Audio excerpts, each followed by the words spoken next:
Never.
That's enough of that. I had to eat, dude. I had to eat. Okay. I had to eat food. Going to bed, that's the weak and the stable. The weak and the stable. Alright. Oh, that was like 5 minutes. I turned it off for like 5 minutes. Accepted fate. Let's do it.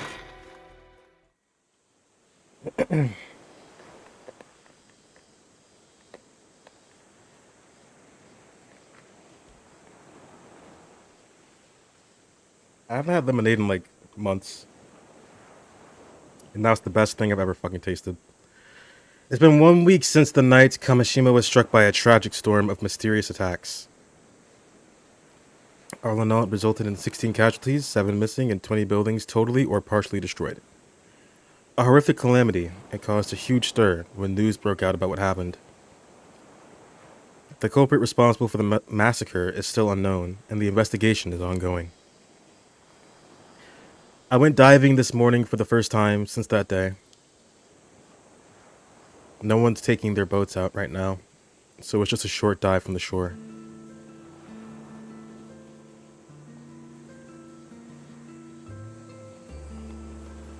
Oh, hi. What's up, guys? How you doing? Sometimes I think about the plans we all made to have fun here, and wonder how that would have gone if things hadn't turned out the way they did. I guess there's no point in thinking about that now, though. Any birds? Any birds? Any birds? Any birds? Any birds? Oh.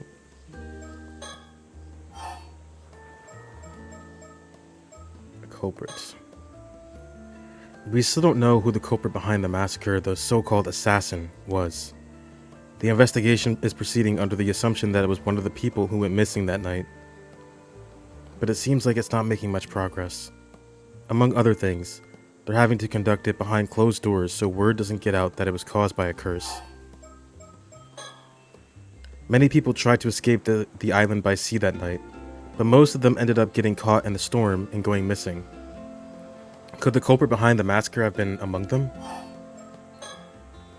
The storm struck before we could even mourn those who were killed, and left the town in tatters. Things are barely functioning right now. Everyone is somehow managing to get by on the aid we're receiving, but it's apparently going to take years to fully rebuild. Some people fled Kamishima the moment they could, citing what happened as proof of some sort of divine punishment. But most of those who stayed here are already trying to put the tragedy behind them and look to the future. They managed to get back on their feet 5 years ago, so I'm sure they'll be fine this time too. Although they've been bombarded by accusations and demands for them to take responsibility, the Wakamuras have been busy doing what they can. Following news reports on the calamity, there was an uptick in unsavory rumors that Kamishima is cursed in some way. But perhaps, because of the current occult craze, a bunch of people have expressed interest in visiting once all the restoration work's done. The mail order service for souvenirs that was set up to help fund recovery efforts has been flooded with orders. Azumi and Tsukasa's... My fucking voice. Azumi and Tsukasa's bodies were found in front of that lighthouse. There's no way of knowing what happened to them now. They died. But I'm told Azumi was found collapsed on top of Tsukasa, as though he tried to protect her to the very end. I wouldn't have expected anything less from him. That's my boy. The same night as the attack on Kamishima, a massive storm caused by the curse of the raging waves broke out in the sea to the south of the island. It seems the bronze mirror my mom left wasn't enough to hold back the curse by itself after all. Many of those who attempted to flee the island by boat were caught in the storm and are still missing. The storm descended on Kamishima soon afterwards, and the island was swept by harsh winds and lashing rain for 3 days straight. No one was able to leave their homes, and it caused blackouts and landslides across the island. Several buildings were also completely destroyed. Everyone was made painfully aware just how fearsome the curse of the raging waves is.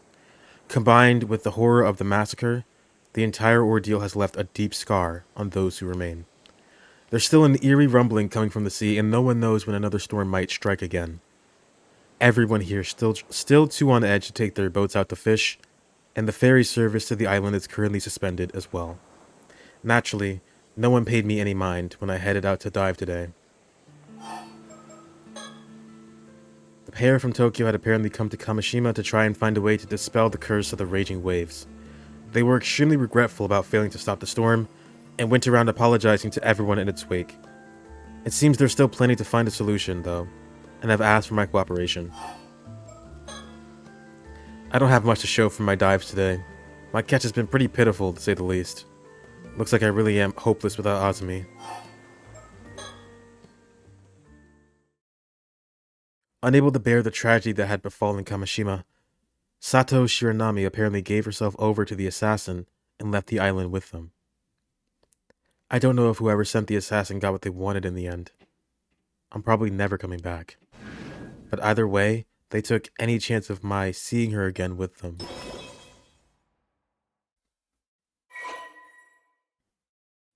You leave. Okay. I doubt I'll ever meet her again.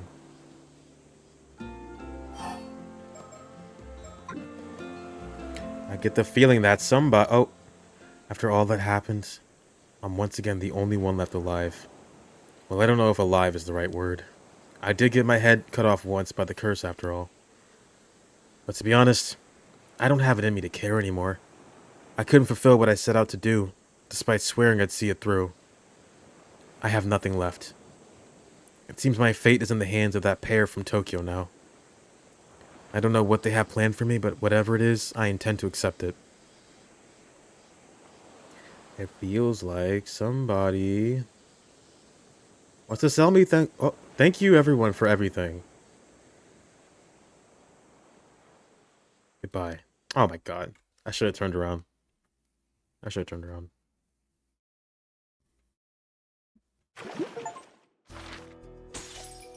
Or not. Is there nothing else there?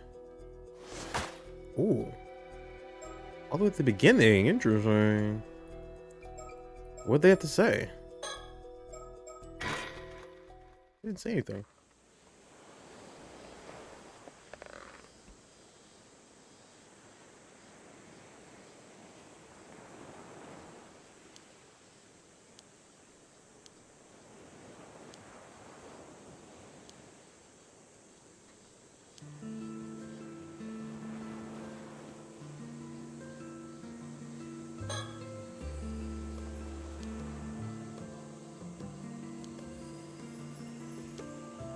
Taken into custody.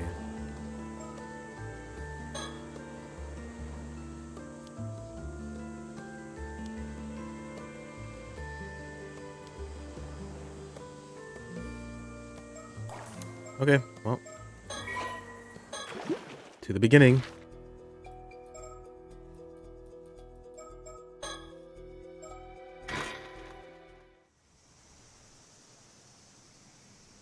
Date unknown.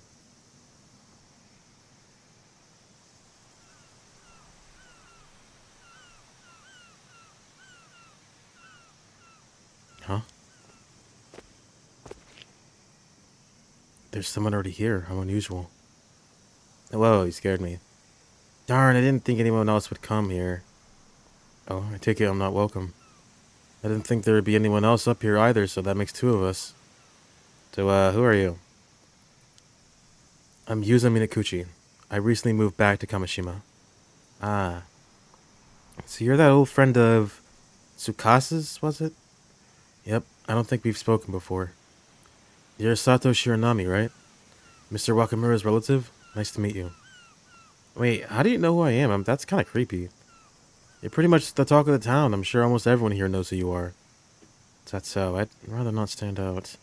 It's a small island. Word spreads quick about who comes and goes.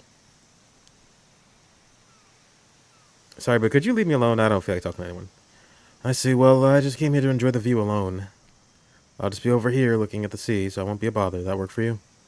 Fine.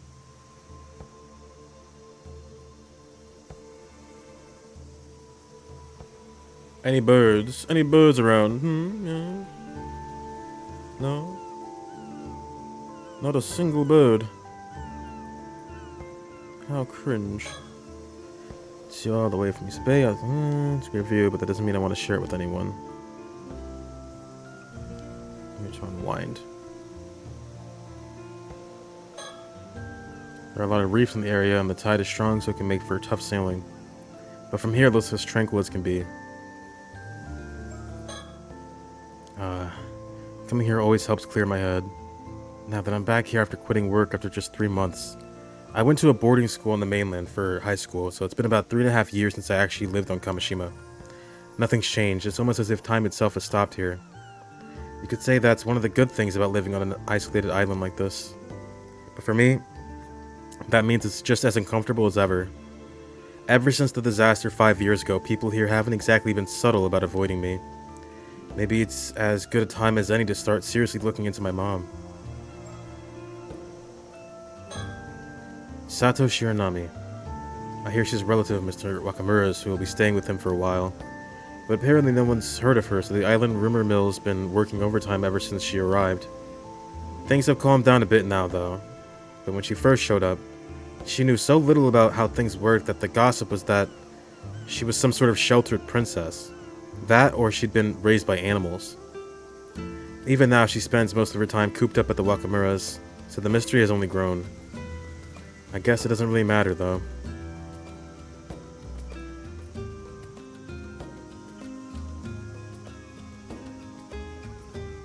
What are we doing? If she really is a relative of Mr. Wakamura's, I wonder what she's doing here. She's 17, just like Tsukasa, but doesn't seem like she goes to school. I guess it doesn't really matter, though. Now that I have a better look at her, she's really tall. Maybe even taller than Azumi. She's 173 centimeters. Or he's 173. She said she doesn't want to stand out, but that's going to be tough at that height. I'd rather not stand that close to her, to be honest. I've been staring at the southern sea this whole time. Could it be she sees something out there?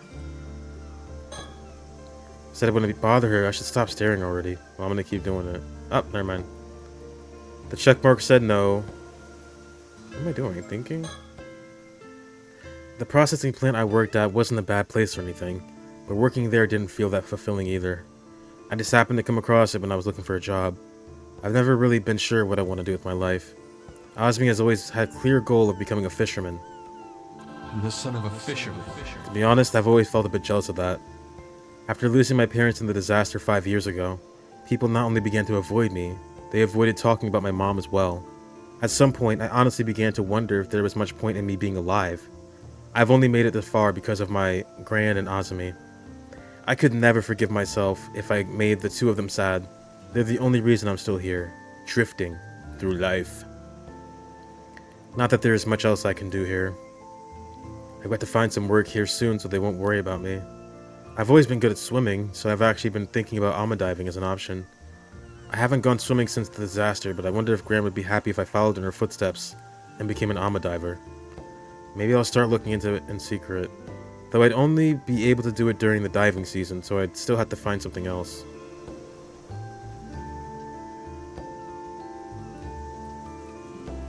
Still thinking.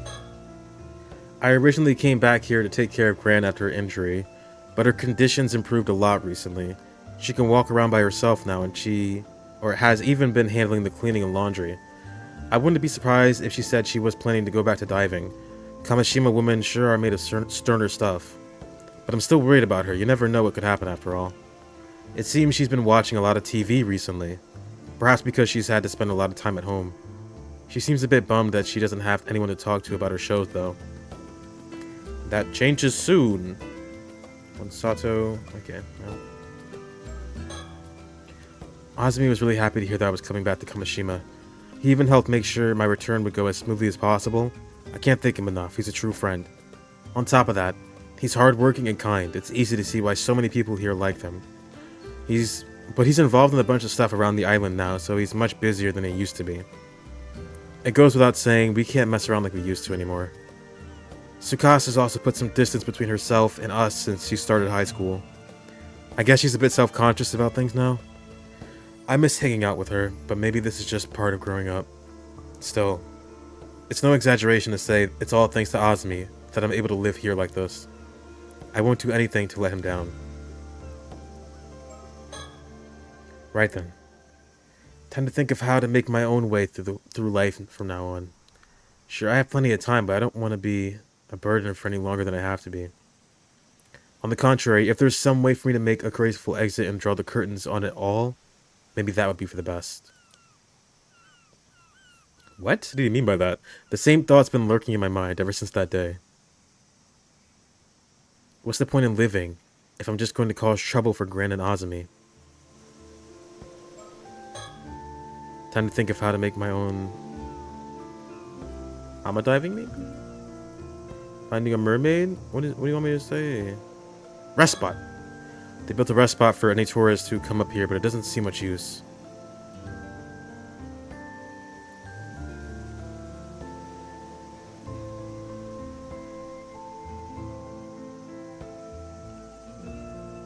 Oh. No.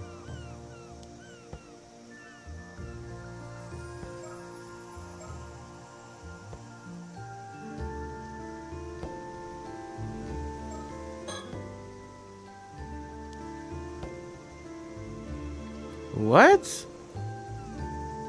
What am I missing? Oh, far shore?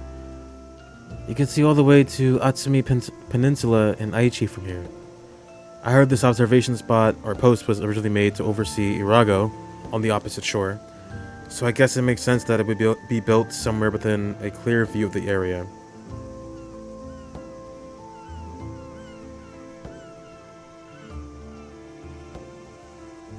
Shit. That was the first jump scare in the game. What do you want? Made you jump, didn't I? Yes, you did. Of course you did. Anyone would be startled by someone sneaking up on them like that. At least you admit it. You can consider that payback for before. Anyway, did you need something? Oh, right. I can't focus with someone else around after all, so I want you to leave. Huh? You leave. No, you're the one who should leave. It's fate. An immutable law of the universe that was decided tens of thousands of years ago. Oh, really? I was here first, though. Isn't first come, first served also an immutable law of the universe? That's true. Okay, fine, I'll leave. You caved a lot faster than I expected. Still, I kind of feel bad for chasing you off like this. So you can have this. Kameshimaru keychain I picked up over there as well. Pushing random stuff you picked up off the ground onto others now, eh? Still, who could have thrown such a cute keychain away? Now, you didn't do anything wrong, but since you're offering... I'll be on my way as promised then. Sorry for the interruption. Sure. Huh? I see, so that's how it is. Something wrong? No, I was just thinking it must be pretty tough. Yep, pretty rough, alright. It's not my business, though. Bye. Whoa, how am I supposed to just walk away after you say some cryptic shit like that? But if no answers are forthcoming, I'll simply have to be on my way. Later.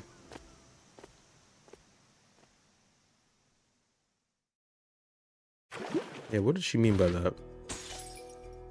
What did she mean by that? Oh, maybe she sensed that he was also an immortal? Alright, let's go back to our favorite duo. Manslaughtering duo.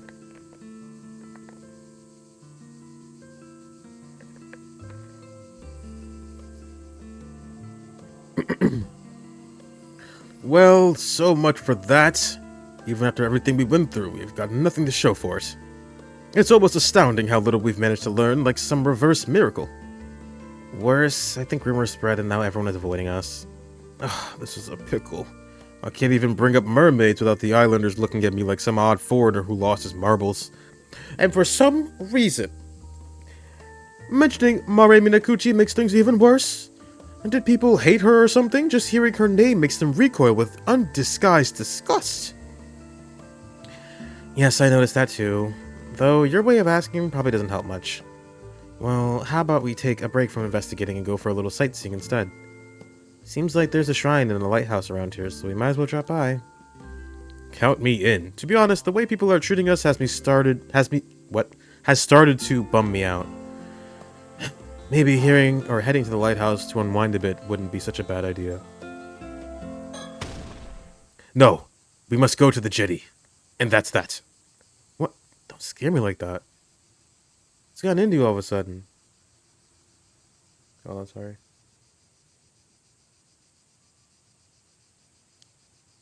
The waves of my yearning soul keep crashing against my chest, insisting I seek out the shore. Right, sure, the usual then. Well then, off we go. To the jetty.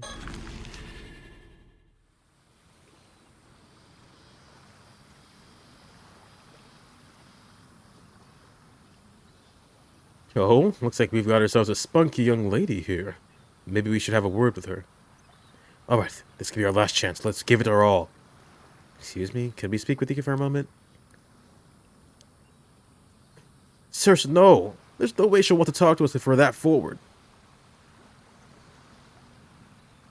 Foreign visitors? Oh, how unusual. And your names are Avi and Circe? Welcome to Kamishima. My name is Kikiko. I'm an Amadiver. Kikiko, the Amadiver. Such a pleasure to meet a charming young lady in a place like this. Charming young lady, you say? Oh my, well, now you're allowed to ask me anything you like.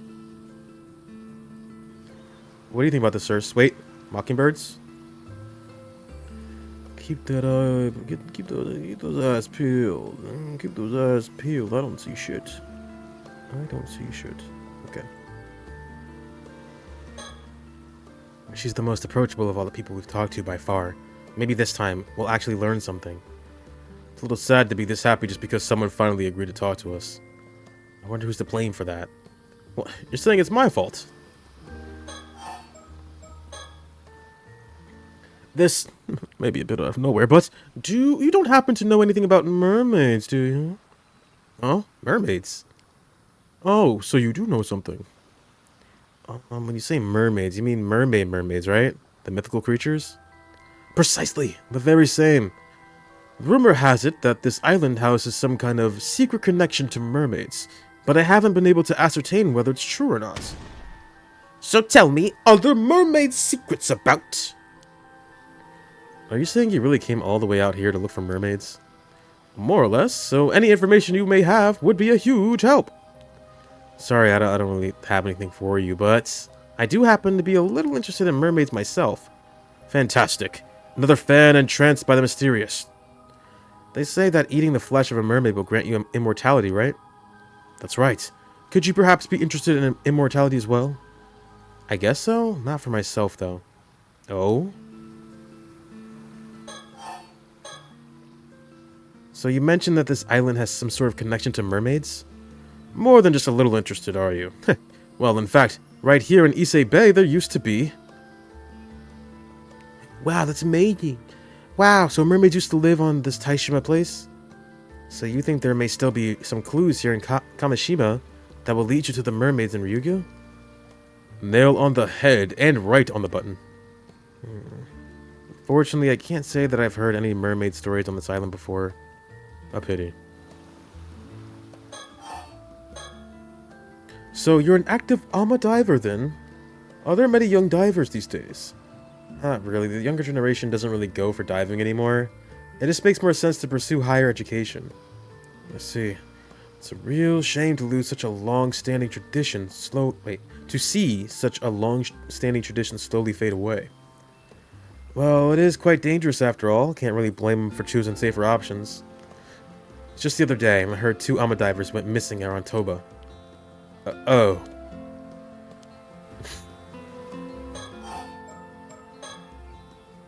Speaking of Ama divers, I heard Ama divers have a legend that if you go diving around here, there's a chance a Tomokozaki might emerge from the depths. Oh, sirs, enough with the ghost stories! You sure do know a lot, don't you? You're right, it's a well-known legend. Not that I've seen it with my own eyes or anything. Don't know anyone who has either. Huh. Maybe your Seimon and Domon symbols have kept you safe? Oh, those? I don't have any. I don't really go in for superstitions like that. Are you really okay without them? I think it's no more than an old tradition, meant to remind us not to forget our gratitude and respect toward the sea. All those old-fashioned rules and traditions, don't you think it's about time for a reform? But isn't freediving close to a Shinto ritual and spirit? Isn't showering reverence and offering to the sea god crucial? Well, you're pretty devout for a foreigner. I'm impressed. But you know, I believe it's exactly because of tedious customs like that, young people, oh, that young people are losing interest in diving. That was a really weird way to word that. We should keep up with the times, otherwise there's no way this tradition will survive. Well, now that's very level-headed thinking. Maybe it's because I'm part of the so-called new generation. Some people don't like my attitude, but I get the job done. Some of the young divers go to high school on the mainland, and then work as AMA divers when they return home. But I guess there's also that guy who just started working as an AMA here. I saw him earlier.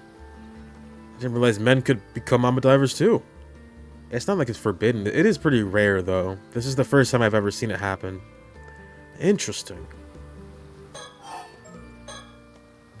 Oh, right. Actually, there's someone we're looking for on this island. Would you mind if we asked you about them? Sure, who is it? A woman named Mare Minakuchi. Ah. See? That's exactly how everyone else around here has been reacting when we ask about her. No, it's just... I'm sorry, but that woman died in an accident at sea 5 years ago. Ah, yes, we are well aware that she has passed away. Then why do you ask? Did she leave anything behind? Or was there perhaps someone who was close to her? Anything like that? Sorry, I've got no idea. Nobody on this island really knew her. Although her son has just returned to the island. Actually, the guy I was talking about earlier, the new AMA diver, that's her son. Her son, you say? Now it's getting interesting. We'd certainly like to meet him. Do you know where he is? Sorry, no idea, but he's got to be somewhere around the island. His name is Yuza Minakuchi. I'll give you his home address. You might find him there. Wow, thank you. This is invaluable information. By the way, you wouldn't happen to know why everyone is frantically dodging our questions about Mare Minakuchi, would you? Was she such a terrible person? It's something people don't really like to talk about. She didn't fit in much with the other islanders. No one knew much about her either. Why are you so interested in her anyway? Well, this is kind of a secret, but it seems that Mare Minakuchi had some sort of connection to the mermaids. You don't say. I see, so that's why. Oh, did you remember something? Not really, it's just that I always thought she was a little off. Almost as though she wasn't actually human.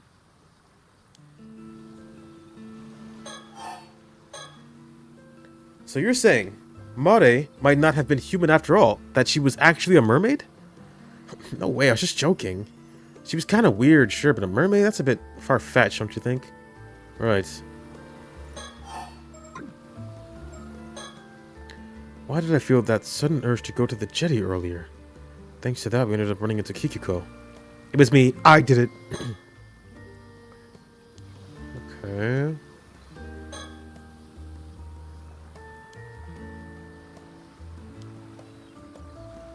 What are you missing?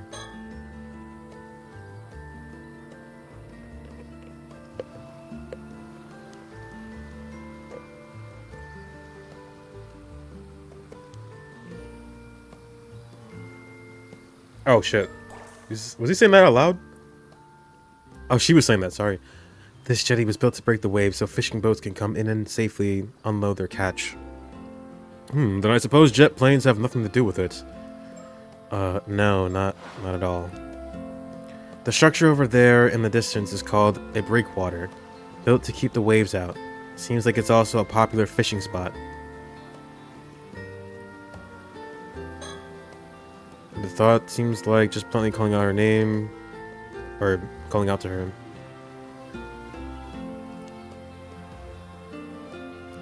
What am I missing, bro?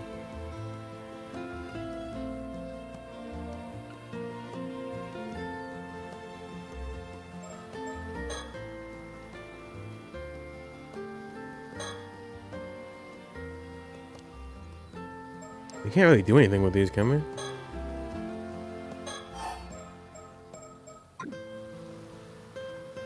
We can't move either. We forgot about the still-tied mirror that Ikoma told us to look for, yeah. Guess I'll just try my luck and ask. Oh, right, I just remembered. There's a particular mirror on this island that we're looking for. Do you happen to know anything about that? A mirror, you say? Well, you've come to the right woman. Oh, you know it? Luck's finally on our side. Could it be that you're talking about this? Ta-da! Goodness, that's the cutest mirror I've ever seen. This is the famous Kameshima souvenir, the Kameshimaru hand mirror. I had no idea it'd become so famous. No way, could this be the still-tied mirror? Definitely not. Right. Oh, this isn't the one you're after? Ah, well, since you seem to have taken a liking to it, I'd still love to let you have it. Consider it a memento of our meeting today. Really? Lucky me. Actually, I changed my mind. I don't need it after all. You sure? It's free, you know. Well, when you put it like that... No, I'm sure I absolutely decline. Okay, sure. If you feel that strongly about it, I won't press you. Anyway, what we're looking for is actually a bronze mirror. Bronze mirror? You mean the type you'd see in history books? Yeah, probably. Something like that. No, I can't say I know anything about that. Shame.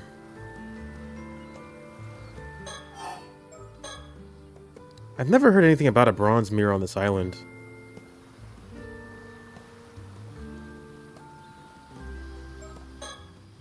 Learning about Mare Minakuchi's son is huge.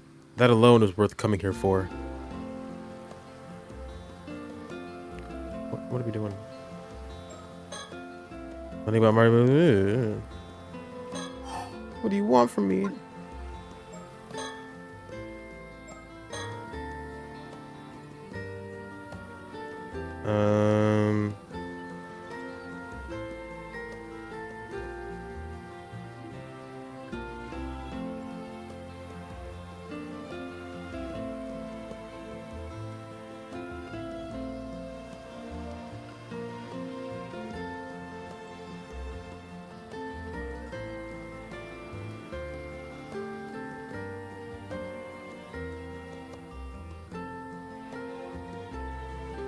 Huh?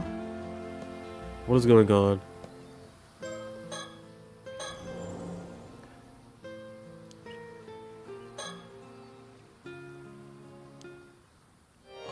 Oh, is that the Tamate Bako? What? Sorry, I just happened to notice. And judging by your reaction, I say I'm right. Damn it, I didn't think it'd be that noticeable. A glimpse alone shouldn't have given away that it was the Tamate Bako. My initial guess was just a bluff, but Avi's reaction confirmed it. First, I'm sorry.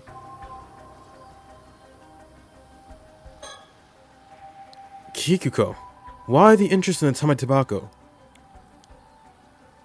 It's some kind of ancient mermaid treasure, right? Wow, you're well informed. Would you be willing to hand it over to me? I'll make sure it's worth your while. Huh? You see, I know someone who's ridiculously rich and in search of eternal life. They'd be willing to pay a small fortune for that thing. They'll offer the kind of money you probably only get to see once in a lifetime. So, what do you say? Whoa, slow down. Avi? Much more than some third-rate writer like yourself could earn in a lifetime. I don't know what you could possibly need the Tamate Bako for anyway, but wouldn't you like to move up in the world? I believe I understand your offer, Kikuko. But my answer is no. Not a chance, no way, no how. It's never been about money. It's all about the thrill, the adventure. Adventure? Exactly. Embarking on a journey to unravel the secret of the mermaid's immortality. What better adventure could a man ask for? You may call me romantic. That's what I am. An adventurer at heart. You've totally lost me. You're throwing this chance away for some childish adventure? Oh, you wouldn't understand. I put my life on the line to find a mermaid. I'm not handing the box over. I see. Seems like there's no reasoning with you. It'd be so much easier if you had it. Huh? Why'd you have to refuse the mirror? This would have been so much easier. Oh, the mirror? I don't know. It felt like the right thing to do. Why'd you ask? Are things not going as planned? Not sure what's going on, but I feel like we might have just narrowly escaped danger. Sounds like if we had that mirror on us, she would have been able to steal the Tame Tobacco. I'd like to get more information out of her, but it seems as though she's plotting something. Let's have a conversation. So, why don't you enlighten us? Who told you about the Tame Tobacco? Who knows? You think you'll get something out of me with that attitude? She still hasn't given up the Tame Tobacco. So why don't you enlighten us? Who told you about the Tame Tobacco? Who knows? Okay. She still hasn't given up Tame Tobacco. Seriously, what should we do?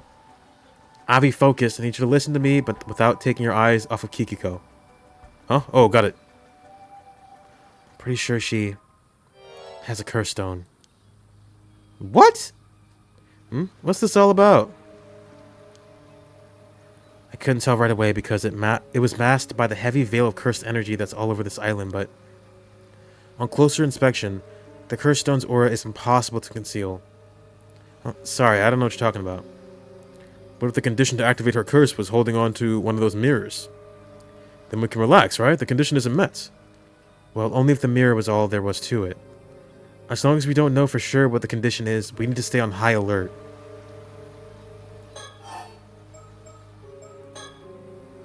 Why don't you enlighten us about the Tame Tobacco? Yeah. She still hasn't given up on the Tame Tobacco.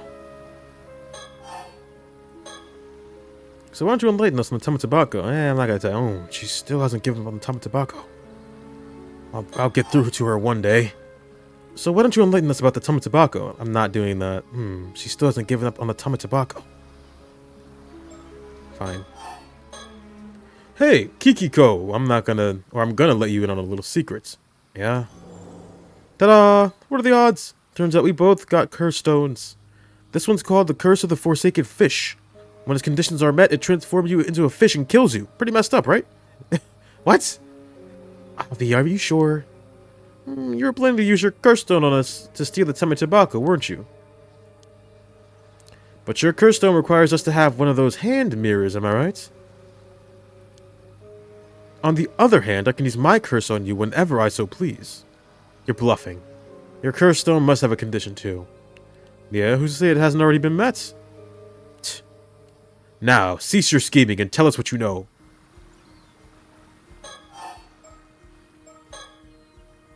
So why don't you enlighten us? Who told you about the Tame Tobacco? Who knows? She still hasn't given up on the Tame Tobacco. Fine. Curse stone. Do you really have the resolve to kill someone with a curse? Well, I'm not exactly keen on it, but I am prepared to defend my life if necessary. Really? I wasn't expecting that from such a kind gentleman. You look like you wouldn't hurt a fly. Indeed, my heart is pure, but trust me, I'm quite capable. Experience has hardened my resolve. Eh? You're saying you've actually used it before? At this point, what difference does one death to the tally make? My hands are already stained. Damn, so you're a proper criminal. Maybe I should report you to the cops. Be my guest. I wonder which is faster, my curse or your phone call. What about your lady friend? Well, are you okay with this? I'm afraid there's no restraining Avi. I've pretty much given up on him at this point. So it'd be great if you could just give up and hand over the curse stone. What the fuck is this? You guys are seriously insane. Oh, come on now. I think we can agree that we both have our issues. Good, we're at a stalemate. Now I can try to extract some more information out of her. Good job, sirs. Making her believe I've lost it. Very convincing. Actually, maybe a little too convincing. Does she really think I'm that crazy? Whatever. I got more important things to focus on now. Tell me about the Tame Tobacco. Alright, look. Seems like you're just as dead set on the Tame Tobacco as I am. This standoff won't get us anywhere. Why don't you tell us your motivation? Maybe we'll be able to find a compromise. Compromise? Say, for example, if granting your wish were to stir the spirit of adventure within me. I cannot hand over the Tame Tobacco, but perhaps I'd be willing to let you borrow its power of immortality. I've got no romantic tale for you. I told you, I just want to get that rich person I just want to get that rich person what he's looking for so he can see how important I am to him. That's all there is to it. Oh, important you say. How is that? Because I'm his illegitimate child. Oh, wait. Oh my God! I didn't see that coming.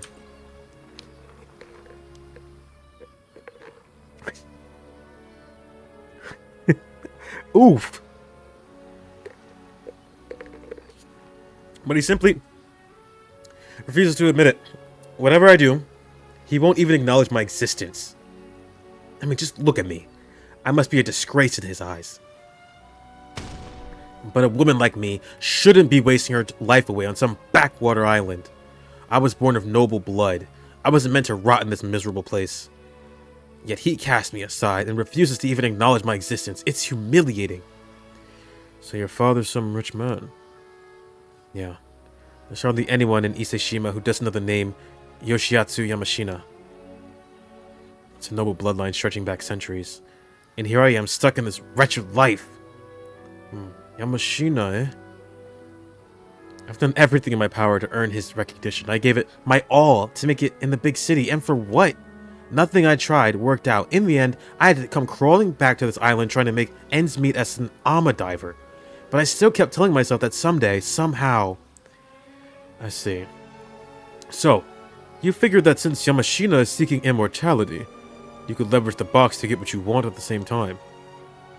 Yeah, I used to work at this small company. The young CEO of the place is basically Yamashina's protege. I guess he felt sorry for me, so he let it slip that Yamashina was after immortality. Interesting. And was he the one who told you about the curse stone and the Tametobako as well? Yeah. Since even Yamashina doesn't know about this, he suggested I use it to my advantage and take the credit. He gave me the curse stone and told me to use it wisely. Originally, I had planned on offering something different to Yamashina, but now that I've got a chance for the Tametobako, that's my best option. Oh, how intriguing. So you wanted to trade the Tametobako for Yamashina's recognition? That's right, see? I knew we were never going to find a compromise. True, it's a compelling story, but it's missing a certain adventurous allure. That company president you mentioned, how come he knew about the Tametobako and the curse stone? Just who exactly is he? I was wondering the same thing. Or I was wondering... He said that, you know. Of course he were. He's an incredible person after all. Mr. Kipe Ikoma is an amazing man. It's thanks to him I got a chance to make my dream come true. Oh. Did you just say Ikoma?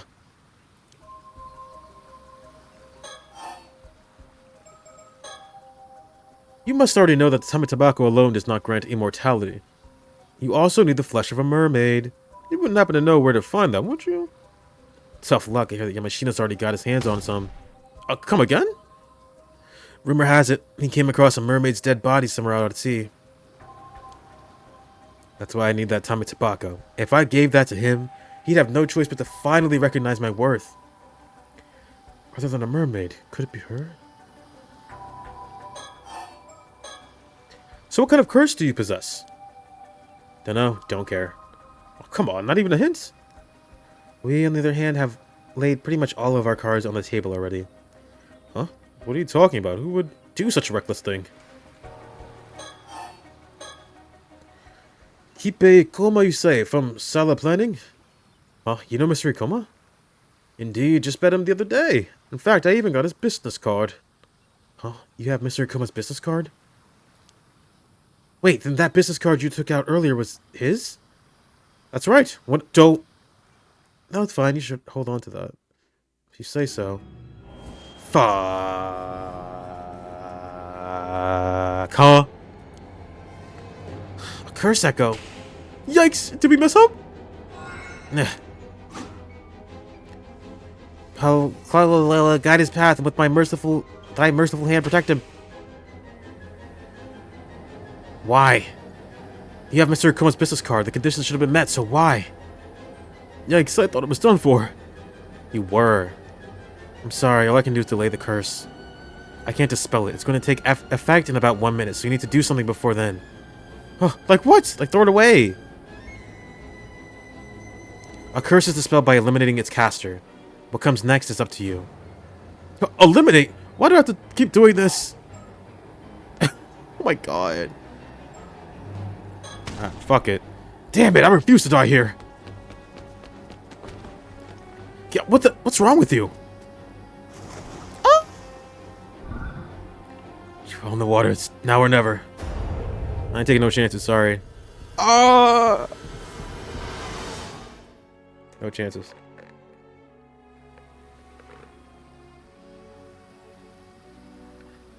I retrieved the curse stone from the ocean. Are you alright, Avi? I barely made it out alive, but I can't say I feel particularly good about it. So I had to come to this. No turning back now, it seems. This is what happens when you deal with curses.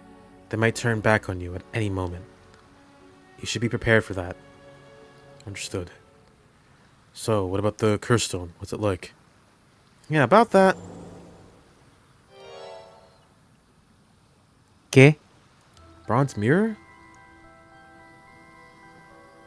Palm-sized bronze hand mirror. Don't tell me the steel-type mirror was actually a curse stone all along. The curse stone's resentful memory doesn't seem to indicate anything like that. So this curse stone had a resentful memory too, eh? What did you learn? There's so much information it's hard to make sense of it. Here, take a look for yourself. Don't just toss it like that. It's a curse stone, not a baseball. So you're not gonna look? Of course I am. Let's see. Whoa, this is the real deal. Oh, a mermaid. There's a mermaid on it.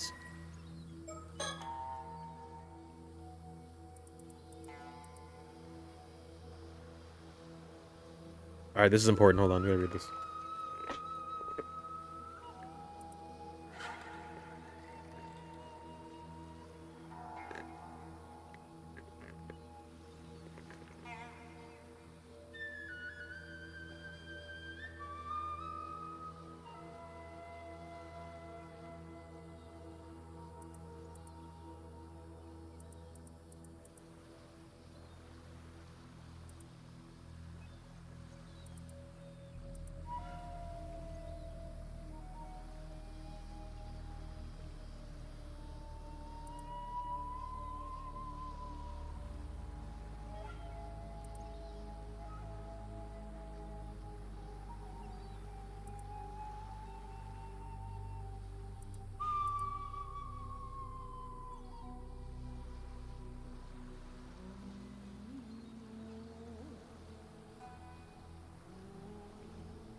Kill the mermaid.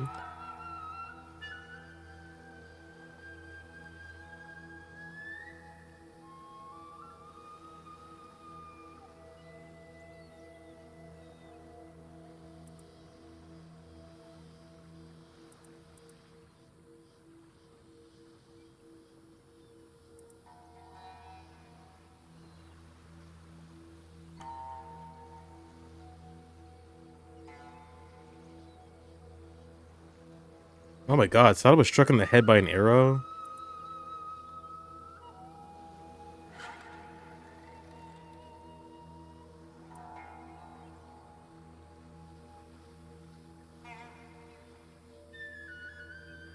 The crest. The Brick of Death, his gaze fell on the crest worn by his pursuers. All the mirrors had that crest on it, and his business card probably had the crest on it too, right?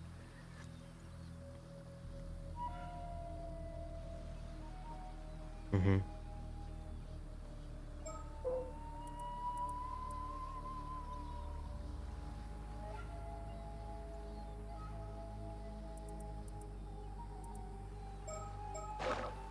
Interesting. So, this is the curse of Taira no Tomoshige that grew over 800 long years. Taira no Tomoshige? Never heard of him.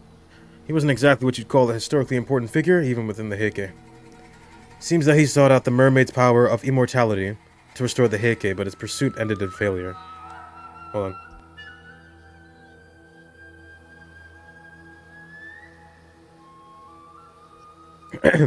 That resentment, it must have dwelled within Tomoshiga's bronze mirror, eventually turning it into a curse stone. Most likely. Yep. Then the symbol on the hand mirror and the business card were the true cursed target. So that's what it was. If only we'd realized it sooner. Well, what's done is done. Don't be too hard on yourself. Kikiko mentioned that she got her cursed stone from Ikoma, right? Exactly. To think that slippery snake was sneaky enough to put the curse markers on his own business cards. That Ikoma guy is seriously dangerous. That was way too close. Good thing we were cautious. Especially since it seems he's after the Tami Tobacco too. Yeah, it seems like working without him turned out to be the right call. Although he may grow suspicious if he can't contact Kikiko anymore. Considering he's after the Tami Tobacco, there's a chance he might still chase after us. We need to keep our guard up. I think it's safe to assume he already knows about Miss Somekawa and the Tami Tobacco. I do wonder why he told us to go look for the steel-tied mirror, too. Well, it's not his mirror, or not this mirror, and we've got no reason to follow his orders anyway. I'd rather try and find out more about the mermaid as soon as possible. You're right, we didn't learn anything about, or learn anything from Kikiko. Looks like we've got no choice but to continue our investigation of the island, shall we?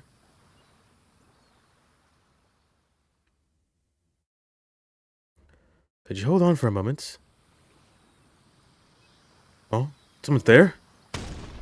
Ah! You!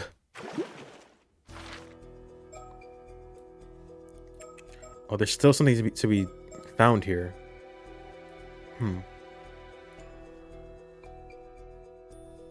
I guess we could, like, die and get a bad ending. Do we need to go back here?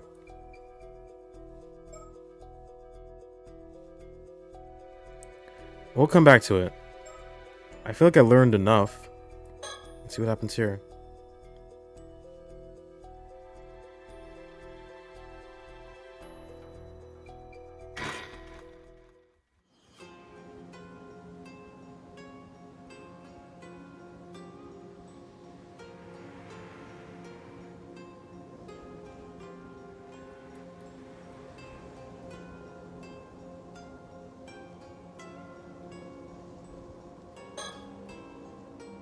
This large bridge spanning Onoura Bay in Toba City is known as the Onoura Bridge. I hear that the waters of the bay are rich in nutrients, making them ideal for oyster farming. You can see the rafts used for floating in the bay. Oh, oysters, very nice. Oyster harvesting only begins in October though, so I'm afraid they're out of season right now. Oh, darn it all. I knew Issei lobsters were only available from October, but to think we won't be able to eat oysters either. Please don't look so sad, ma'am. You can always come again sometime. Does that matter? Is that pertinent information? Is that pertinent information I need to know? Let me think about it. After discovering the mermaid found in Futomigara this morning was in fact Somekawa's transfigured. Oh my god, hi! Oh my god, it's Jay! Oh my goodness. Wait. Oh my god, how you doing? After discovering the mermaid found in morning, in fact Somekawa's transfigured corpse, we headed to Ichika town for further investigation and are now on our way back. This feels like a good as good an opportunity as any to take stock of our current position and talk about our next move. Alright, what do you think about the soda? Now then, as much as I'd like to relax and enjoy our surroundings, shall we take this chance to review the current situation and talk about our next move? A sound idea, yes. You're good? That's good. What have you been up to? First, Detective Ide contacted us this morning, informing us that a mermaid corpse had washed up in Futamigara. I'm good. I'm hanging in there. I'm doing what it do. This game just came out like, Oh shit, you're moving. Seriously? That's awesome. Like, on your own, or do you have a roommate? It's crazy! You seeing this? Because if it's on your own, that's fucking huge, dude. That's huge. However, when we went to investigate, alone. What the fuck? Oh my god, Jay's been grinding, dude. Jay's been grinding. Is it, in the same state? I don't want to dox you. Is it in a different state? Or is it still that same state? Discovered that the corpse was in fact that of Miss Somikawa, whose whereabouts we were looking into. She had been transformed into a fish. Oh, same city. That's good. I'm I'm surprised. I feel like it's so expensive to live there. But maybe you got a really good deal. That's good though. Congratulations. Quite the troublesome development. She was shaping up to be a key figure in a number of incidents. With that in mind, the most likely culprits are the two foreigners we ran into the day before yesterday in Ichika. Yes, one of them was seen taking Miss Somikawa out to sea by boat. I regret not doing more to pursue them at the time. It's possible we could have saved her if we had. Oh, also, we're like, playing this game. You found something good. The budget will be tight, but having your own space is literally life-changing. Like, genuinely. Are you wait, when are you moving? Is it soon? Like, tomorrow? You're moving right now? Is that what's happening? But that's awesome, man. So in need of your own space. Yeah, that's good. March, nice. Not too far. That's fucking awesome. Oh, Andy's gonna be alone. Wait, is anybody gonna move in? Or is Andy just gonna be chilling? I'm sorry, that was poor judgment on my part. Then the other half of the pair... Oh, they're moving too. I see, I see. Cool. Yeah, congratulations, guys. That's fucking awesome. Then the other half of the pair was a young exorcist with ties to paranormal affairs. I believe her name was Circe, yes? That's also quite worrying. I wonder what she could be up to. If it turns out she's been using curses on ordinary people, we at Paranormal Affairs will probably be held responsible. Though I doubt the Bureau would agree to act as custodian for someone who would behave so recklessly. I'd like to believe some manner of circumstances are at hand, yes? Oh, so, right. I feel like you were here. Yeah, I was about to explain it. Do you remember Paranormasight? I streamed this like a year ago. The first game. And it got a sequel like 2 days ago. So I've basically been playing that all day. Like, I've basically just been playing this all day. Unexpected sequel. Really, I was really excited to see it come out, and it's been really fun so far. There's a diving mini game that I spent like 2 hours playing. I don't really need to go back and do it again, but maybe it'll come up. That was fun. We're on an island, and we're looking into mermaids because people will either want immortality, or they're trying to figure out what's going on with this curse of the raging waves. Or there's supposed to be a big storm happening in the coming day that's gonna like destroy everything. So we're trying to figure out how to stop that, and we're looking for mermaids, and yeah, it's good. I didn't think I'd be into it because I'm like, mermaids, who gives a fuck? But like, there's like a lot of history here, like a ton. Like, look at this. There's different kinds of mermaids. The mermaid mummy. We got the Ryugu. It's like the eternal world that they all live in, like the other side of the ocean. It's like the afterlife. Um, we have like, I think like actual history of Japanese like clans and or samurai clans. Um, we have mass genocide and just like occult shit. But it's been really cool. I really didn't think I'd be into it. But they got me with this. Also, I love the UI. It looks so fucking gorgeous. So good.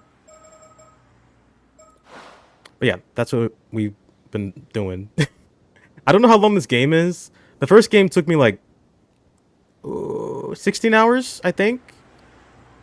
So I'm bordering on what, like 8? So maybe like I'm halfway done. I'm probably not going to be doing it all night because I've been up all day. But I'm going to go probably a little bit longer. You love the mermaid. Yeah, everything looks... All the characters too. Where is he? Avi. This is my favorite character. He's a 40-year-old occult author, fantasy author. He's very funny. And he has ties to this girl. She's like a young exorcist from England in Japan, and she's basically a gigantic weeaboo. But she's cool. They're a daughter of the Lunar Light family. Sounds like some fucking Harry Potter shit. Who else is cool? There was an actual mermaid, but we haven't met her yet. I like Sato. She's cool. She's immortal. Don't ask why. Don't ask how. Just accept it. That's what higher-ups are for, aren't they? Being responsible for their subordinates? I think you'll find that's a saying used by superiors as a goal, not by subordinates to shirk responsibility. Despite her abilities, I doubt that girl would be able to use the curse of the Forsaken Fish. Regardless of who wielded it, I think it's safe to say that a curse stone was involved. Agreed. We have 2 people from the same town falling victim to the same curse after all. I think it's reasonable to assume this was due to overzealous use of a curse stone. Yes, the first victim was Tamiko Suma, who succumbed to the curse 2 days ago. Oh yeah, they've been covering a lot of history of ama diving, which is this like free diving. It's a profession, but it's also like has religious significance. Where is it? Yeah, ama divers. It's clearly like a dying tradition. I don't know if they're still doing it. I'd imagine they're still doing this in modern day. But I think this is a really cool way to like get eyes on these like really esoteric, weird things that nobody has either never heard of or B probably doesn't care about. But I think this is actually really sick. So they're like they're diving to appease the what's his name god. Deliver Oben, blah, blah, blah, something Shinto rituals. It has religious significance, and it's mostly women do it, but men can do it too. So that's what the first like third of the game was, just me diving and picking up urchins and dying and looking for abalones. Looked for a lot of abalones. That was really fun. Amaterasu. You're right, actually. You're right. Practice is said to have originated when Yamato Hime no Mikoto, the princess who enshrined Amaterasu at Ise Shrine, was searching for a suitable food to offer to the gods. And that's what diving is about. Bro, are you Japanese? Bro, are you Japanese? How'd you know that? How'd you know that? The first victim, I just read that. The state they were found in hasn't been publicly disclosed, so they're still being officially treated as missing. Still, a curse stone housing the curse of the Forsaken Fish, eh? Something wrong? The curse of the Forsaken Fish is one of the curses mermaids can use, you see. For it to have become a curse stone, the mermaid in question must have experienced overwhelming resentment. Yeah, you know what? Okay. That does make sense. I'm a diver. I'm a Tarasu. There's other are there other Ama gods? I don't know. That is the first one I think of, yeah. I thought she was like a sun god or something. I guess it doesn't matter. But yeah, no, it's actually really cool. I kind of want to just like put a halt on this and do the diving minigame, but I can't because it doesn't save for some reason. So I gotta play this out. Is there anything else cool? It's kind of more of the same. Like the first game had a lot of history on the curses and the way that stories are changed over time. It's like more of the same of that.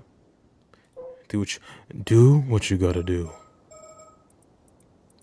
Look, she's beautiful. Ayase. She was tortured to death by humans. That's awesome. Planning for a new apartment while you watch? Well, thank you for stopping by. I always appreciate it. That's sick, dude. I know you don't stream anymore, but you... Yeah, she is a baddie. You should stream when you get your new apartment. I kind of want to see it, to be honest. Or whatever it is. House. Your mansion. For it to have become a curse stone, I gotta stop reading the same shit over again. An example might be if they were killed while bearing a powerful grudge against someone. It sounds like it would be a rare event indeed. Why do I get the feeling there was a mermaid who died like that, though? We perfectly got better Wi-Fi. Hopefully. I'm sure you will. Who was it? It feels like the name's on the tip of my tongue. Could it be a memory from that time? Though I imagine many of your older memories have faded by now. I have to try and remember. What was the name of the mermaid who died while harboring strong feelings of resentment? Wow, that was convenient. Hayase. It was Hayase. Hayase. That was weirdly on point. We discovered this, hooray! This was required reading. I studied for the test. Her name was Hayase. I can't believe it. I'd completely forgotten, but it just suddenly popped into my head. Oh, so there was a mermaid who died like that, was there? There was, I finally remember. One of the mermaids who lived near Taishima 400 years ago was called Hayase. She was captured during the invasion of Taishima and died after being brutally tortured. This is the first I've heard of mermaids living near Taishima. Oh right, your ancestor, Harukage Tsuchimikado, must have left them out of his records. The reason Taishima was invaded in the first place was to find those mermaids, you see. I see. I was unaware of the exact reason for the invasion. It's understandable. A deliberate effort was made not to mention mermaids in any of the records left after the fact. I suppose hiding the map inside a mermaid mummy was intended to be a metaphor of sorts? I can't believe I forgot something so important. But if that curse stone is related to what happened on Taishima 400 years ago, it likely has some link to the curse of the raging waves as well. If we can view the memories contained in it, we might be able to learn more about the curse of the raging waves. I wonder. Could the keepsake Harukage left behind using the map have been the curse stone housing the curse of the Forsaken Fish? I see. That's certainly a possibility. In that case, it's not unthinkable someone might have gotten a hold of it recently. And there's a high chance it was those two foreigners. All right. We've narrowed down our focus. It seems a change in priorities is needed. Let's find the curse stone for the curse of the Forsaken Fish as soon as possible. That should be the most efficient course of action. I think. Agreed. It's looking increasingly like that pair of foreigners has the curse stone. Yes, we did just go to Ichika to see if we could find any leads on where they could have headed. Unfortunately, we weren't able to find anything promising. I wonder where they could have gone. We also still don't know why they approached Miss Somikawa. Could they be after the mermaid's relic? If I'm not mistaken, that girl, Circe, did mention the relic. Are they looking to take it for themselves? But where would they have headed afterward? Kamishima. That's where they are. What? Kamishima? I thought we decided we weren't going there today. We failed to find any promising leads yesterday after all. No, something's telling me they went to Kamishima. And I get the feeling this is a hunch I shouldn't ignore. Alright, let's head to the port city, or to the port in Toba City. We'll catch a ferry to Kamishima from there. The gang, they're all meeting up. It's like Avengers. Here we go. This should be good.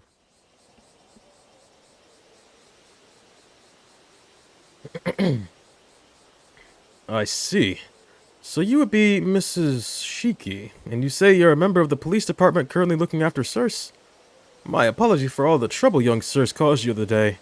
She's quite the mischievous little lady, I'm afraid. Oh, not at all. She certainly has some pluck for one so young.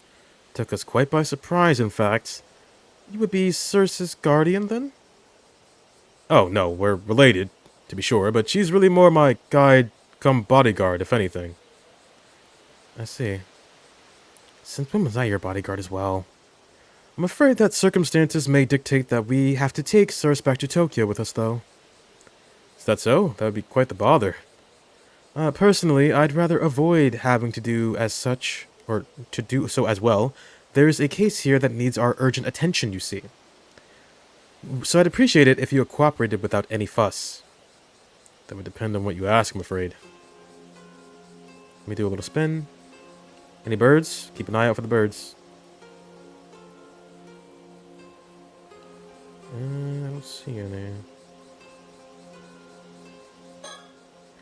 What were you doing down at the jetty just now?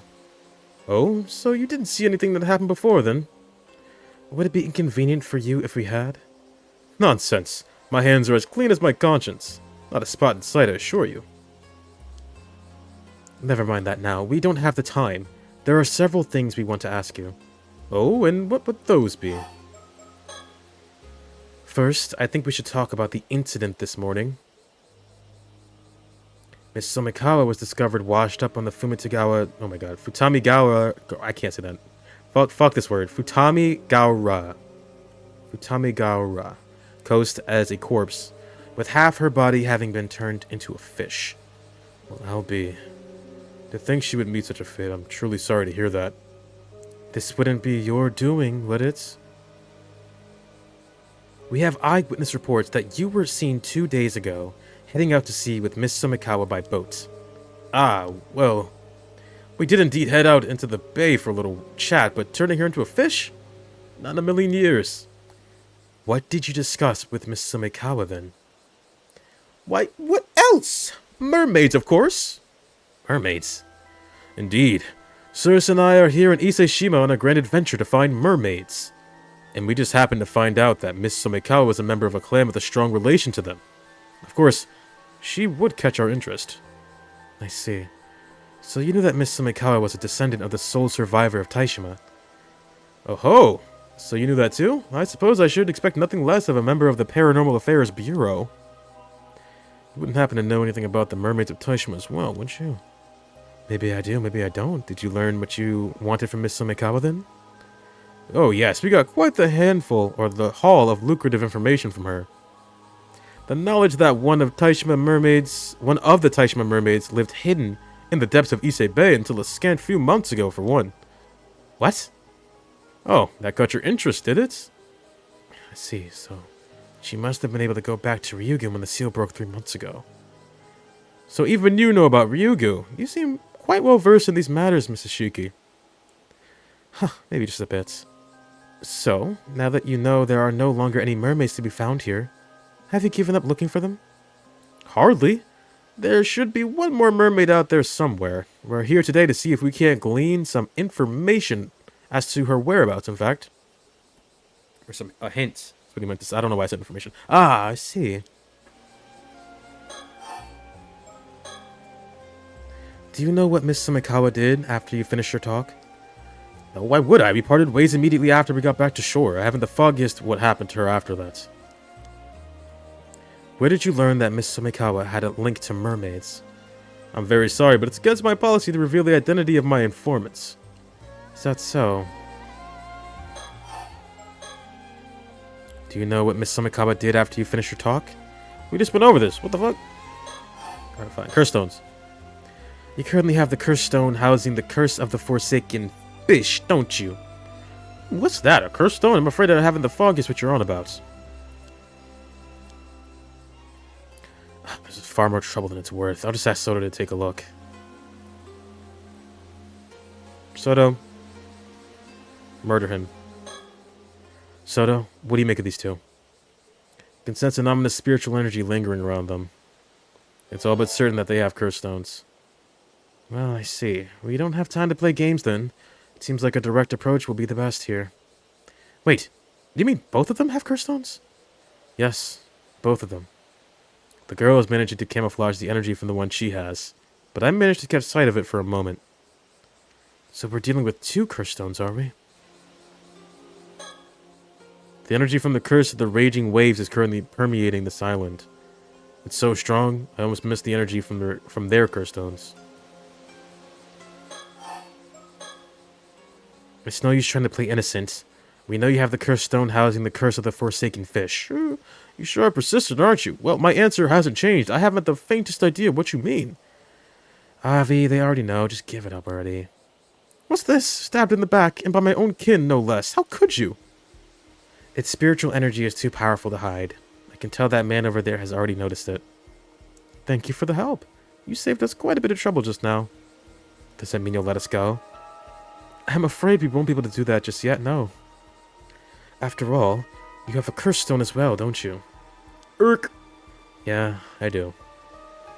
We ran into someone who was trying to use it earlier, so I took it off of them. Is that so? Honestly, I'd rather you took it off my hands if possible. You don't seem to be planning to do any harm with it. I suppose we can leave that topic for later. So, why are you letting Avi here walk around with the curse of the Forsaken Fish? To let him live out his dreams, I suppose. I'm afraid that makes for a poor reason. Alright, I admit it. It was all me. I didn't want to give it up, so I asked Thirst if I could hold on to it. I just couldn't let it go.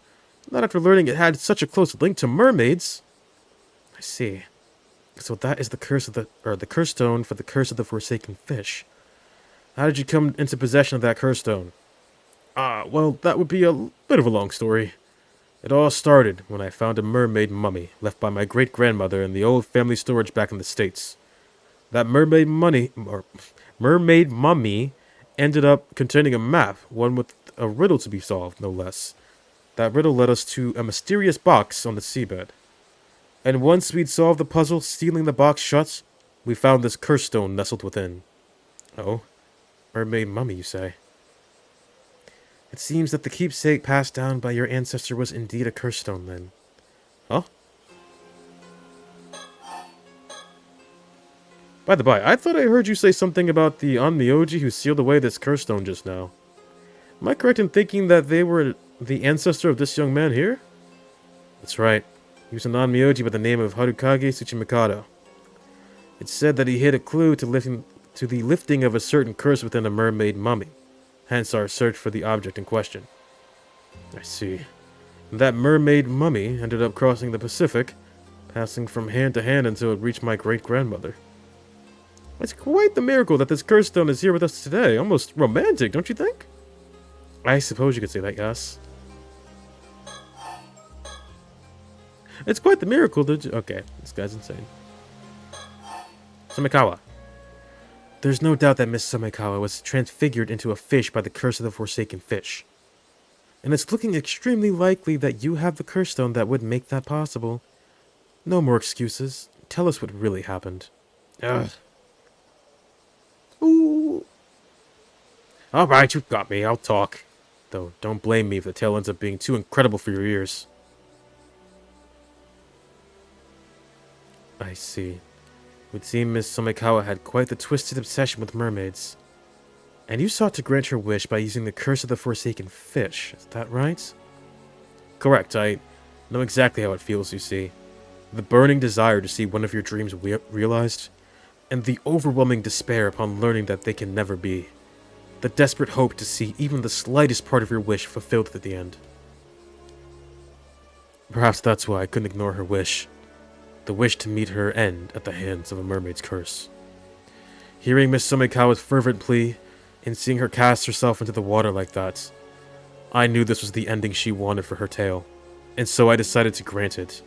An elegy for a woman bound by her lineage and consumed by her obsession. I see. I understand where you're coming from, and I can't say I don't sympathize with your feelings on the matter. The fact that she entered the water of her own accord must also be taken into account. I imagine it would have made rescuing her quite difficult.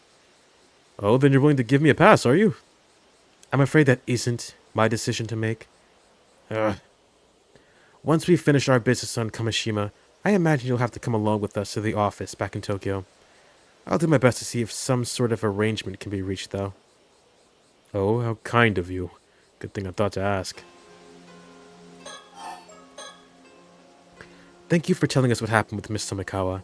As of now, I don't see any reason to doubt your version of events. My thanks, so leave the negotiating up to you, then.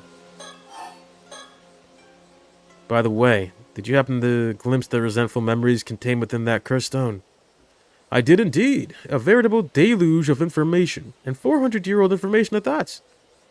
Was the way to lift the curse of the raging waves included in that information? It certainly was. That's it. That's what we've been looking for. I see. So you're searching for the way to lift some curse or other, eh? That's the long and short of it. Will you let us have that curse stone of yours, then? It's too dangerous to leave unaddressed as it is, so we can't leave it with you either way. But that just feels so unfair, you know? I was the one who found the map and solved the riddle. Why, the curse stone would still be at the bottom of the sea if it wasn't for me. And it's hardly been cheap, running back and forth like this. I don't know if I could just give you something so important for nothing in return. Looking to take advantage of the situation, are we? Yikes. Ha! Judge me all you want. I'm at the end of my rope here too, you know. So, what is it you're after then? Money? Well, first of all, I'd like you to turn a blind eye to the fact I used a curse stone. And I'd like you to spill the beans on any knowledge you have on mermaids as well. Turning a blind eye might be a bit much, I'm afraid. All I can promise is... He's very Flynn Rider. Yeah, he's an eccentric dude. I like this guy. All I can promise is there is... Oh my god. All I can promise there is an attempt to reach some sort of deal. In any case, we don't have time to mess around. I really would appreciate it if you cooperated without any further fuss. If you don't, I'll fucking kill you, bitch. We may end up having to get a bit rough. Oh, intimidation is it? Oh, it is? Awesome. Hooray! You seeing this? Hooray! Intimidation is it? But if you think your boorish threats scare me, think again. My trusty bodyguard here will... Sorry, no, I ain't doing that shit today. Oh, over before it even began. A wise decision, young lady. So that's your game, is it? Abusing your authority to seize the property of a defenseless, powerless civilian? State violence! State violence, I say! I know, the faces he makes. You do have a curse stone, though. I doubt anyone would object to use a force against an opponent carrying a lethal weapon. What, seriously? This is really the end of the line, then? Well, if it's really just information on mermaids you want, I'm not opposed to telling you that much. Only within the bounds of what I know, though. Would that be acceptable? You mean it, really? Huzzah! Now that's an offer I can't refuse. Consider this deal done and dusted. Ma'am, it's best if we can get things settled without a fuss. Besides, I don't think it should be a problem now. Okay. Wait, hold on, let me do this. Anything weird happening? Oh, see? Almost missed it. Oh, thank God I did that. Give me that bird, baby. Give me that bird. Which one's this? What's his name? That's Tango in Turkey. You don't fuck with Tango in Turkey. Called me that in high school. Alright. So, what is it you want to know about mermaids, then? Though I'd wager you're after the secret of immortality. Immortality? Oh, no. All I want is to meet a real, live mermaid. 'Tis naught but dreams and adventure that drive me. Really? That's it? Well, even if you had been after immortality, I doubt it would have been possible. What, you mean the legends about mermaids being able to grant immortality are false? They're not. I've encountered my fair share of people who have become immortal that way after all. There's even a word for those individuals. They're known as 800-year immortals. 800-year immortals, eh? So they do exist. Incredible! What became of the third Taishima mermaid then? The one known as Nagame. She hasn't returned to Ryugu, has she? She hasn't. Sobae is the only mermaid who returned to Ryugu in the end. Oh, so she's still out there somewhere, roaming the mortal world as we speak. You could say that, but you could also say that she's no longer here. What do you mean? What are you talking about? Don't tell me she died. Well, that also wouldn't be entirely accurate. Oh. What is it, sirs? I think I've got it. Figured it out, have you? What? Really? What do you mean? Think back on what we heard before. Well, there's not much point in dragging it out, so I'll go ahead and tell you. The mermaid known as Nagame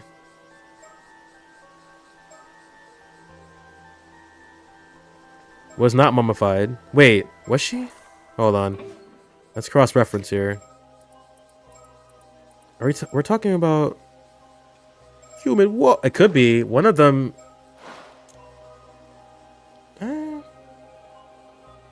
No, hold on. Let's check. Let me check my notes here. I think she was sealed? That is actually correct. I think. I don't know if we're talking about the same mermaid. There's 3 of them. Where is it?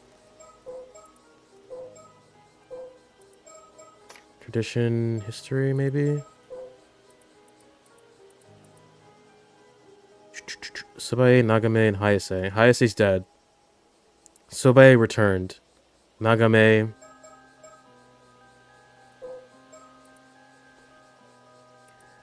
Maybe? You think it's sealed? I'll trust your judgment.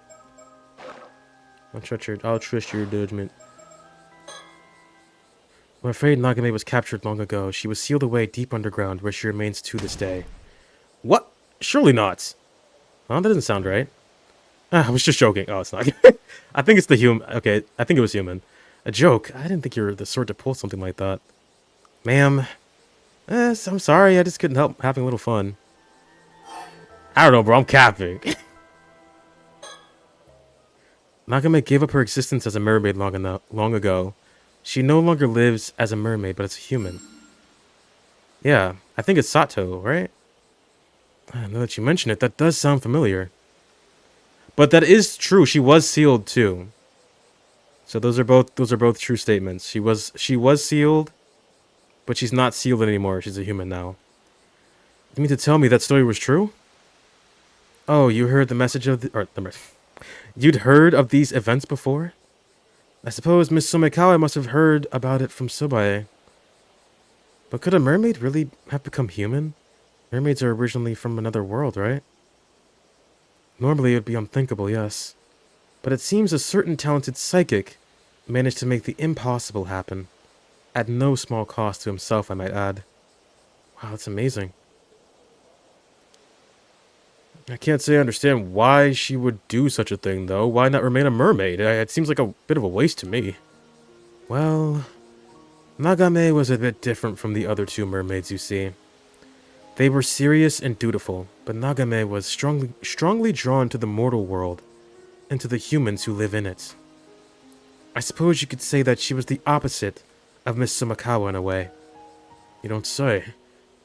More than anything, it seems she was particularly drawn to the idea of becoming human, finding the person of her dreams, and marrying them, of getting to be their bride. It's a pretty cute dream to have. I guess not all mermaids are the same, huh? Indeed. To think that mermaids could harbor the same hopes and dreams as humans do, I must say, she sounds quite relatable. Perhaps I imagine she was viewed as quite the odd soul among her own kind, though. Then, a few decades ago, Nagame appeared or happened to meet a certain psychic. The 2 soon fell in love. And Nagame, who wanted more than anything else to become that man's wife, asked him if there was any way she could become human. The psychic searched for far and wide for a way to grant her wish, and after decades of toil, he found a secret art that would allow her to do so. Ooh, such unconditional love! Such ardent devotion! A mermaid who wished to become human to be with the love of her life? Why, it's like the tale of the Little Mermaid reborn in the modern era. Truly a story to grip the heart. How could I not root for them with everything I have? Are you sure? That would mean we don't know, or we don't have a mermaid to look for anymore, you know. No matter. If it was for the sake of such inspiring passion, then I care not a whit.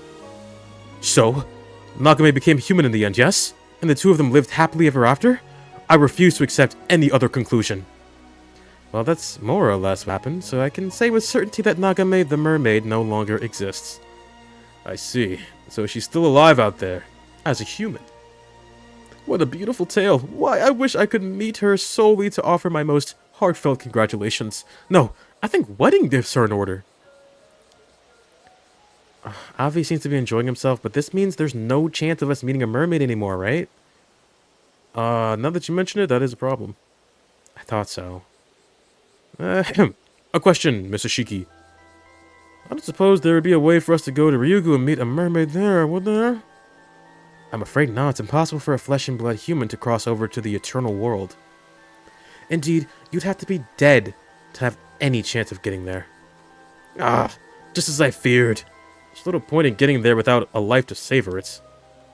Although, does that mean there's the chance that Miss Sumikawa was able to make it to Ryugu in the end? That I don't know. Not everyone ends up in Ryugu after death, after all. I see. I suppose we'll just have to hope that she was able to meet the mermaid she so admired in the afterlife. Okay. That would be all I can tell you that would be all I can tell you there. Are you willing to give us your curse stone? Please give it to me. Well, knowing that we have no chance of meeting a mermaid now has thoroughly dashed all my hopes and dreams. But you did share with us a most charming tale of mermaid love and longing, so I suppose I can't complain. Here you go. Thank you. That was easier than I thought. Soto, could you take a look at it for me? Very well. Let's see here. This shit fake! I see. If you don't mind, there are a few details I'd like to confirm with you before continuing, Avi. Very well, go ahead and ask anything you like. I'll even give you the map we used. It originally belonged to you and yours, after all. Thank you. In that case... I see. I think I know how to lift the curse of the raging wave now. Finally. It certainly has been a long road to get here. Explain. Ma'am, about the curse of the raging waves. Hold on, let's finish dealing with this first. We'll talk about that afterwards. Understood. I'll tell you what you want to know about mermaids in exchange you'll hand... I just did that. We do indeed. Still, you certainly are knowledgeable about mermaids. Where on earth did you get all this information from? Well, let's just say... I have my sources. I suppose we can put this down to the vast knowledge of the Paranormal Affairs Bureau as well, eh? Oh, he hasn't realized yet. What do you mean? None. Don't worry about it. What? He's immortal? Oh, no, that was her! Oh, I thought she was talking about... Oh, that was her?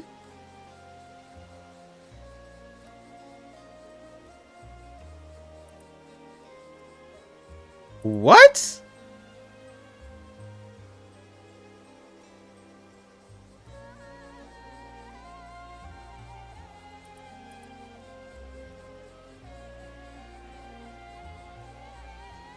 I thought they were talking about Sato.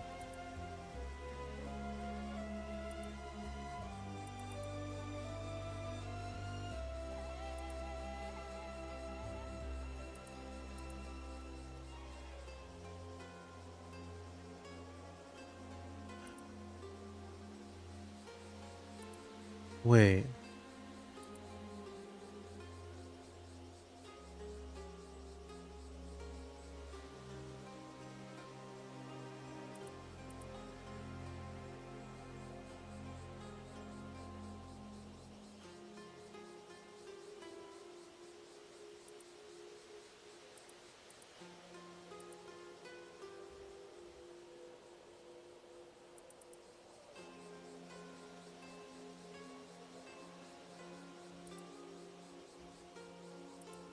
Dude, what the fuck?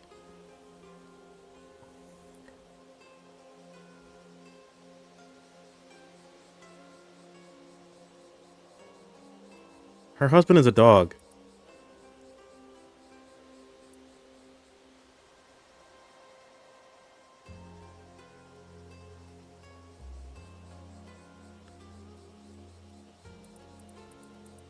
Okay, I didn't realize she was talking about herself. What the hell?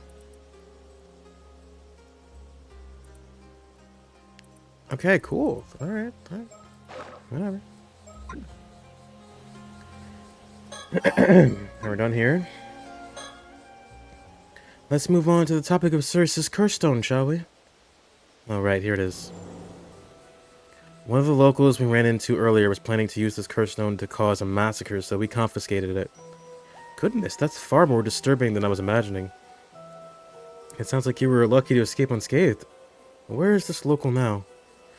Oh, well, I'm afraid she managed to slip away after we took her. We fucking killed her. we killed that motherfucker. I imagine she's fled the island by this point.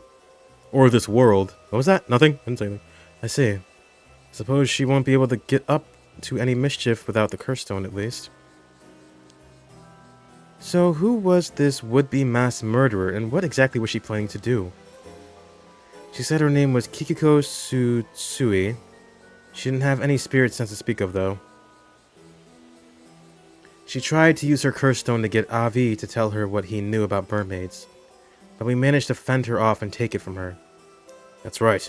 She had hand mirrors and business cards marked with the symbol that serves as the target for the curse, and handed them out around the island in advance for whenever she needed to activate it. A premeditated crime, in other words, and quite a thorough one, too. That was quite a dangerous position you were in. I'll say.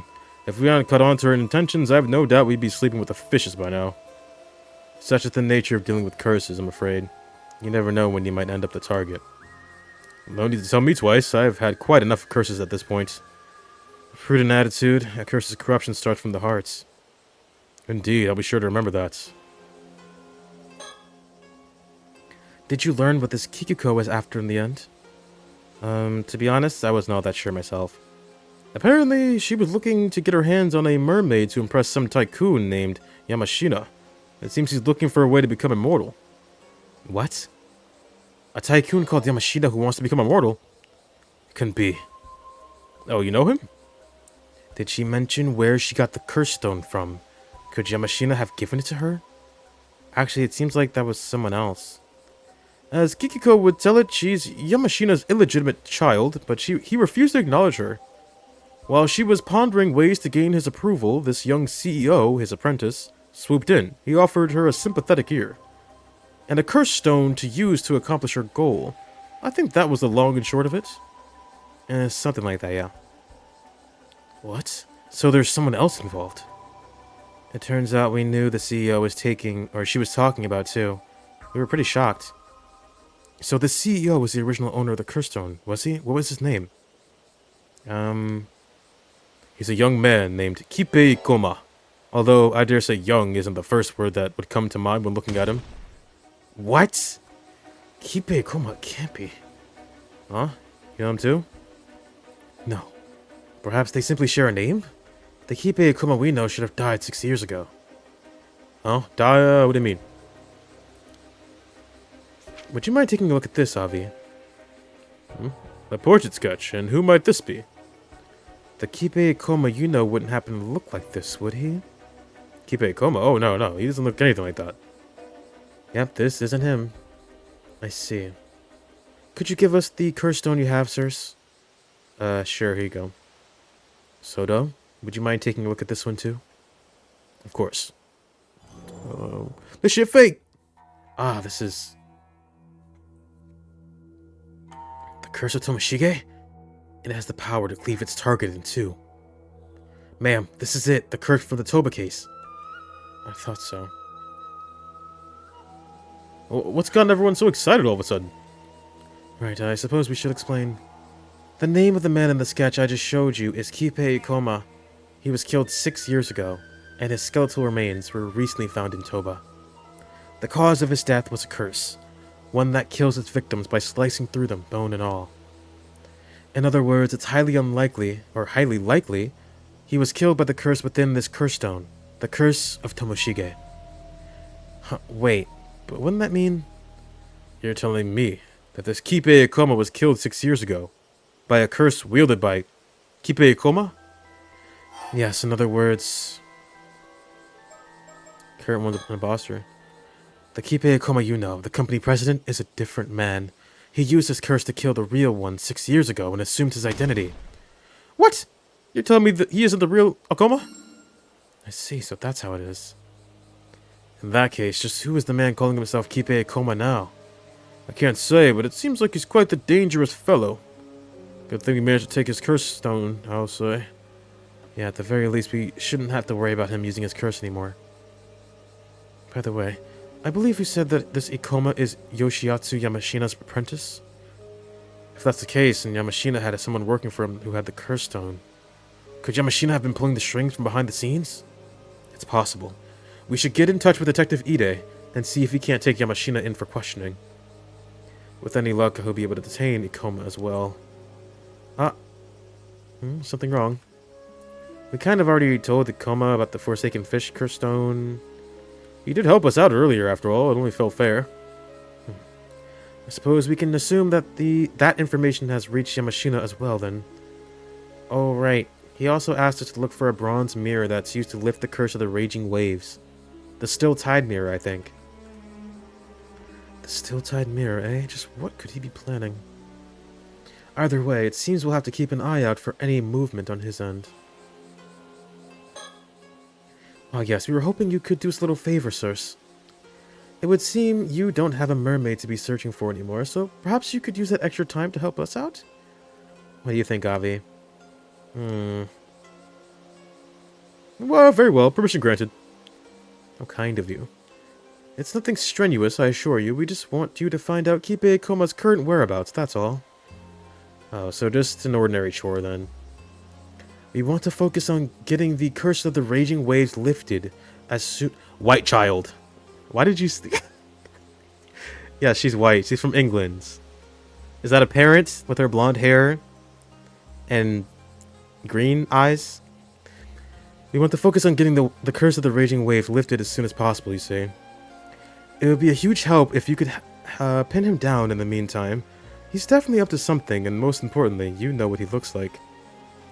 We'll ask a detective from the Mie police to look into things there too, but one can never be too cautious. Both his true identity and goal remain unclear. Be very careful when dealing with him. I guess that means we'll have to go back to the mainland for now. We do have some time left before the last ferry is set to sail, I suppose. Okay then. I do want to find out what's going on too, so we'll see what we can do there. It seems we'll be helping you out with your work then, in that case. Please, do consider putting in a word on my behalf. Alright, let's see what I can do. We appreciate the help. If you learn anything of note, leave a message at the station, alright? Got it. Au revoir! I suppose we should see about lifting the curse of the raging waves then. Let's get in touch with Detective Ide first. We can find Wakamura after that and see if we can't get him to cooperate. Understood. Let's be on our way then.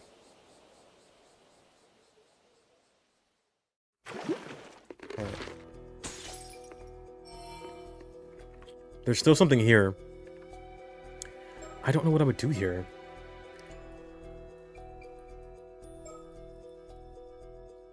Maybe I'll go back to it now. Or maybe it'll be pertinent later. I'm gonna keep going. Point of contact. Where is this? Sacrifice. Is this after the phone call, I think? Let's think back to what has happened. Let's review. After calming down Tsukasa, who had the wrong idea after seeing me with Shotaro by the beach. I explained that the Kante Kisho ruins, that I was immortal, and that Mr. Wakumura was planning to hand me over to someone called Unka Kug... God, seriously, fuck this name, dude. Unka Kodono. Unka Kodono. The two of us searched for a way to stop the curse of the raging waves. We also stopped by the Wakamura home to apologize to Shotaro, but no one was there. After that, we met with Tsuyu, and I learned about who Mare Minakuchi truly was, as well as how the curse of the raging waves had been kept at bay by the bronze mirror she left behind.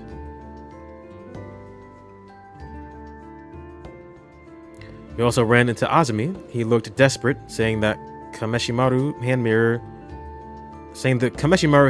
that Kikiko had given me was dangerous, and he was going around collecting them. Tsukasa and I handed ours over to him too. Then, after that...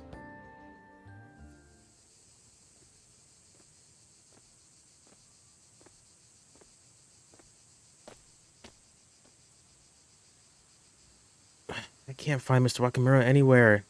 We need to tell him about the bronze mirror as soon as possible. Yeah. Oh.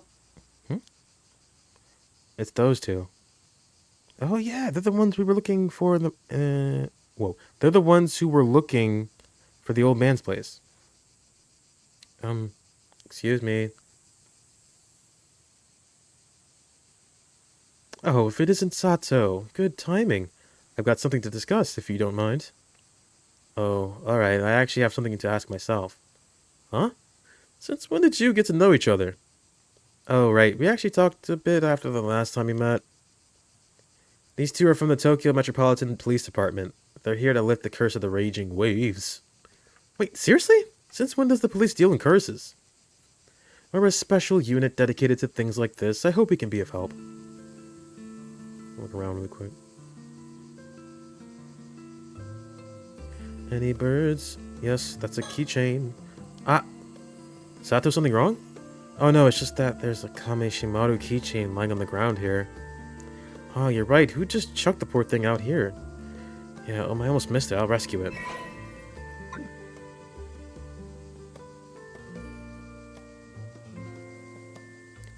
No birds. I'm a sad man.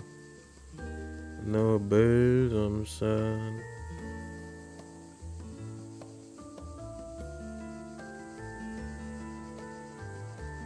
Alright. Mind if I start from my side, then? Oh, not at all. The good news is, we figured out how to lift the curse of the raging waves. Really? You have? Whoa, that's huge! The bad news is that we need a few things to do it. We're in the middle of tracking them down. If that's the case, let us help you. Yeah, what do we need? Well, the first is called the Still Tide Mirror. A mirror used to hold back the curse. We know where that is. At least, I think we do. You do? We just heard about it from Tsuyu Minakuchi. I see. 5 years ago, Mari Minakuchi tried to break the curse with that mirror, but failed. That explains why people blamed her for the Southern Sea disaster. If that mirror from back then is still here, then it is very likely to be the Still Tide Mirror. Yes, that was what I wanted to talk to you about too. I see. Thank you. Sounds like the pieces are coming together.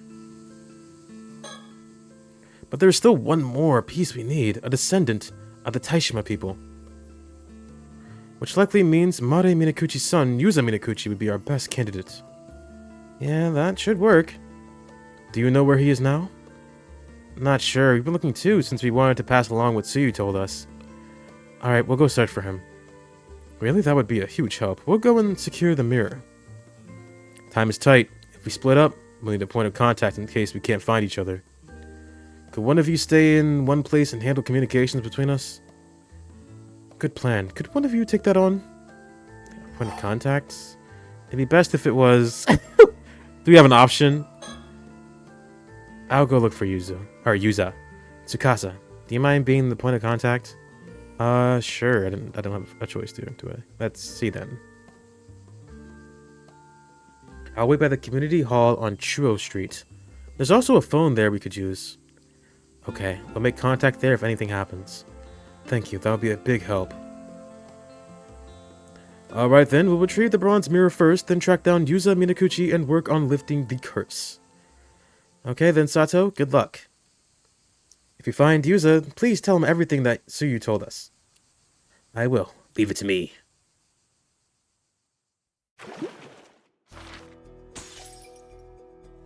Yeah, oh, no. 2 more. Boom. Let's keep going this way. I do want to find Yuza. What's he up to? After that, I met with Yuza.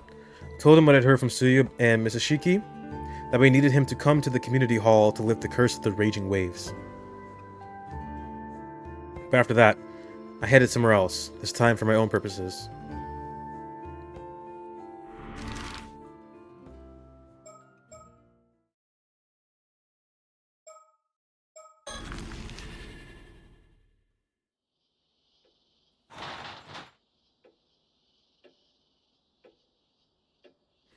Hello, is anyone home?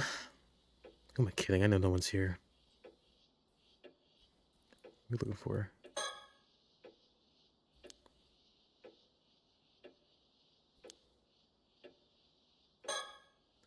Just the drawers.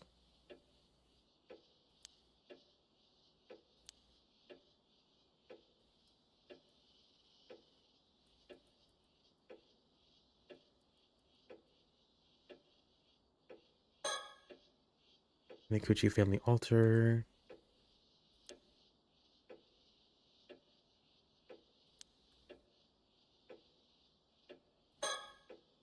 There's an altar shelf. Buddhist objects and keepsakes are neatly arranged. Something Suyu once showed me. Here it is. Oh, there's something about it, but I can't put my finger on what. It really is just as beautiful as ever. I couldn't just take it, so let me put it back on the shelf for. Oh, okay. Not stealing. Respectable. I respect it.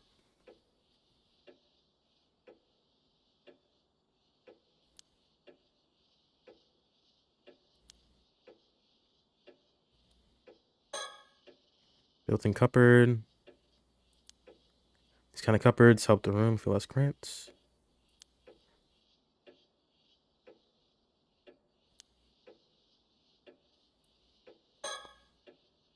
Sliding glass door.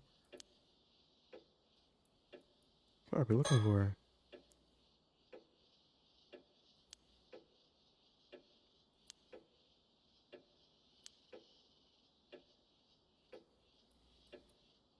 Light.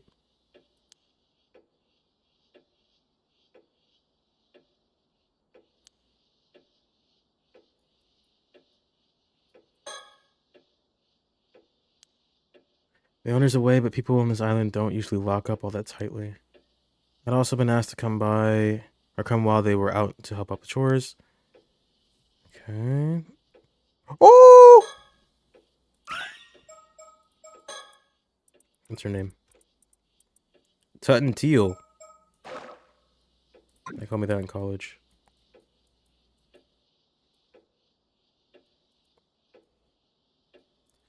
Bro, there ain't shit. Table.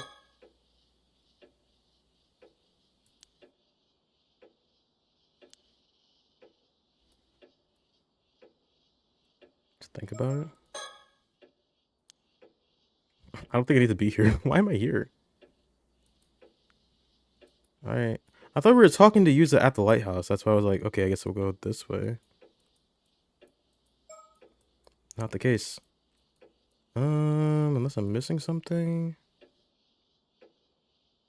Does not look to be the case. So, goodbye.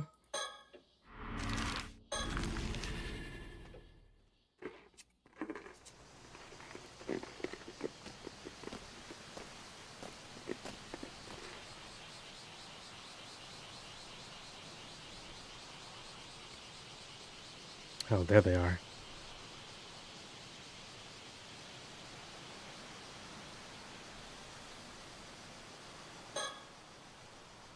Hold on, before I say anything, I should go over the plan in my head one more time. Let's think about what I need to do now. These two have a special box called a tummy tobacco. I need to get it from them, no matter what. I have to find a way to convince them to hand it over. This is the only chance I'm going to get. I'll share what I know bit by bit to hook their interest and negotiate from there. Really not sure I can pull this off, but I have to try. Excuse me. You rang? Yes. Could I speak with you for a moment? Permission granted. Oh, thank you. I don't mind him. He always gets a little carried away. Right. So you're Avi, and I have to go to the bathroom. I'll be right back. Give me a second.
You're Avi, an author, and Circe here is your guide.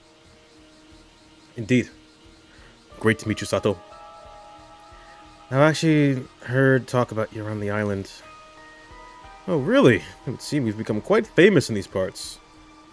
I'd say we're more on the infamous side, but sure.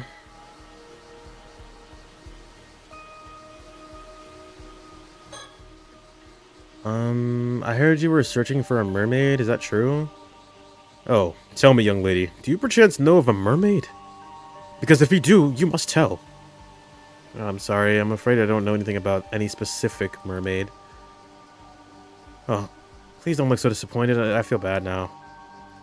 You see, that face is... I can't. What expression is this? You see, I'm rather interested in mermaids, so I was hoping I could ask you a little bit more about them. Now you look both disappointed and annoyed. Did I say something wrong? Well, the last person who asked the same thing really nearly cursed us to death. What? Indeed. And the people on this island are nothing but trouble. I've had enough of it. You're the same, aren't you? You're just after immortality like everyone else. Admit it. Well, I steer the conversation toward the Tamatibeko. What should I say? Yes, I must become immortal. Everything depends on it. If you know anything, I sincerely ask you to tell me. Ah, there it is. Their true colors. I knew it. You think I'd just hand over the Tamatibeko I struggled so hard to obtain?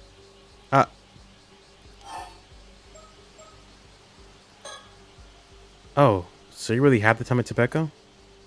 Huh? What's this? I have never heard of this Tamatibeko. But you just said you wouldn't hand it over to me. No. You're mishearing things, young lady. I have no idea of what you speak. Please, I really need it. Alas, young lady, our research has made one thing clear. Trying to meet a mermaid in this place is futile. You see, that's why we decided to give up on the Ise Bay mermaids, take in the sights of Kamishima, and head home. There are mermaid legends scattered all across the world. We have all the time in the world to begin the search anew. Oh, so it really is that hopeless. Plus, we can't linger on this island much longer anyway. Circe's condition and duties are also starting to be an issue, you see, so we must be taking our leave here. Hold on.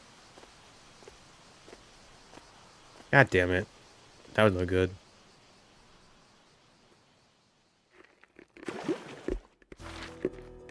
Alright, don't act interested.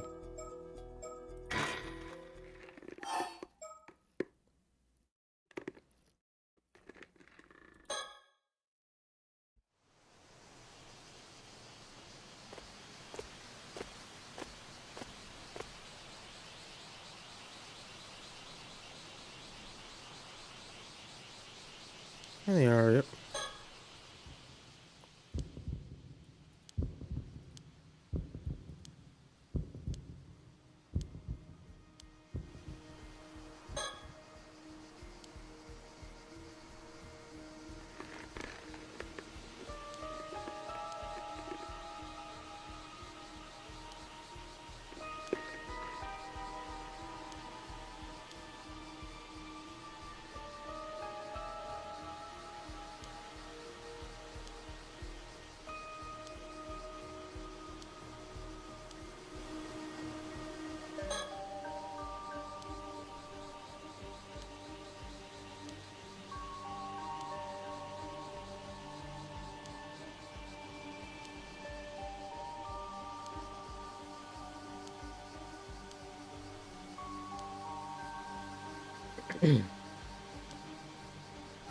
I would never. No, not at all. You've got it all wrong. Oh? Then why are you after a mermaid? Well...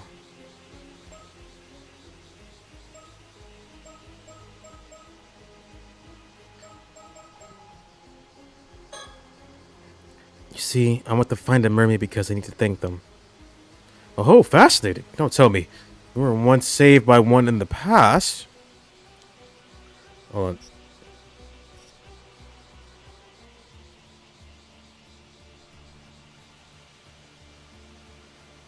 I'm dying. No, not quite. Then what do you need to thank one for? I'm sorry I made that up. I just wanted to find and meet one, that's all. Oh, so that's your only reason. So do mermaids really exist? As it happens, 400 years ago, there was an island near here called Taishima. There are legends that tell of 3 mermaids. Why is Abby so fruity? He's born that way. What can I say? Born that way. 40-year-old 40-year-old man. He's on a journey for romance and adventure.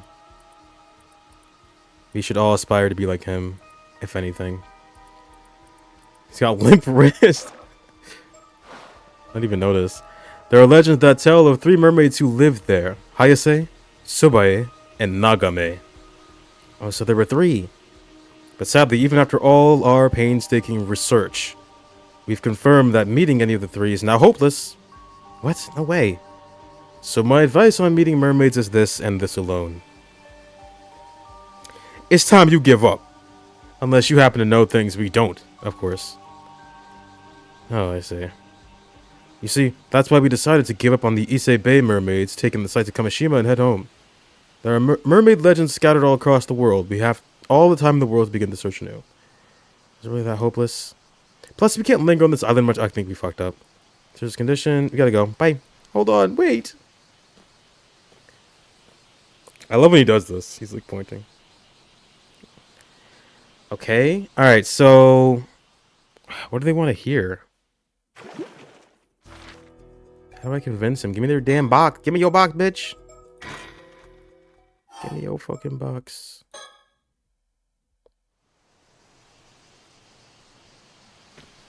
There's only 2 options, though.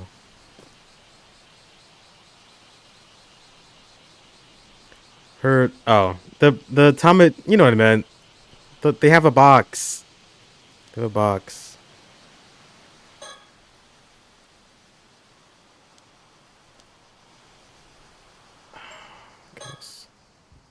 I'm joking. I think we're fucked. Do I need to get something else on a different route or something? Maybe I talk to her instead?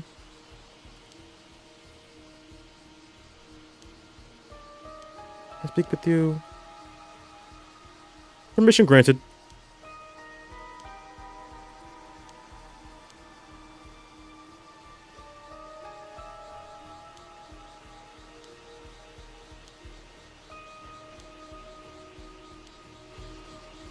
Let's talk to... well, they're the same. Let's get some information. Her blonde hair is so beautiful. I've never seen it in person before. And her outfit also looks so unusual. Maybe it's a traditional clothing from her country. Nobody in Britain dresses like this, bro. Now that I think about it, this is my first time meeting someone from overseas. They do feel different somehow, but I can't quite put it into words. What do we have to use to our advantage? Like, what is she even wearing? What is this? It's like a fusion of Harry Potter and Jujutsu Kaisen.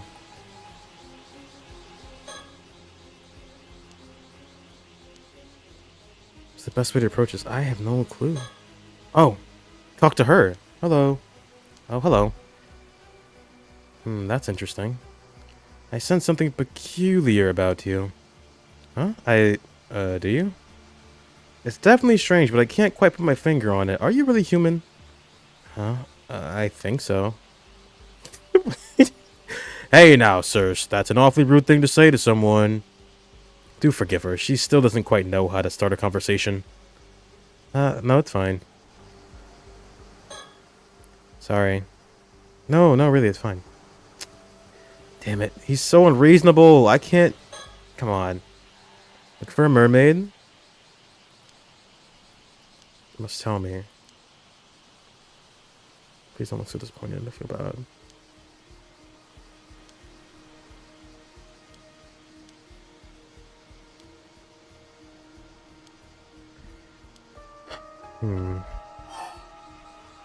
I think we have to deny.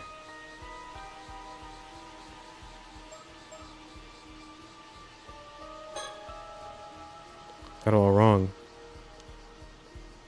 Want to meet one.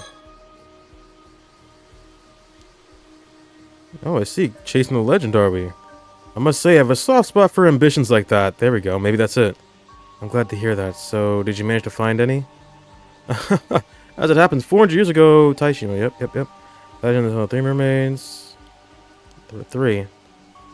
Painstaking research. We confirm the meeting of any of the 3 is hopeless. My advice on meeting mermaids is this and this alone. Give up. Yeah, and that's a dead end. I might need something else.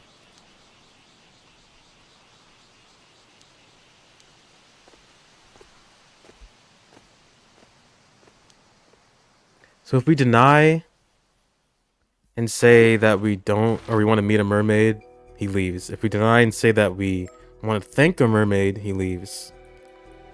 What are we missing? What are we missing here?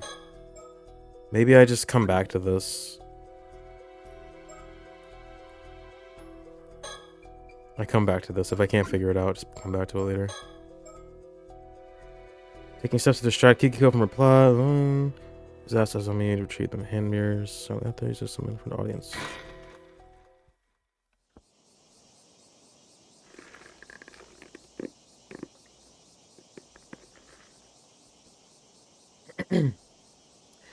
Oh, there you are. You're Yuza Minakuchi, correct?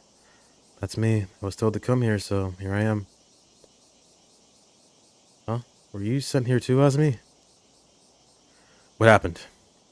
I hopped on the game. I was on Fortnite. We are trying to figure out... Well, it's hard to show it. We need to get a box from Avi. He has the whatever the fuck. The Becco box. He has a box we need, and I can't convince him to give it to me. And I've literally tried all the dialogue options, so I guess we're gonna go on a different timeline and see what happens. Becco? They'll bring it up. Oh, me? Nah, I was just passing by when I heard about what was going on, so I decided to wait here for you. Thanks, Azumi. So, as I understand it, you're the 2 brave police officers who were sent out here from Tokyo to deal with the curse of the raging waves. With violence? No, we don't hurt Avi. We don't use violence on Avi. We can't. We don't have any curse stones. They took both of them. Soto and Yumeko, they have both of the curse stones that were on the island, so there's no fighting back. Brave, I wouldn't go that far. My name is Yumeko Shiki, and this is Soto Kiryu. Pleased to meet you. Am I mistaken, or did the 2 of you visit Kamishima yesterday as well? It almost seemed as if you ran away at the sight of me. Did I do something to scare you off? Dear me, you noticed us, did you? My apologies. Well, I will explain everything shortly. Ah, but before I forget, that fellow over there has business with you as well, Yuza. Huh? Mr. Wakamura. He was fairly suspicious of us at first, but it seems we have finally earned his trust.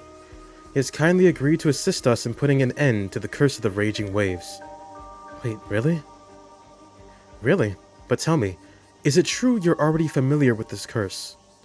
That's what your friend here told us. Yeah, more or less. Good, then it seems we're all up to speed. What's he doing? How you doing, man? You doing good? That's good. Any birds around? No. To be frank, I have a favor I'd like to ask of you as soon as possible. But I understand you must have questions, so we'll come back to that later. For now, ask me whatever you'd like.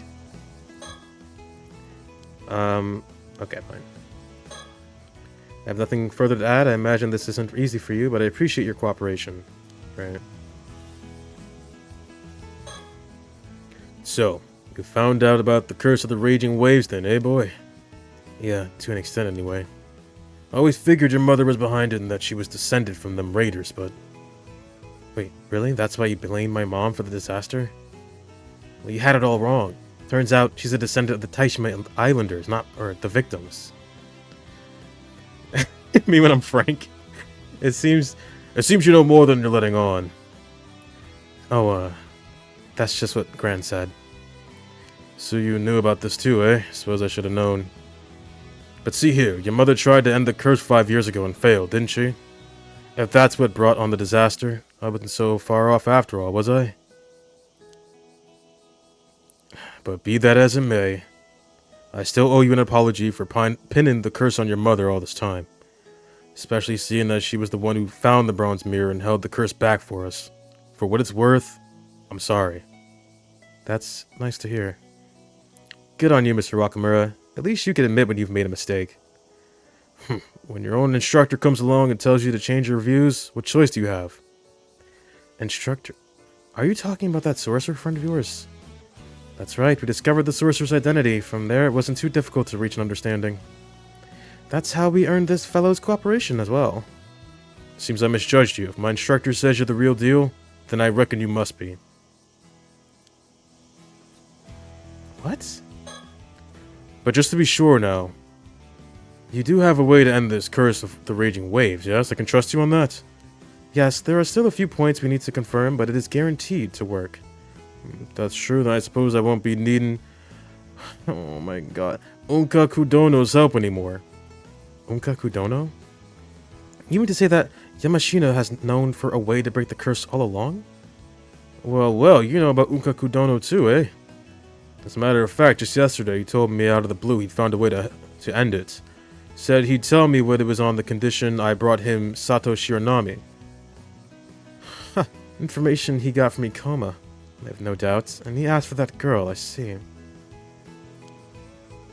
And you were prepared to hand her over. Isn't she a relative of yours? So what if I was? That's got nothing to do with you. If you say so. In any case, the information Yamashina had for you must be the same as what we have to share. So there's no longer any need for you to betray your own kin. I'll hold you to that. Alright, let's talk about it. To be frank. Alright, she's being frank with me right now. Azumi, what do you think about the situation? That reminds me. Any luck with those hand mirrors, Azumi? Frank mentioned. No worries there, I got them all back. Every last one? You must be the fastest mirror collector in Japan. I knew I could count on you. Thanks, Azumi. Oh? Are you talking about the mirrors Kikiko Tsutsui was handing out earlier? How did you know? I, realized they were dangerous, so I had Azumi collect them all. Really? Does that mean you figured out they were the targets of a curse? Wait, you knew about that? So it was true. What's the deal with these things anyway?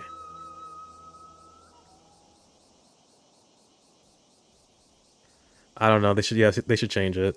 That's Frank. This is now Frank. I see. So these curse stones can be used to kill people instantly. But since Kikiko's curse stone was confiscated, the danger's passed. Phew, what a relief. What I want to know is how you found out that Kikiko intended to use those hand mirrors as the targets of her curse to begin with. I traveled through time. I'm not sure you'll believe me, but I'm possessed by a fourth wall break. What? You encountered a Tomokazuki while you were diving and it showed you a vision? That's the long and short of it. Any idea what it means? Paranormal encounters are your area of expertise after all. I have known instances of phenomena capable of instilling memories, however. Your experience does not seem to fit with any of them. I wonder why the thing looked like you. That's the strangest part in my book. Hold up. You don't think this Tomokazuki could be a kind of curse, do you? It is true that some curses are accompanied by phantoms known as curse echoes. Yet, as the apparition Yuza encountered warned him of impending danger, it seems unlikely to have been the product of a harmful curse. That being said, I'm afraid I cannot begin to guess its true nature. Well, at least that hand mirror curse is dealt with. That's a load off our minds. Right, but we're not done yet. One calamity down, one to go. Oh yeah, guess we can't relax till the curse of the raging waves is broken too. Alright, Frank, come on. To be frank, oh my fucking god. What do you want me to say? All the same, I'm not sure. Is something else troubling you? According to you, when Mari Minakuchi failed to break the curse, it brought on the disaster 5 years ago, but... Is that really the truth? What are you getting at?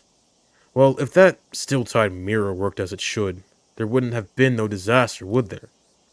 That only leaves one possibility, don't it? That the raging waves curse-bearer was stirring up trouble.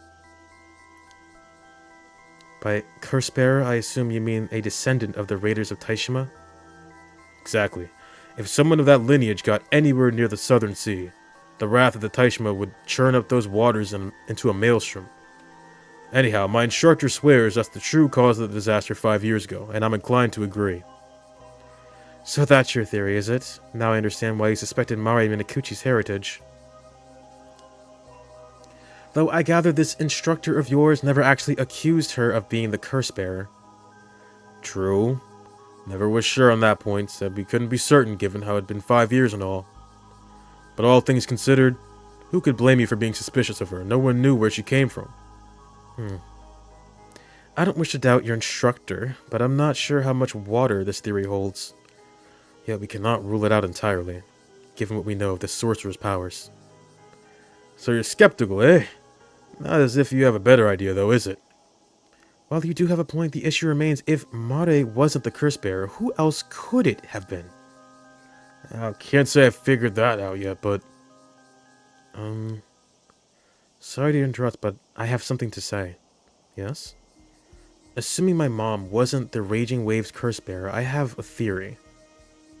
See, I've read over the reports of the incident again and again, and there's something I noticed. Oh, and what might that be? Well, another possible cause, another suspect. This isn't the work of a curse.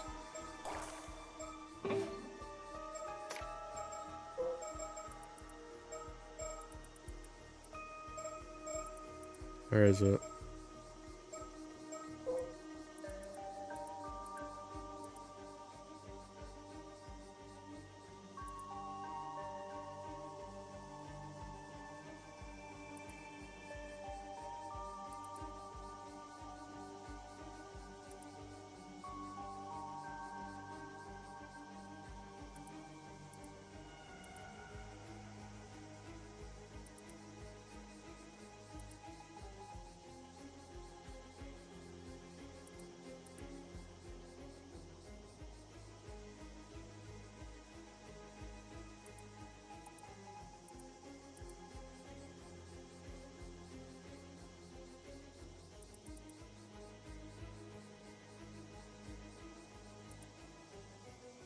Other culprit?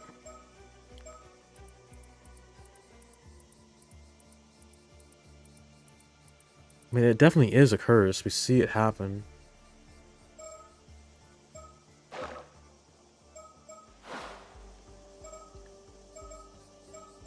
Another possible cause.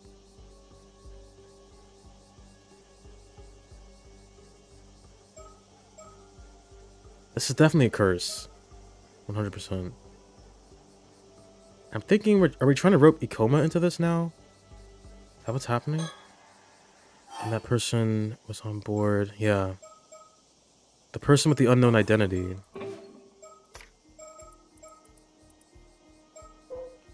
Minakuchi was obviously his family. Not the captain. All 5 crew members. The small-sized fishing vessel.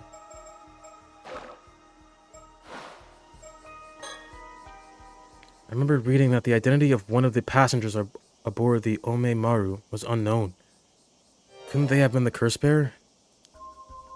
Interesting.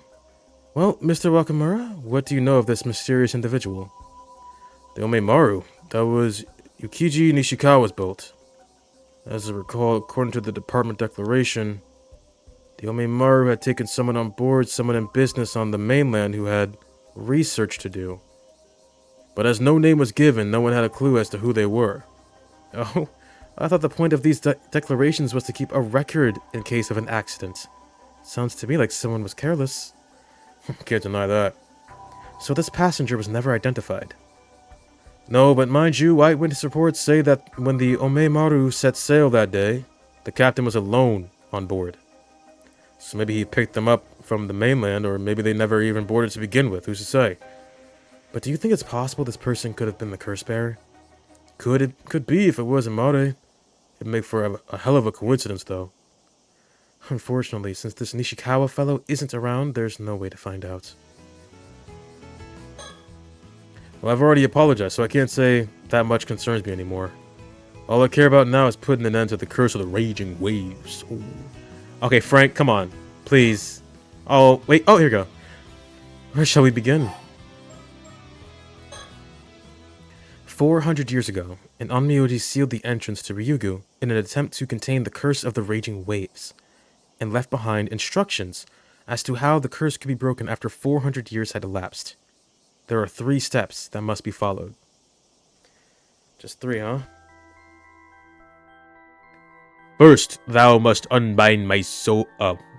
That should be the wording if I remember correctly. Let's consider each of the steps in turn.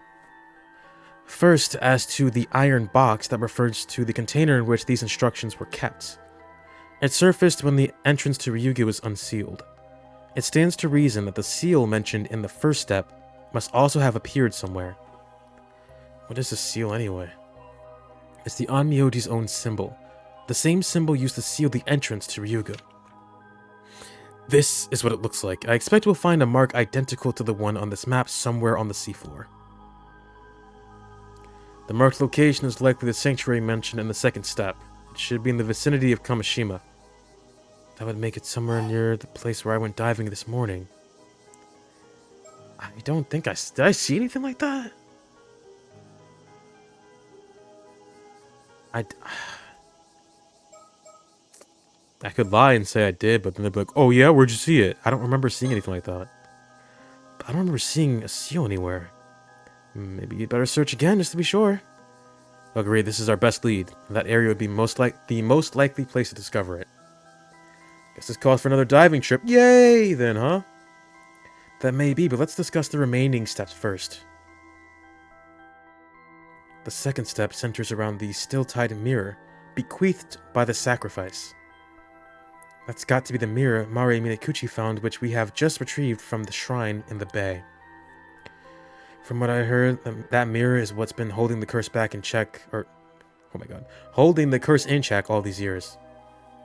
That's right, and now it must be offered to the sanctuary. The former site of the Taishima sanctuary should lie in that area. Perhaps that is the location we seek. In that case, I reckon the hole where I encountered the Tomokazuki is the most likely spot. After all, it only appeared a few months back. I can't think of anywhere else it could be. That does seem likely. The only problem is there's no way through. Huh? How's that? There's a powerful current in there. Going too far and it'll drag you down to the depths in an instant. It does not strike me as a natural phenomenon. It is possible the sanctuary lies within. And perhaps one must have the still-tied mirror in hand to pass through safely. That makes sense. And then it seems the way forward is clear as far as the first 2 steps are concerned. Right, that's just the third.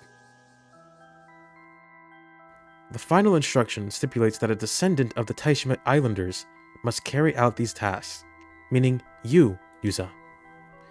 So that's why I was called here, huh? First, I'll need to find the seal on the seafloor and unbind it. After that, all that's left is to take the still-tied mirror through the hole and offer it to the sanctuary. We're counting on you, Yuza. If you pull this off, the curse of the raging waves should be broken for good. Let's hop to it then. They'll take you out on the boat. Thanks, Azumi. Sounds like this is a job for the patron saint of diving. The patron saint? Who are you talking about? Don't worry about it. It's a private joke. Well, I do hope you're taking this seriously, Yuza. The fate of this curse rests with you. Don't worry, I'll get it done. Breaking curses is what living legends like me were made for! Is that so? Glad to hear it.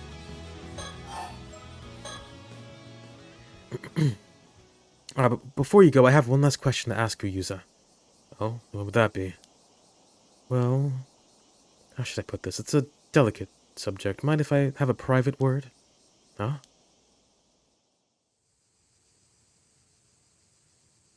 So, what did you want to talk about? Just so we're clear, if you're looking to grow pearls, I don't know anything about that.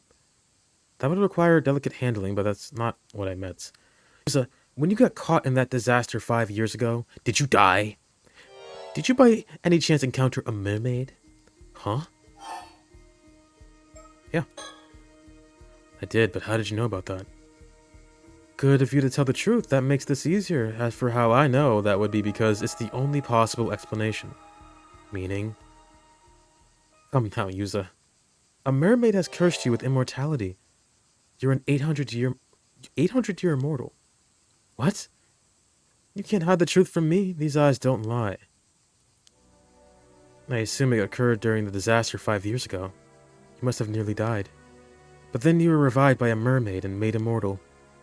Surely you must have realized this by now. Yeah. You got me. I'm an immortal boy with an undying body. Why did this happen to you, I wonder? Wish I knew. If you can tell me more about it, would you mind filling me in? I suppose that's only fair. What would you like to know? I was wondering, does me being immortal have anything to do with my mom? I mean, is there any chance she could have been a mermaid? None whatsoever. Aw. In all likelihood, you received your immortality from the mermaid Sobae. You see, Mare Minakuchi was a descendant of the clan that was tasked with escorting Sobae back to Ryugu. That much I'm certain of. Is that why she tried to break the curse of the raging waves 5 years ago? I can only assume so. However, as the seal over the entrance to Ryugu had yet to break, things didn't go as planned. Does this mean Sobae could still be nearby? Maybe she's living in the sea around Kamishima. Where there's little chance of that. See, when the entrance to Ryugu was unsealed 3 months ago, Sobae would have been able to return home. Oh, well, I guess that means Mom's duty was fulfilled in the end. That's something, at least. Do you know of any way I can meet this mermaid? You don't give up easily, huh? Are you another mermaid fan? Another fan? Those foreigners who visited the island recently were also very keen on meeting a mermaid. Oh, you mean that author and his young guide? Sure do. You've spoken with them, I take it. Actually, no, I never met them. But I saw them when I had that vision. Is that so? Well, all I can tell you is the same thing I told them. Meeting a mermaid is no longer possible. Does that mean there's no way to visit Ryugu either? The thing is, Ryugu is pretty close to what's typically referred to as the afterlife. You might say it's the space between our world and the land of the dead. And there's no way to travel there, none at all? Sorry, no, you'll just have to accept that. And there's no way to travel there? No, bitch, did you not hear me? The fuck? And there's no way to return there? Okay, you're not listening. Let's just move on. Earlier, you said a mermaid cursed me. What exactly did you mean by that? Just what it sounds like. For 800 years, you'll be incapable of aging or dying. What is that but a curse? Your very existence defies the laws of nature. You can hardly be termed human. You are now an anomalous being. Something closer to a spirit. Though, for that matter, I'm in no position to talk. Huh? Still, I do feel sorry for you. What possessed her to curse you? A mere child? I should like to know. I always thought... I thought she was saving him. I always thought that mermaid would save my life. Was I wrong? Well, that depends on how you look at things. Personally, I wouldn't call what she did saving you at all. At the end of the day, she saddled you with an existence worse than death. Is it that terrible? It's only been 5 years. The people around you probably think you're a late bloomer. But give it another decade or two and your static appearance will start to stand out. And should you ever meet with a would-be fatal accident in public, it's all over for you. If your immortal nature is exposed, you'll be bombarded with public scrutiny at best. At worst, you'll be captured and experimented on. Either way, from that moment on, you'll never be able to live a normal life in human society again. Humans have always coveted immortality. Countless dream of it even today. But the reality is, only the first few decades of your existence are bound to be enjoyable. Yep. He's immortal, Sato's immortal, and Yumeko's a mermaid. Spoiler. It's only going to get harder for you as time goes on. Humans were never meant to live for hundreds of years. A lifespan that long is unendurable. Oh, that's why she... What? What do you mean? That's why she's white? Yumeko? Is she that much whiter than everybody else? I guess I can see it, yeah. I got some tans. Oh, not all of them. Her eye color is peculiar. Oh, her eyes. Yeah, that's why her eyes look like that. And speaking as a member of law enforcement, the existence of immortal beings must be kept hidden, or all sorts of problems can arise. Problems? Like what? Well, it's not easy to keep a lid on things these days, and it doesn't take much to incite a panic or start a war. Just last year, there was that ruckus over the right of resurrection. I was there! If you'll remember. Suffice it to say, whenever I track down an 800-year immortal, I can't just leave them be. What are you saying? Are you going to arrest me? Ordinarily, I would. Protocol dictates that I capture any 800-year immortals I find and seal them in an underground vault. All you have to do is become a nomad and live off the grid. Maybe come into society for like 10 years and disappear. Seems easy to be immortal. You say that now. It's the idea. I mean, I don't know. I feel like it's. I wouldn't wish that upon my worst enemy personally. I wouldn't wish immortality on anyone. You'll never. I guess if you don't care, I don't know. You're never gonna be like human, you know? Like you're never gonna really fit in. You're not gonna have a place to belong. You can come back, but it's gonna be ripped from you. That place of belonging is gonna be ripped from you. You have to wander around by yourself. It can be isolating, it can be lonely. It can make you go insane. Keep the real one. Well, they're gonna die. The real ones are gonna die. Then you gotta find more real ones. You have to keep doing this process over and over and over again. I feel like that would drive you insane. But we can't conceptualize that because we can't live forever. That's not a real thing. It's like cosmic horror in a way, I guess. Don't worry, I've got no intention of taking you anywhere just yet. You're a special case. The way I see it, you're essentially the victim here. Not to mention, I need your help breaking the curse of the raging waves. So, it seems like we'll have to find a way to compromise.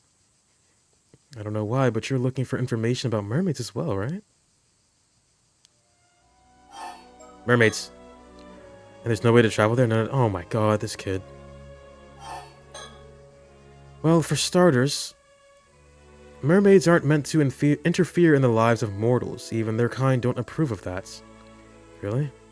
In fact, generally speaking, creating an 800-year immortal is flat out forbidden. Despite that, Sobae made you immortal. In other words, this mermaid went out of her way to place a curse on you.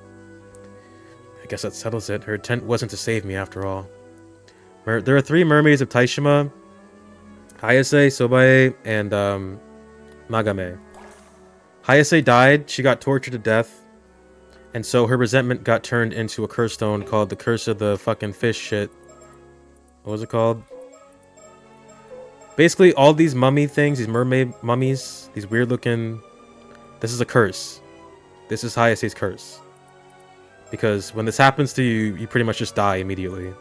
Turn into a fish. Nagame is Yumeko. She met a man and she was like, I want to get married. And he was thankfully a sorcerer, so he turned her into a human. And then Sobae was the one that went back to the eternal world, Ryugu. And she was the one that Yuza's mother was looking after because the descendants of Taishima were supposed to protect the remnants of the mermaids that escaped. Yeah, she wanted to be human. She ages slower, obviously. Just swim with the fish, bro. What? Well, I think she wanted more than swimming, if you know what I mean. He must have been the sexiest motherfucker ever.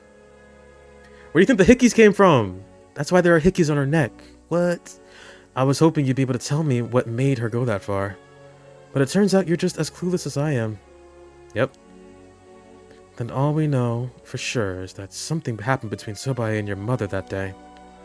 And that led to you becoming or being made immortal.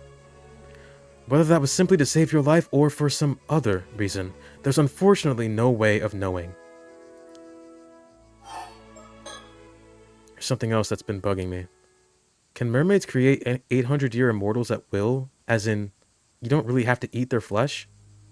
Actually, you do. You can't become immortal without ingesting a bit of mermaid flesh, even if it's a tiny piece. However, it's not as simple as cutting off a slice.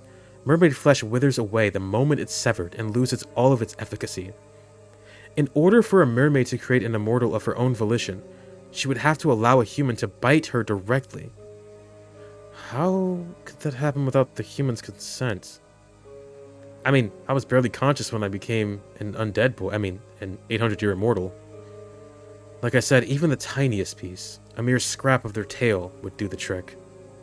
You can move someone's jaw while they were unconscious and then get them to bite. It's not impossible. Oh, damn, I guess it was a lot more forceful than I was imagining.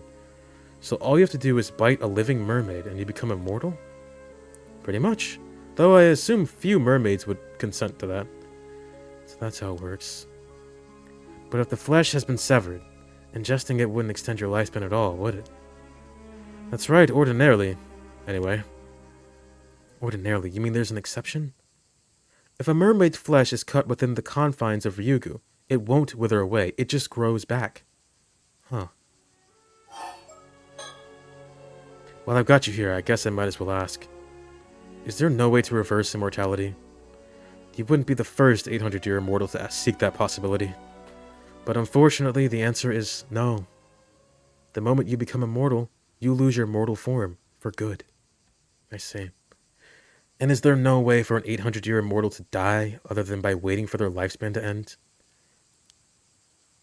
No, it is simply impossible. This is what makes it a curse. Not that I want to experiment, but what would happen if, say, I threw my body into a furnace or a vat of acid? What the The instant it resulted in death, you would begin to reform, starting from the part of you with the largest remaining piece of your heart. Every other part of you would then vanish. No matter how beyond repair your body becomes, it will be healed when you resurrect. I see. On the other hand, you won't be healed if your injuries aren't fatal, no matter how badly hurt you are. For example, taking the furnace scenario you mentioned, if your body remained in the furnace after you resurrected, you would burn to death again, then revive again, and so on in an endless cycle, all while fully conscious. Shit, sounds like hell. My advice? Be very careful not to fall into any bottomless pits. Right, I'll be sure to keep that in mind if I ever go near one. By the way, you mentioned I'd resurrect from the part around my heart. Does that mean even if my head was cut off, only my body would regenerate? Well, yes, that should be the case. But what would happen to my consciousness, my memories, my thoughts? All of that is stored in the brain, isn't it? That's a tough one. As I mentioned, every part of you except the one that resurrects will vanish. So it seems likely that everything inside your head, including your consciousness, would vanish too. It can happen? Does that mean my regenerated body would have entirely new consciousness? Well, it seems 800-year immortals do sometimes have fuzzy memories after they resurrect. But I've never known anyone who tried what you're describing. It's possible your consciousness would be reinstated, carried over just as it was before. Though it's equally possible that it would be divided or become a new entity. There's no way to know unless you decide to test it for yourself. Divided, huh? Look, I wish I could make this easier on you, but there's nothing I can do. Yeah. Still, so long as you stay put on this island and keep a low profile, I'm prepared to leave you be. You've managed to keep your immortality a secret for 5 years now, after all. Thank you. I swear, I'll do everything in my power not to get found out, so please, don't arrest me. But I'm curious, what were you intending to do if you found a way to meet Sobae? Honestly, at first I just wanted to thank her for saving me, but now I want to fucking kill that bit after what you told me. That's changed. How so? Well, now I'm more curious to hear about why she decided to make me an 800-year immortal and about what happened with my mom that day. Can't say I blame you. And I understand where you're coming from, but it just can't be done. Even if I can't meet her, isn't there some way I could learn the truth? You can just use makeup and go to the gym. Easy. What are you talking about? That makes your immortal life easy if you go to the gym and use makeup. Did you not just hear him describe what could potentially happen? This is the curse. You can't convince me otherwise. You cannot. Makeup to add frown lines. Oh, so you look like you're aging? That's just so much upkeep just to walk outside. Like, do you understand like how much you would have to do to just even be presentable? And you would constantly be worrying, oh, did they notice? Do I look kind of weird? True. Well, you can't ask her directly or communicate. That's not true. That's not true. I mean, it's kind of true. I don't know, dude. Whatever. It's different. It's different. It's different because you're hiding immortality. If someone finds out you're immortal, you are fucked with a capital F. With a capital F. You're getting abducted. You're getting experimented upon. They're throwing you in a vat of acid, and you're resurrecting constantly, forever. That's exactly what's going to happen. You can't ask her directly or communicate with her in any way. But you know, I heard you have no memory of the incident 5 years ago. Is that true? Huh? Well, yeah, the doctors reckon it's because of the shock. Even my memories of meeting a mermaid are really hazy. Then isn't it possible somebody told you something that day? If so, the memory of what you heard must be buried in the depths of your subconscious.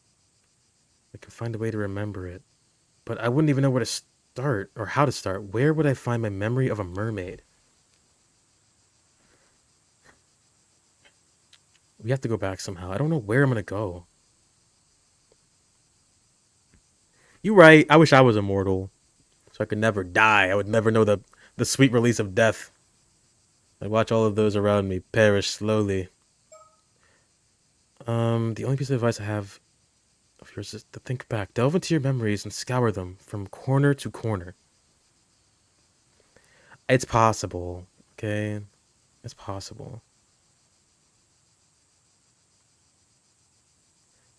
I don't know, man. It just sounds too good to be true. Every fable, folk tale, fucking fantasy story, Greek mythology, anything where immortality is put on the table, it never ends well. It never does. It's like reviving people. It's like reviving people. The elites control us.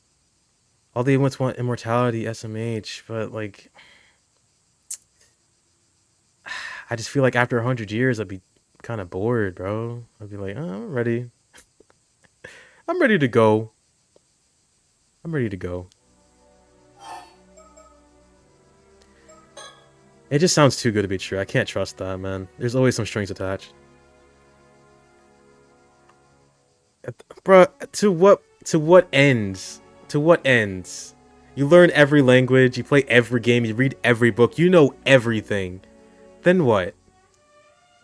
You've solved life? There's more to life than knowing everything. It's about meeting people and forming connections and loving one another. Can't we all just love each other? That's what we're here to do. We're here to love. We're here to love, not learn.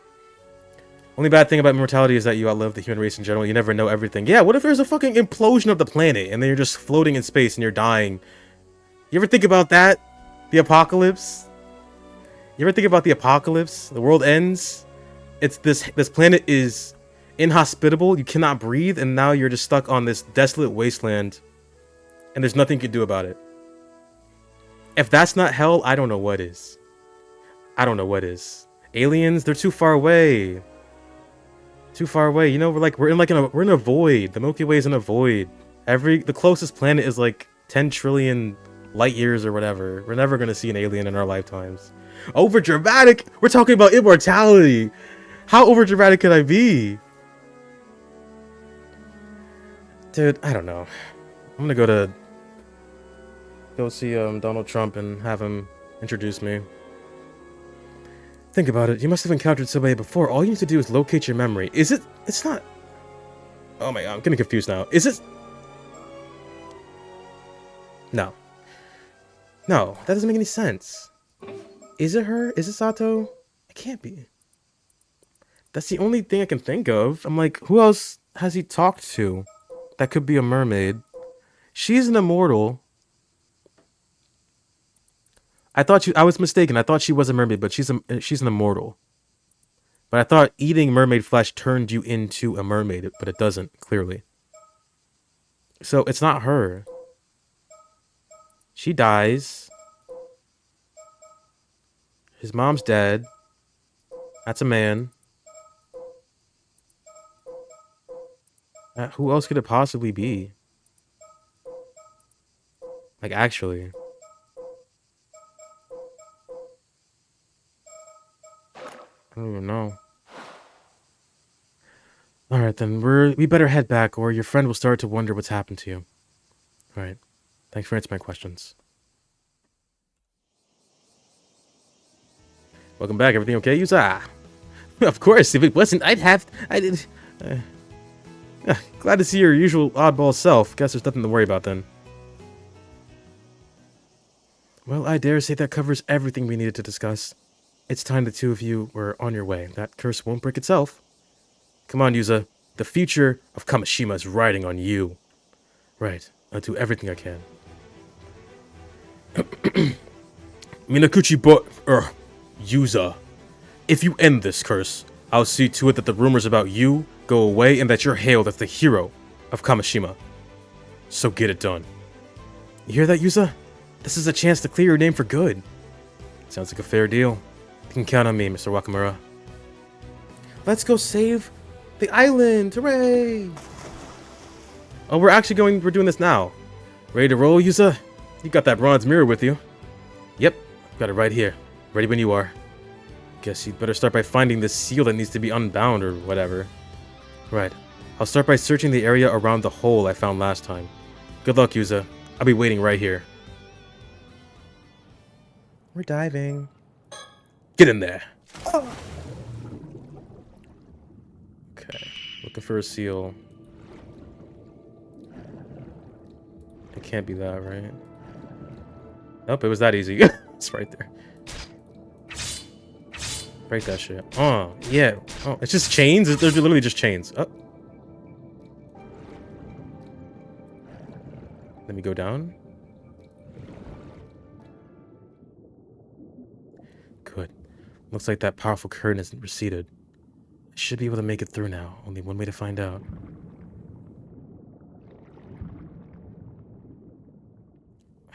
This seems like it's too easy.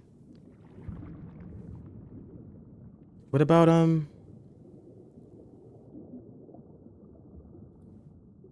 Oh. Creepy. I'm sorry to anybody that has, like, what's that fear called? Thalassophobia or whatever? Fear of the ocean? I'm sorry. I'm sure this is awful. This place feels vaguely familiar. Have I been here before? Maybe I'm just imagining things.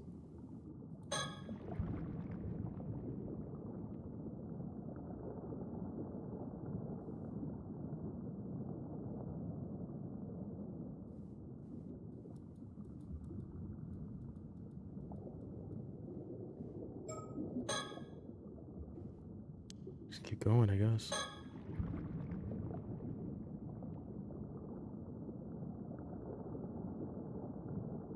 There's a tunnel here. Is it the right way?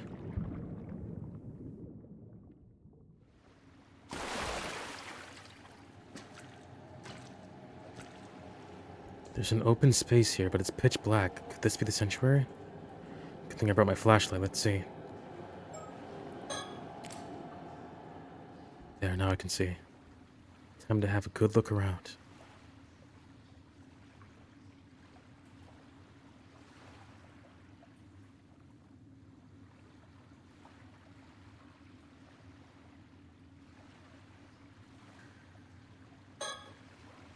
This way should take me further in, hmm?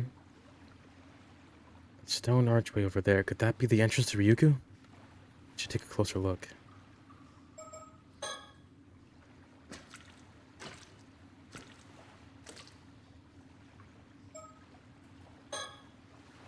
Stone archway. Could be the entrance to Ryukyu. But nothing happens when I go near it. Guess humans really can't travel there after all. So all I need to do is all I need to do to break the curse is leave the bronze mirror here, right?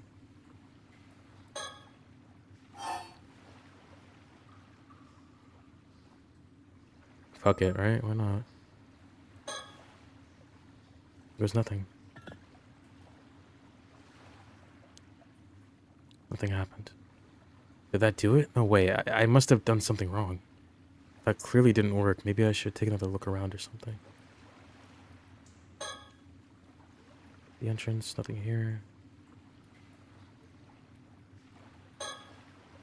Turn around, look and see is the way I came through.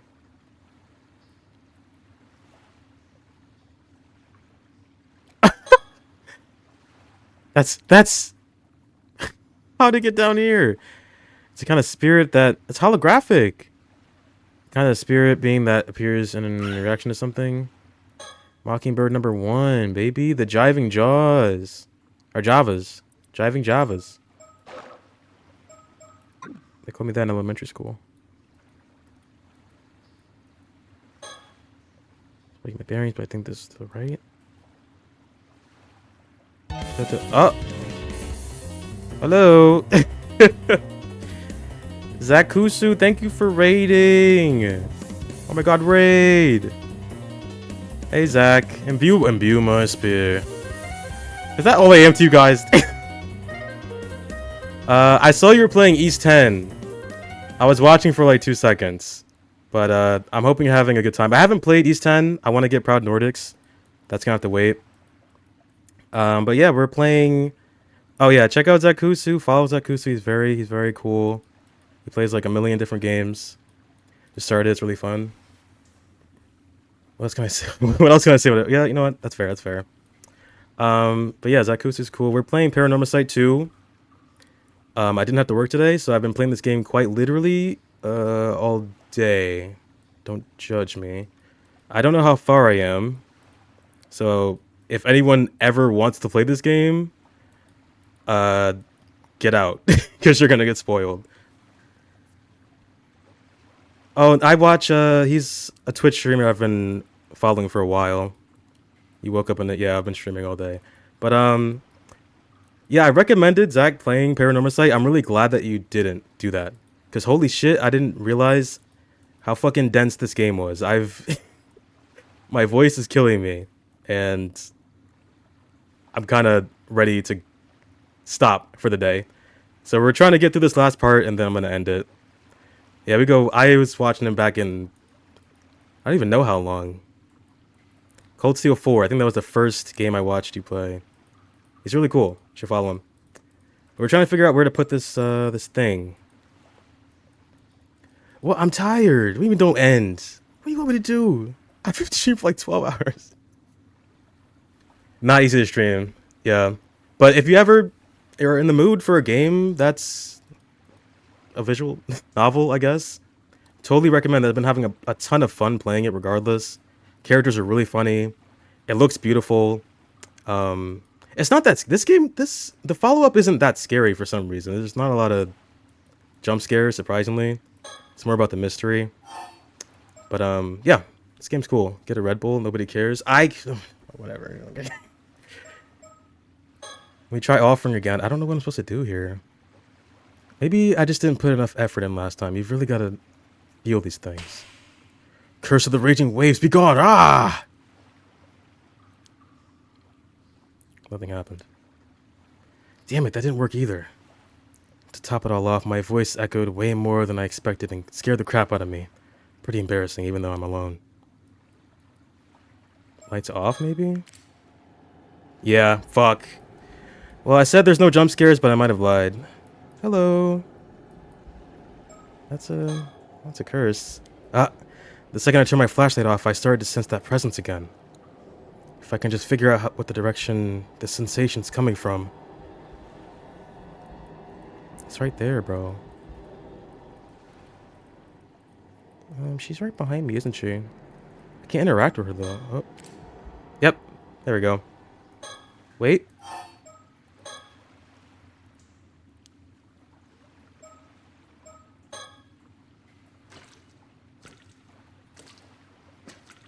consulted my console, and yeah, we agreed that one would never get bored of life.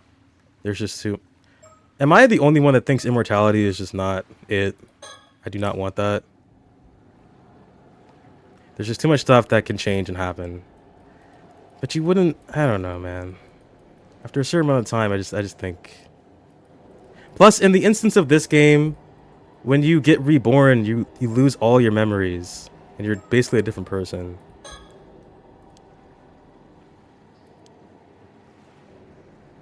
What am I trying to do here?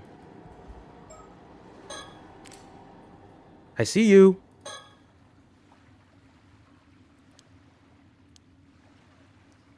Oh my god. Let's look at the floor. There's lots of puddles. Alright, so obviously you need to do something with the light. Went from Africa not being colonized to full-on colonization and then getting freed, kinda.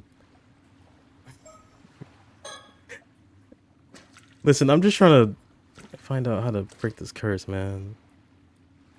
Help me. Help me. I can't offer it. Offer it when the light's off, maybe? Oh my god, why didn't I try that? Can I even do that?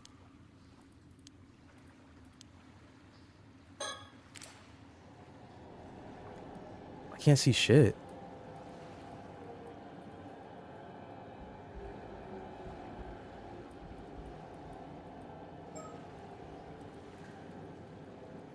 What does he want me to do? Do I just stand here and let her get closer? Is she getting closer? I can't even tell.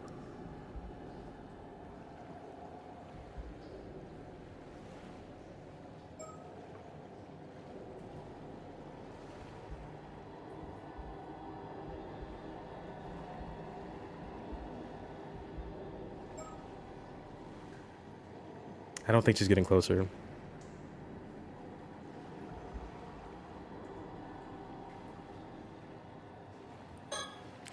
Ah! Nope, didn't do anything. What the fuck? Hold off.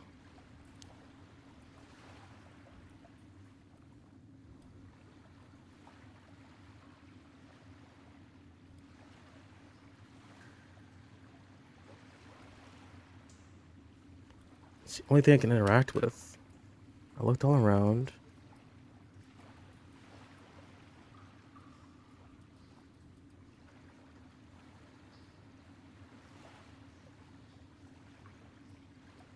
Maybe there's a setting. Hold on.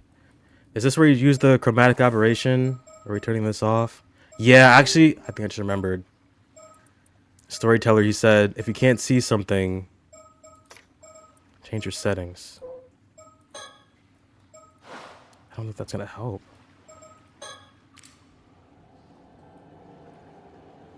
Turn the brightness up, maybe?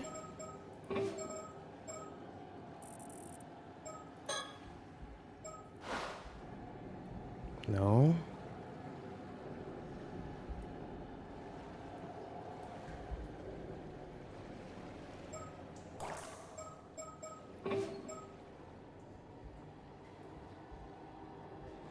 They didn't even change the brightness, did it? Oh, it kind of did.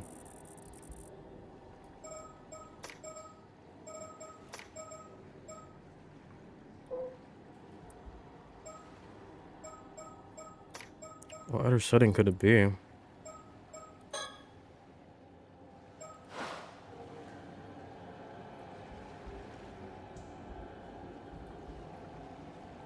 I can't access my inventory.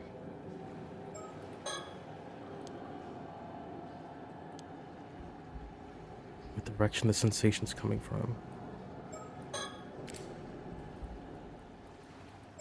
Let's move backwards. Although it's definitely right here.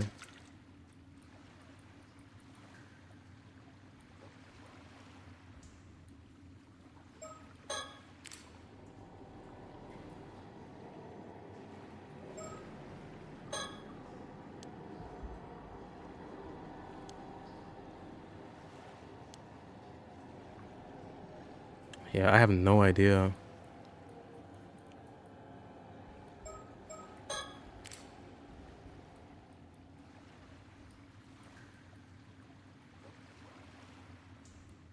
Mockingbirds help me.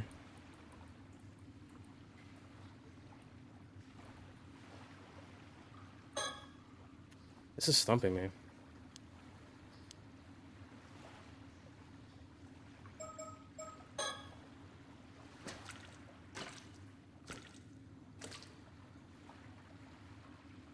And I can't do anything else at all.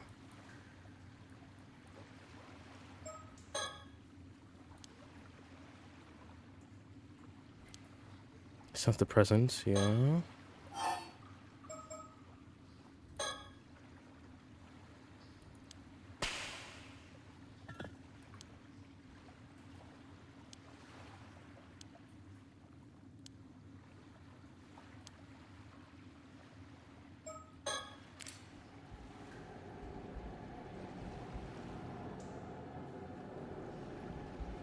Let's see, what did... Let me look in the files. Maybe it says something here.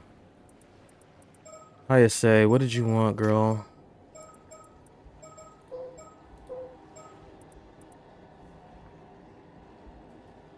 Power to kill any human submerged in the waters of Ise Bay.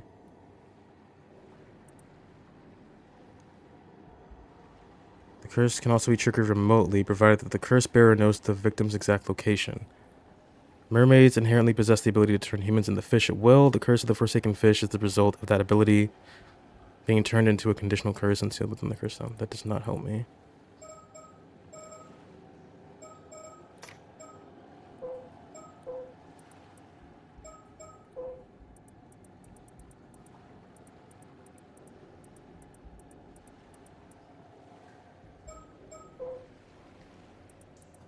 We have to figure this out. I was so close. Thought I was so close to the end here.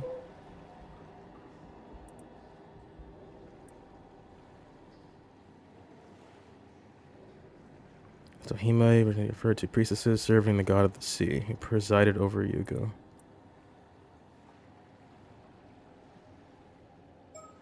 It's useless. Relic.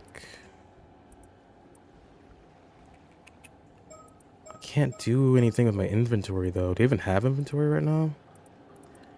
Yeah, there's no gooning. Don't goon in here. You're not gooner friendly. Not right now, at least.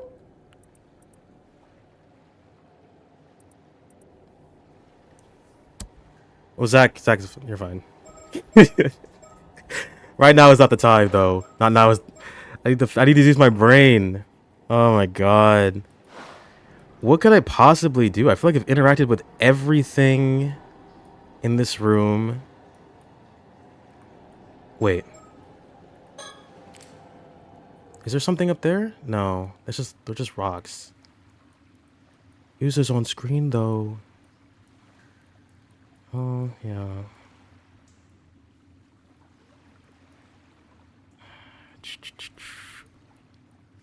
Like, what? It's a process of elimination. What else could I do? Lights off. Need to do that. First step. He can't interact with anything because obviously it's too dark. So I thought, turn the brightness up of the game, because that would make sense, right?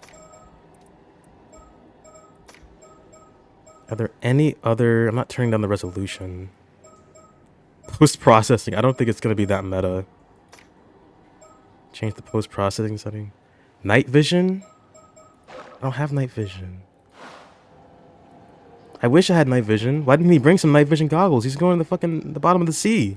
What was he expecting? Like, what is you can talk to me. Use your words. We can talk this out. I sit here and think, and he's like, the second I turned my flashlight off, I started to sense that presence again.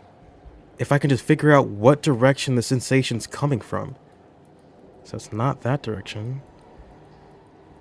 I turn around, I don't see it here.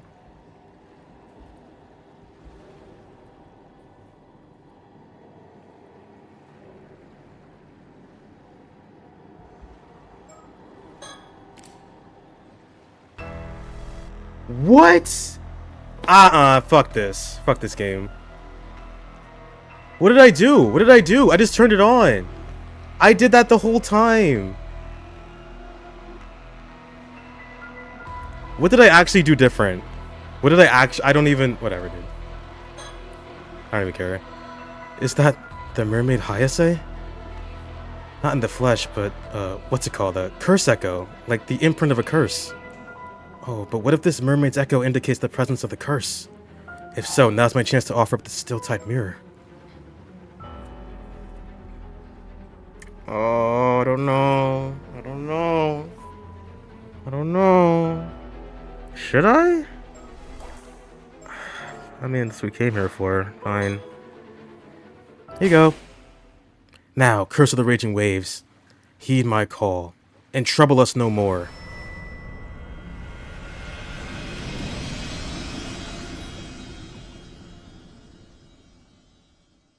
I have no idea what the solution there was. I just turned the light back on. We saved the day! Hooray! Oh my god! Ah, there you are. Good work out there. We felt it the moment you pulled it off. Why did it take you so long, bro? Don't even ask. The curse of the raging waves is gone for good, and it's all thanks to you. Indeed. A job well done. The cursed aura that once had enveloped the island has faded without a trace. Really? Phew. We sure couldn't tell, but turns out it worked. You hear that, Yuza? You did it. Yeah, now we can finally relax. Well, that is certainly one problem taken care of. Now my assistant and I can focus on another issue that requires our attention. Already? Sounds like you've got a lot on your plate. Naturally, our convenience is of little concern to the paranormal. There you are, I've been looking all over for you. Huh? Oh, hey Tsukasa, what's up? Not you, I'm talking to Miss Shiki. There's a call for you over at the station, ma'am. A call? I suppose this must be a police matter. Understood, I'll head over there right away. You'll have to excuse us, but if there's anything else, feel free to contact me. I will. Thanks for everything. That confounded me, like genuinely. I think maybe what I did is I did turn the brightness up, and then after I could turn the flashlight on, and then I could see her. Maybe? So, Spill, what happened with the curse? It's gone. Yuza ended it.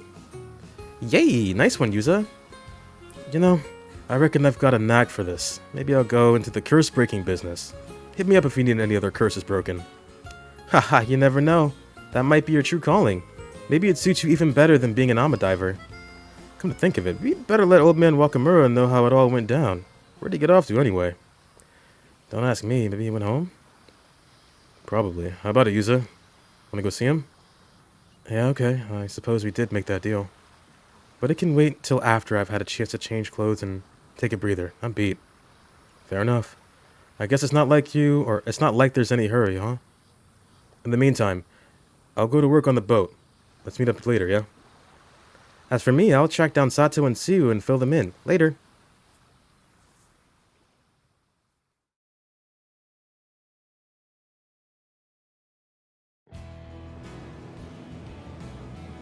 By the way, he's gonna... No, this is the happy ending. We did it. You haven't given up on finding that mermaid, have you? I'm assuming Yuza, right? Sort of. Mrs. Shiki shared some information with me earlier when she pulled me aside.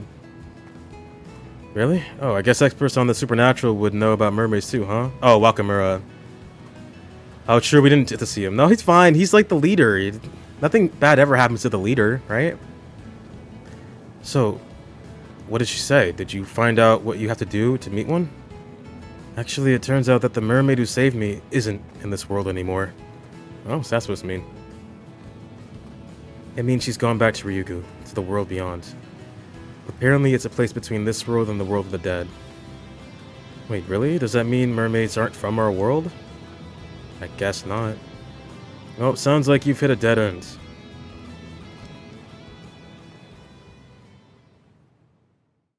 But we had to find her. Oh shit, he totally is dead. Fuck. Everything was going so well. Oh, he's so dead. We come to tell you the good news. Yuza did it. He broke the curse. So you better keep up your end of the deal. Maybe he didn't hear you? Hey, anybody home? I'm coming in. Yeah, it is the preppy guy's dad. Huh. The door is already open. It's weird. Mr. Wakamura? Oh, God! And, yeah. But how? We have the curse stone. Who did this? Mr. Wakamura, don't tell me he's... I don't believe it. That wound, did a curse cause it? But we ended the curse, didn't we?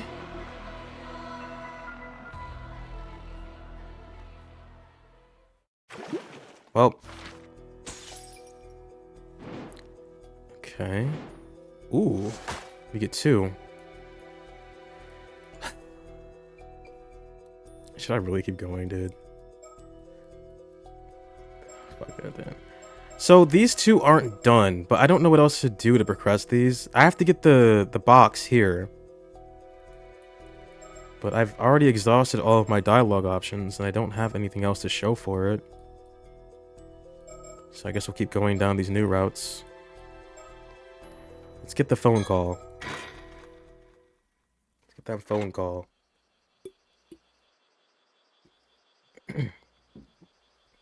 Hello, this is Shiki speaking.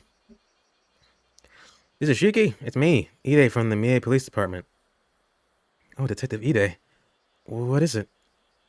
Right after we got your call, we went to look into Yamashina, and that Ikoma guy you mentioned was working for him. Oh, that's right. How did it go? Well, not well, that's for sure. We found the old man murdered in his own home. What? Oh yeah, we looked into it, and we were able to confirm Yamashina had a man called Kipe Ikoma working for him. From what I hear, the guy's also wanted for solicitation of murder? He is, although we only have testimony to go on right now, so we can't say anything for certain. Still, him having the exact same name as that victim in the Toba skeleton case is pretty damn confusing. It seems Ikoma gave a curse stone, a dangerous tool that lets you curse others to death, to a local woman with the intent of causing a massacre. Geez, scary to think that there's tools like that around. Wait, what happened with that woman then? From what we've heard, she seems to have escaped to the mainland. Oh damn, really? I'll put out a warrant for her arrest then. Thank you, Detective. I'll let you know the details later. What on earth happened to Yamashina? Well... we tried getting in touch with his secretary first, but he wasn't responding to any attempts to contact him. So we went to his house together, but ended up having to use a spare key to get in as there wasn't anyone else around. After looking around a bit, we found what looked like a cell in one of the outlying buildings that had been shut up tight. A cell? Yep, we found Yamashina there, collapsed in a pool of blood. We called an ambulance right away, but we could tell at a glance it was already too late. That bad, was it? Worse than bad. Just remembering it sends a shiver down my spine. He had this massive wound, like a sharp blade had sliced right through his torso, bone and all. What? First thing that came to mind was the skeletons in the Toba case. Pretty reminiscent, don't you think? Very, but it couldn't be. Do we have an estimated time of death yet? We're still investigating, but the pool wasn't even dry. I put it within the past few hours.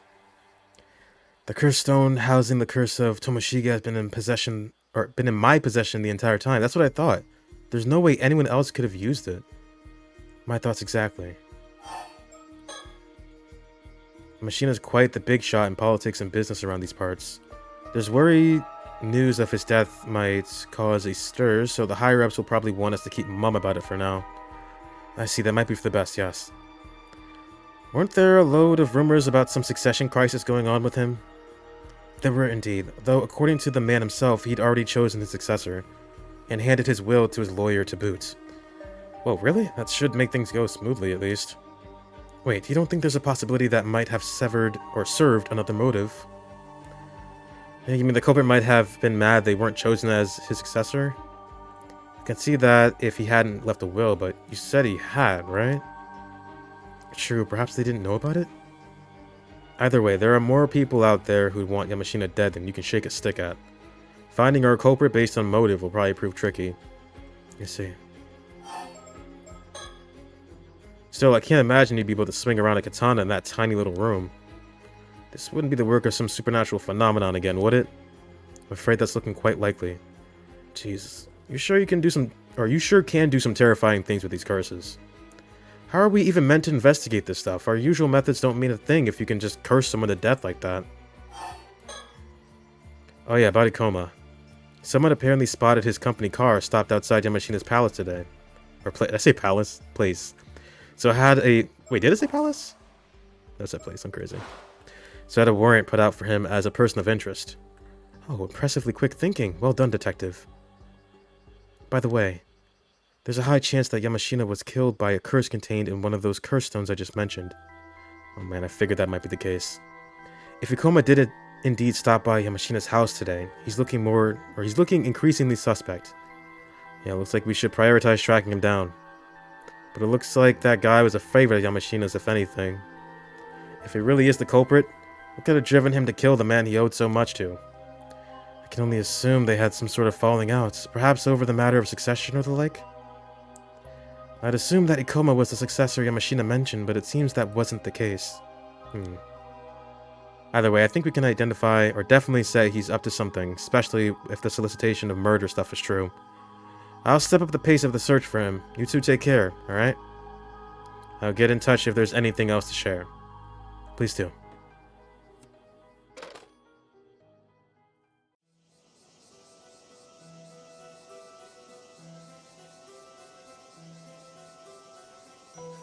From the sounds of things, we should make dealing with this Ikoma our first priority. I wonder how Circe and Avi fared in their search. I imagine they've made it back to the mainland by now, but we have yet to hear anything from them. Ikoma might still have access to his curse too. The situation is more dangerous than I thought. We should probably get back to the mainland as soon as possible. About that, it seems that the last ferry off the island has already left for today. Oh darn it! That means we're stuck here as well. We'll have to stay on Kamishima for tonight, yeah, arrange somewhere to stay. Nothing to be done about it, I suppose. Thank you, Soto. It won't be long before the sun sets. And yet I can't help but feel like there's another storm brewing on the horizon. Oh my god, solve one problem, there's like 15 more. How the fuck are there two curse stones that do the exact same thing? That is so weird. Fabrication.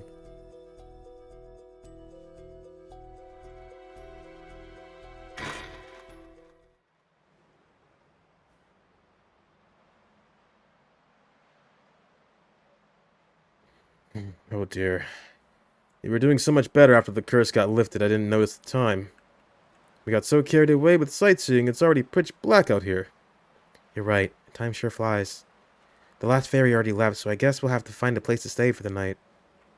Shouldn't we be heading back to the mainland to go after Ikoma? Oh, there's only so much we can do now. It's not as though we're being paid for it, so let's not lose sleep over it. I see, very pragmatic of you. Hold on. Chicken check. Check your chickens.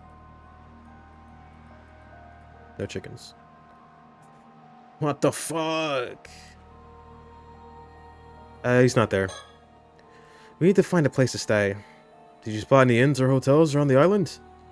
I think I saw a few. It'd be nice to find one before dinner. Maybe we can get a recommendation from one of the locals? That might be difficult. After all, we didn't really manage to get acquainted with anyone on the island. And hopefully that'll teach you a lesson about how you approach people. Oh, right. That may have been on me. Need to find a place to stay. Yeah, find a place to stay. Okay, let's... Oh my god, he moved towards me.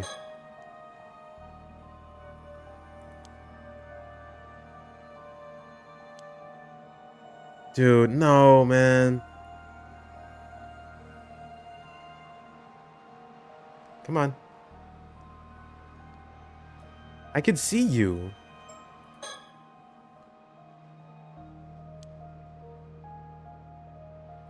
How do you not see? He's right there. There you go. Whoa, there's someone there. Well, I thought I recognized that voice. So it was you, Mr. Barnum. Mr. Ikoma. Hi. So, when did you get to Kamishima? Did I surprise you? I arrived on a chartered boat just before sunset. Now, wait just a moment. Didn't you say you had a fear of the sea and that boats were a no-go? You gotta keep your character traits straight, else the proofreaders will tear you apart, you know? Well, as it happens, my condition was miraculously cured earlier today, so I was able to come here after all. Miraculously cured, is it? Oh, come on. If you're going to just throw in convenient plot devices like that, it's a total disservice to the art. Whatever. I have more important things to ask you. A whole lot of things, as a matter of fact. Sure, what is it? Here we go. Alright, strap in.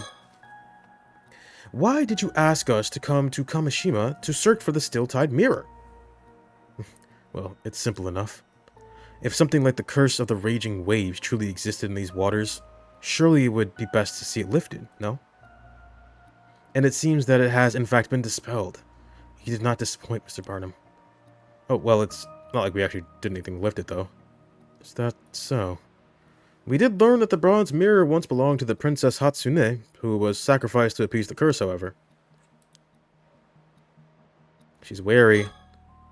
I'll leave the talking to you. Weren't you the one put in charge of the search? I'm counting on you. Get the info we need. Okay, leave it to me. Mr. Ikoma, how did you know the curse of the raging waves had been lifted? Well, to be honest, it's hard to put into words. But it seems as though I've got a little bit of spirit sense myself. I suppose the curse must have been what caused that ominous aura to surround this island before, no? I see. I suppose someone with a bit of spirit sense would be able to tell whether the curse was still around with ease. In any case, since the curse has been dispelled, the matter of the bronze mirror is also settled. You have my thanks. I suppose you're right. You're welcome. So, about Azusa Sumikawa, the descendant of Taishima. Oh, I don't remember telling you her name. Huh, that is no obstacle to a man of my caliber. We figured it out in no time. Did you now? Very impressive. I suppose I ought to apologize on her behalf. She's rather difficult to deal with, is she not? So, did you manage to get a hold of the Tame Tobacco then? Come again? From what I understand, she was last seen going out to sea on a boat with a foreigner. And she has evidently been missing ever since. Forgive me, it seems that my hesitation to introduce you to her has caused you some inconvenience. No, really, don't worry about it. So you were after the Tame Tobacco too, Mr. Ikoma? How come you're so calm when you already know what happened? Believe me, there were times when I wasn't, but at this point, things like that no longer matter to me. Things like what? The Tame Tobacco? In fact, it seems as though I no longer have any use for it. I admit there's been some tension between us, but what do you say? Why don't we put that behind us?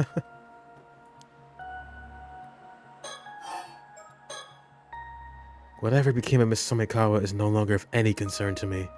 In hindsight, I suppose I should have introduced you much sooner. You might be misunderstanding. So let me get straight to the point. You know a woman named Kikiko Tsutsui, don't you? God, he just came right out and said it. Kikiko Tsutsui. Yes, the young woman from Kamishima that used to work at my company. Was that her name? You used that girl as a pawn in one of your schemes, didn't you? We nearly died because of her, you know.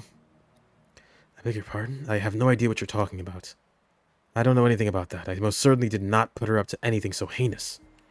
Oh, so you're saying you did not give her a curse stone, then? To help her get recognized by Yamashina since she was his illegitimate child or something like that? A curse stone? Unkaku Dono's illegitimate child? What on earth are you on about? You really have no idea? Don't try to pull a quick one. Who filled your heads with such nonsense? As a matter of fact, we heard it straight from Kikuko Tsutsui herself. She told you all that? Where is she now? I demand to know what compelled her to come up with such a ridiculous story. She's not around anymore, so I'm afraid talking to her won't be an option. Oh, I see. Anyway, whatever. She told you that girl is delusional. What a troublesome fantasy she crafted. Indeed.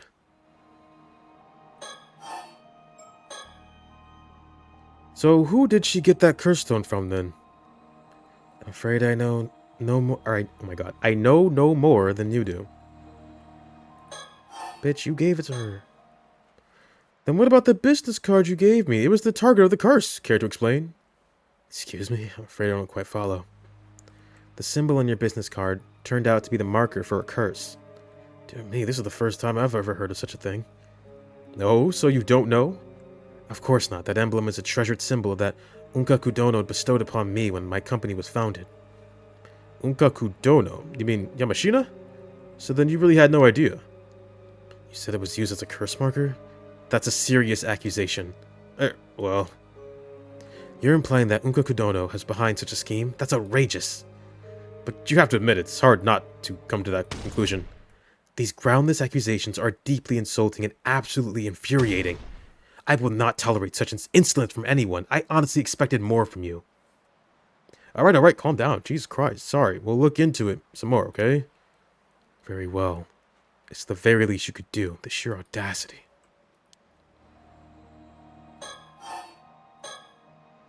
Insulting a man's business card and benefactor? How utterly disgraceful.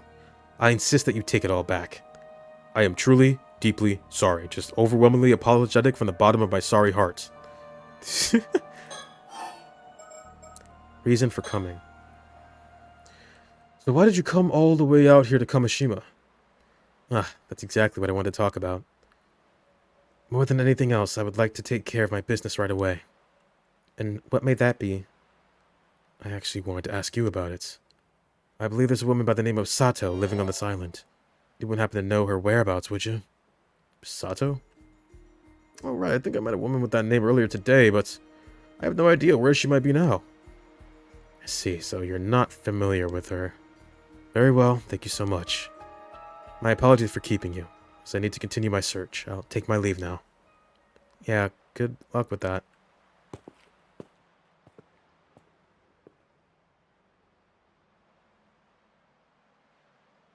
You sure about letting him go? Wouldn't it be better to restrain him? Well, there wasn't enough evidence to do so. Do you think he's actually innocent and Yamashina was the one pulling the strings the whole time? I don't think we know enough to judge. Well, it's not like he can get off the island that easily, so maybe we should just report that we saw him. Good point. He mentioned a chartered boat. Maybe we can mark it to keep an eye on it. Turns out staying another night on Kamishima was the right call after all. I've got to hand it to myself. I'm just a genius. Anyway, let's go and report to Mrs. Shiki and call it a day.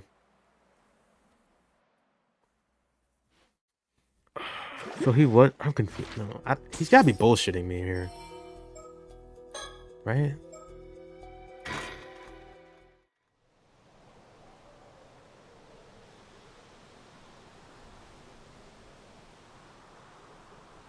I see. So we can be certain that Kipe Ikoma is on Kaneshima right now? Yep, no doubt about it. From what I gathered from the islanders just now, there are signs that someone landed a boat in the Gulf on the other side of the island. That must have been Ikoma. So he's come, like a moth to the flame. Ma'am, that sounded a bit diabolical. I think the fatigue is starting to get to you. Wait, chicken check. Chicken check. No chickens. I was sure you and Avi would have returned to the mainland by now. I had no idea you were still in Kamishima. Well, we were having so much fun sightseeing that time just got away from us. You were sightseeing the whole time. I suppose it worked out for the best, so I can't complain. I was sure... Okay. Oh, we were sightseeing. Oh, wow. Avi, talk. Still, from what you've said about him, your description of Ikoma is quite different from what we've heard of the man on our end. We would hardly believe our ears... oh my god. We could hardly believe our ears either. To think Yamashina had already been killed by a curse. And the police are searching for Ikoma as a suspect in his murder. Talk about a bombshell. Yeah, it was a real surprise. And you say that Ikoma seemed to have no idea about either the curse stones or what Kikiko Satsui was planning? That's right. Swore the accusations against him were absurd. All while looking, well... I'm losing it. All while looking innocent as a lamb. Since entirely possible he's just feigning innocence. I wouldn't believe him so easily myself. We have no proof of his crimes after all. All he has to do is pretend he knows nothing and our hands are tied. Still, there's a warrant out for his arrest now, no? Can't you throw the book at him here and be done with it? It would be dangerous to do anything rash. I'd like to at least get a better idea of his intentions before making a move. Still, with Soto and Circe here, I don't think we should have anything to fear from paranormal phenomenon. If worst comes to worst, surely you two could restrain him by force. Well, we probably could deal with most things. But in the event we couldn't, the situation would likely end up completely hopeless. Right. I don't even want to imagine what sort of situation that would be. Did you see where Ikoma headed after you parted ways with him? Sorry, I don't really remember. But if he had chartered a boat to get here and stopped it in the Gulf, wouldn't we be able to nab him eventually if we hung around there? Unfortunately, I don't think it'd be so simple. If he stopped it somewhere out of the way, we would struggle to find it in this darkness. That's true. Well, if he really gets stuck, I should be able to find out where he is using dowsing. Just let me know and I'll give it a shot.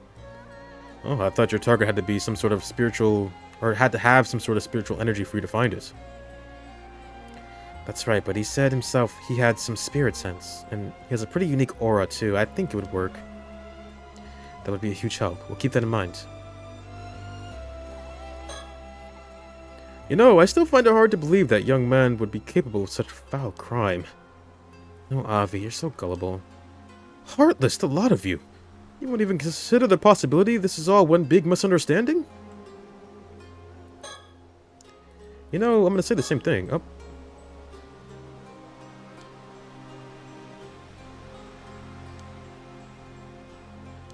Okay. Soda, what do you think about this? Oh, can I? No, I can't. When did you find the time to go around getting information from the islanders, Soto? Ah, yes, I took advantage of our rest break earlier to make a few inquiries. I appreciate the hard work, but shouldn't you have taken the time to rest? Stopping to take a breather every now and then is important too. I'm afraid it's a bit difficult in this line of work. A single moment of complacency could prove fatal. Sometimes I really do wonder if we live in the same world. Since when was society so violent? Just make sure to rest when you can, alright? Don't push yourself too hard. No need to worry, I'll be sure to get enough rest. Thank you for your concern. Curse. By the way, is it true that Mr. Ikoma can use curses without a curse stone? Based on what we've heard of the scene of Mr. Yamashina's murder, I think we have to conclude that he can. Though it is possible. What does your assistant over there think? Oh, good idea. Let's see what Soto has to say. He's like, I'm standing right here, guys. You could just ask me. Soto, how likely is it that Ikoma could use that curse without a spirit zone? Yes, about that. There have indeed been cases of powerful psychics using the spirits of the dead to cast curses on others. However, doing so requires a great deal of skill. Only a handful of people would be capable of such a feat. And even fewer would be able to do so with a curse capable of killing people in a single blow, let alone over a distance. The man did say he had a bit of spirit sense. I suppose that wouldn't be enough, though. Not at all. My thoughts exactly. I see. Though, if I were to speculate... Oh, so there is something. Curses are not always born from the spirits of the dead, you see. If a number of people were to harbor a strong grudge for decades, even centuries, that grudge itself could become a curse. I see, I see. The supernatural equivalent of strength in numbers, eh? You could say that. Still, it would take a large number of people holding a grudge over an extremely long period of time to achieve. I suppose it is a bit unlikely that Ikoma would have access to a curse like that. Or does he? This would be why curse stones are so dangerous. Access to one allows even amateurs to use highly potent curses. You heard that just now, I hope? Yes, I'm sorry already. So the work you wanted us to handle is all done now, right? Yes, it is. Thank you for your cooperation. But I'd appreciate if you could help us out a bit more so I won't be letting you go just yet. Aw. Still, something doesn't sit quite right with me about all this. Ikona must have known it would be harder to escape pursuit here.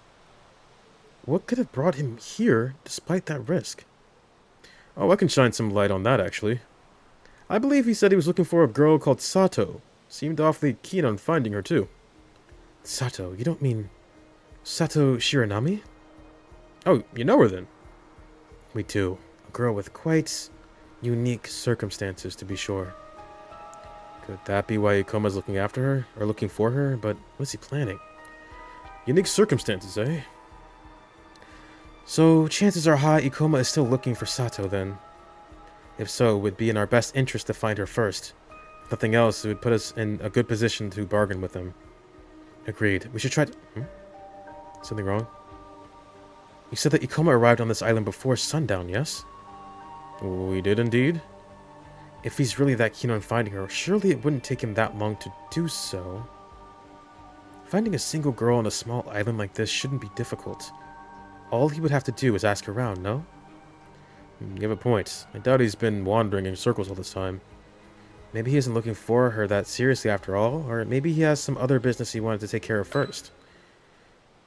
You there! I finally found you! And who do we have here? If I'm not mistaken, that would be Mr. Wakamura's son, Shotaro. You're from the police, right? You've got to help me. My old man, he's... Mr. Wakamura, has something happened to him? Did he die? What? What? Mr. Wakamura was found cut down in his own home. You're not saying. The clinic's doctor is taking a look now, but I saw the wound. There's no way he could have survived that. I tried to call the police, but Yuzumi Noguchi told me to come get you instead. I see. Thank you for letting us know. We'll be there right away. Ma'am, given the timing, can we assume this is Ikoma's handiwork? Chances are high, yes. If you don't mind me asking, mister, did a man called Ikoma drop by your house at all? Ikoma? You're saying he's the one who killed my old man? Calm down. You know him then? He's in his 20s and is wearing a suit, though he looks really old for his age. Yes, that's him. I met him earlier today. You met him? When? Today, just before sunset, a man I'd never seen before came up to me. He said he was head of an event company and had come here to gather information or something. I'm pretty sure the name of his business card was Ikoma. What? He gave you his business card? Yeah, what about it? You're fucking dead, buddy. And he said he was here to gather information? What happened to looking for Sato Shiranami? Wait, Sato? You're saying Sato has something to do with that guy? Alright everyone, I'm going to head to the Wakamura house with Shotaro here. Sodo, I leave searching for Sato Shiranami to you, Circe, and Avi. Find her before Ikoma does, and take her into your custody. I'm counting on you. Understood. Wait, you have to help out too? Please do. The more people we have on hand, the better. Now, Shotaro, lead the way. Okay. Ooh. And we're fucked. Oh, wait, over there. That's him. Ikoma. What? This aura. I knew it. What? How? I thought the only two immortals were... See? There's no doubt about it. He's an 800-year immortal. He noticed us... What's that face? No, come back! He's running away. Ma'am, should I give chase? Please do. Follow him and find out where he's headed. On it. Don't be reckless. Keep your guard up and be careful. It looks like we have a change of plan. Circe, Avi, you're coming with me. Let's go. The storyteller said there were only 2 immortals on the island, and he would never lie, right? Surely.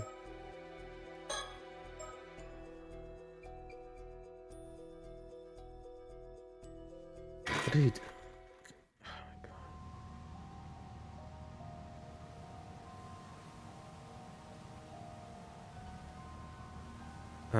Who the fuck are you? It sure was a hassle to get you out here. Or to get out here. Looks like I made it just in time. Huh? You weren't an easy one to find, you know. But at last we finally get to meet again, my dear Osato. Can you please answer my question? Who are you? Are you being serious? This isn't one of your usual silly acts. Come on now, really? You forgot me after what, just 400 years? That stings. Is this, what's his name? Tomo Shige or whatever? But I thought he died. That's what the curse is. Unless you're telling me history was wrong. History would never lie. Where was it? This one?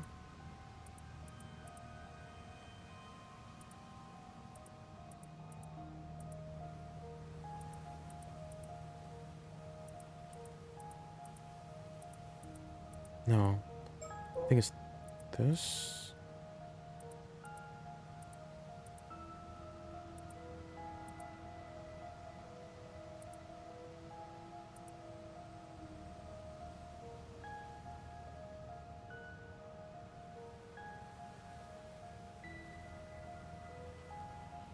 No.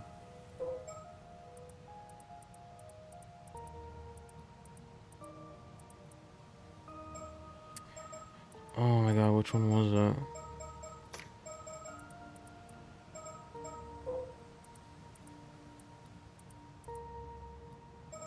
Tomoshige.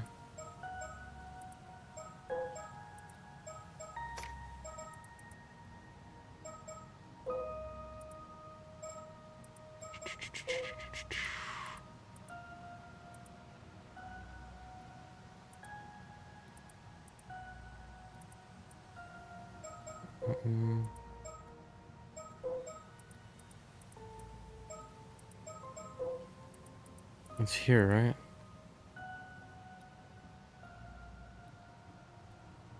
Which one was he? It's one of these guys.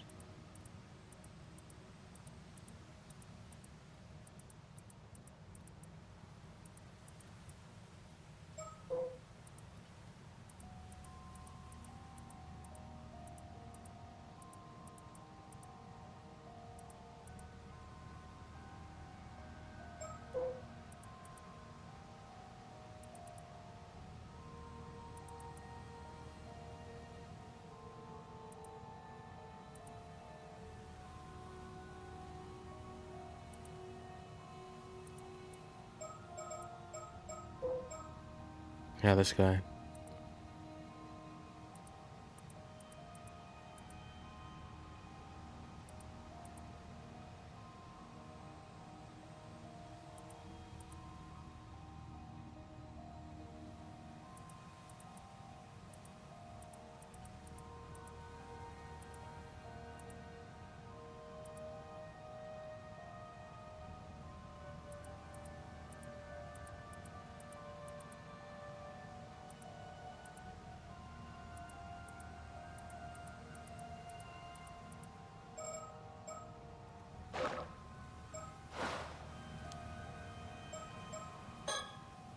Okay, so I know this guy claims to be Kippei Koma, who's apparently another 800-year immortal.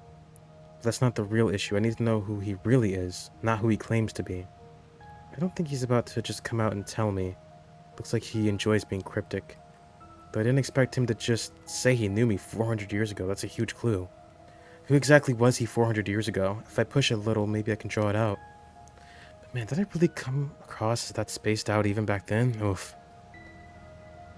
So you're saying that you knew me from 400 years ago? Well, we never met directly then. I can hardly believe it. He's getting closer. Would have thought my dear Osato was Princess Hatsune all along. I didn't know I used to be called Hatsune. Back then, 400 years ago, I never realized it was you. So sorry about that. He knew about me? The story goes that Princess Hatsune was offered up to hold down the curse of the raging waves. Sleeping for ages down there, huh? Who knew immortality could be put to such a creative use? Man, truly selfless. Admirable stuff. Brings a tear to my eye. Not really. They're wasn't any other choice, and I wasn't actually asleep, so it was pretty awful. Also, could you please answer my question instead of going off on your own tangent? Turns out the resentment I bore was heavier than the curses or the curse you were holding back. I just told you to stop. Wait a second, the resentment you bore. Thanks to that, ever since then, any time I got near Taishima's waters, a raging storm would well up. Every time. I've tried countless times over these 400 years, but each and every time my ship went under. I've had my fair share of trouble too, you know. But then that would make you the raging waves curse bearer. Ah, right, I guess I ended up becoming quite the legend here in Kamishima, didn't I? There's only one person who could really be then. Oh, it sounds like you finally remembered me. Although centuries have passed, would you be so kind as to address me once again? Come, call me by my real name once more. Right, the files from my past made it clear. Kipe Akuma's true identity. It's not him then. Is it? Tomoshige?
I don't think...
I can't be sure. I don't know. I was initially thinking it was Tomoshige. Because of, the cutting. They went out on the boat together.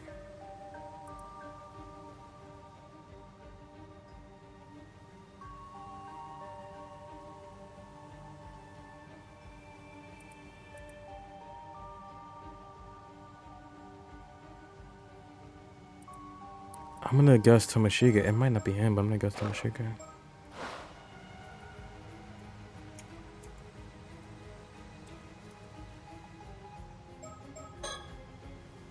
Huh? Tomoshige? Then you're Taira no Tomoshige of the Taira clan from 800 years ago. Or wait, am I wrong? Huh, didn't think you'd get it so quickly. You always did manage to surprise... Oh, it is. Well, overthought that. You always did manage to surprise the hell out of me. Huh, I was gonna ease you into it, step by step. Let the truth sink in nice and slow. Huh? Ah, screw it, you nailed it. Bingo! You seeing this? Glad you actually remembered, even if it took way too long. Welcome back, Osato of Kusawa. Wait, Kusawa? Ah, that's right.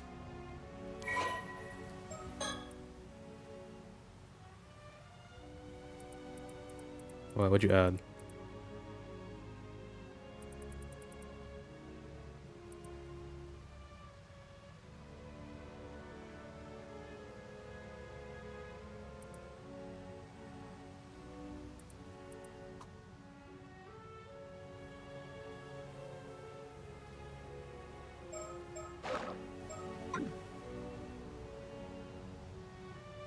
I remember now. Everything's coming back to me. You're Lord Tomoshige.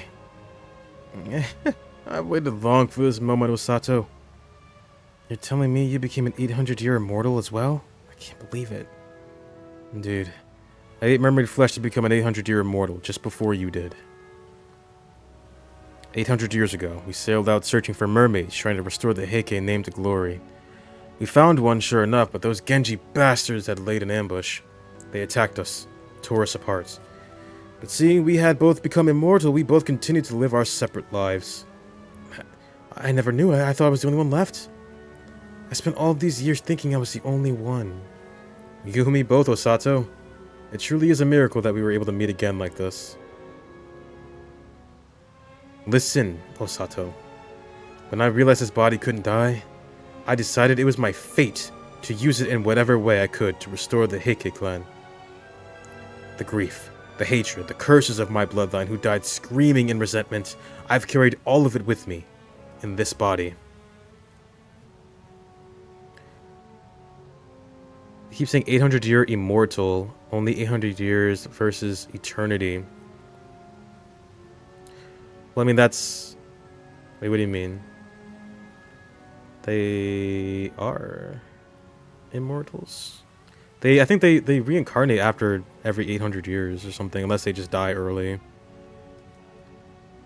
The grief, the hatred, the curses of my bloodline who died for screaming out here. Oh, yeah, that's what he said. They screamed at me. Yo, finish what we couldn't. That's why you're immortal, damn it. Oh my god, he's just like Dimitri. Their voices never stopped. Centuries of the family's rage clawing at my skull every day, every night. Even so, nothing ever worked. I knew I couldn't just give up. That obsession of mine rotted into resentment, festering for decades, centuries, building and twisting inside me. And so finally, centuries of resentment and rage congealed into a curse, something I could control, wield. A curse born from that obsession. The bronze mirror I carried absorbed that same resentment, and over time it transformed into a cursed stone. So your goal was to use the power of that curse in the flesh of a mermaid to restore the Heike clan? Indeed. That vow was all I had left. It was the one thing that kept me crawling through these 800 years of hell. I sucked up to people in power and gathered followers, all so I could build an immortal army. But it couldn't be out in the open. Everything had to be done in the shadows, always unseen. Even with immortality and curses on my side, it was damn near impossible. No matter what I tried, power was always out of reach. The path to reclaiming the Heike name was always filled with peril. It was always one fucking problem after the next. Nothing ever went the way I wanted. Damn it! Before I knew it, the world had changed into one where military power alone was no longer the key to control. I just don't have the power or the time to rule this goddamn new age. Fuck it all. And so, here we are. Before I knew it, my 800-year lifespan was burning out. The end was right there, staring me in the face. That's when something broke in me. All that was left was emptiness. 8 centuries and nothing to show for it. Just the truth that I'd achieved nothing. Tell me, Osato, what the hell were those 800 years of me giving it everything I had worth? What was it all for? I don't know. When I realized my lifespan was finally coming to an end, I almost felt relieved, like dying might actually finally set me free. It was then that I happened to hear of you. That you, my Osato of Kusawa, were still alive on Kamishima, also as an 800-year immortal. That moment was the first light to pierce my darkness in 800 goddamn years! Whoa, aren't you exaggerating a little? Not at all! This is an 800-year-long miracle of fate! Osato, don't you see? Back then, when the Heike fell, you were the only one who stayed with me. You were the only one who comforted me. When my final days comes, I want it to be with you. That's the only thing I want now. If I can just have that. He's bullshitting, there's no fucking way. Then maybe this was all worth something after all. You understand, don't you? You must. But the curse kept me from ever setting foot in Kamishima. So I manipulated Unkakudono. I used him to reach you and claim you for myself. Wait, hold on. This is getting a bit too much. What's so funny? Oh, Osato, you're blushing. What the fuck is going on? You truly are so lovable. No need to act shy now. 800 years ago, we were bound by a vow of love. What? I don't remember that. You kept the bronze mirror I gave you, did you not? That should be proof enough. What? No, that's not what you think. Come now. We certainly took the long way around, you and I, but we finally found our way back here.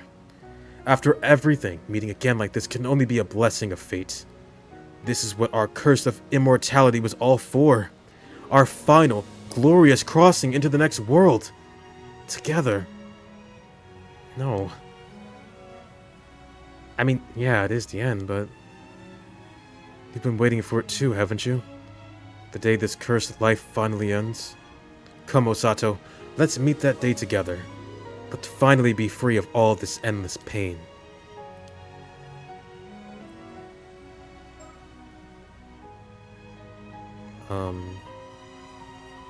No? I am Osato of Kusawa. At the end of the Heian period, I worked as a maid-servant for the Bureau of Onmyo. That's where I first met Taira no Tomoshige.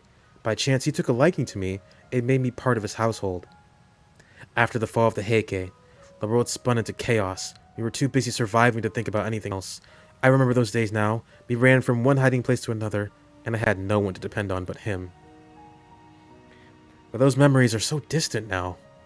So distant, it's hard to tell them apart from something I might have seen on a TV show last month. And now that I think about it, the only reason I kept that bronze mirror after the attack was because it was the only thing I had left when I was washed ashore. It was the only clue to who I was. I held onto it out of loneliness, that's all, as a trace of a past I could barely remember. I'm afraid I never had even a shred of affection for Lord Tomoshige, even back then. Damn.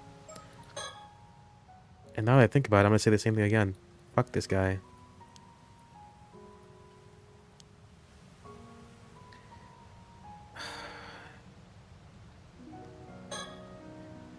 It really is him, Lord Tomashige. I remember him now. He was always just like this.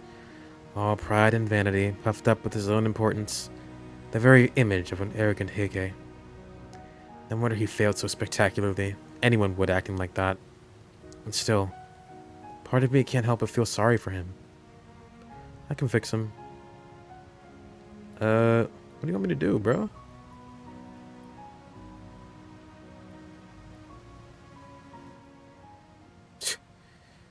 Well, why are you silent?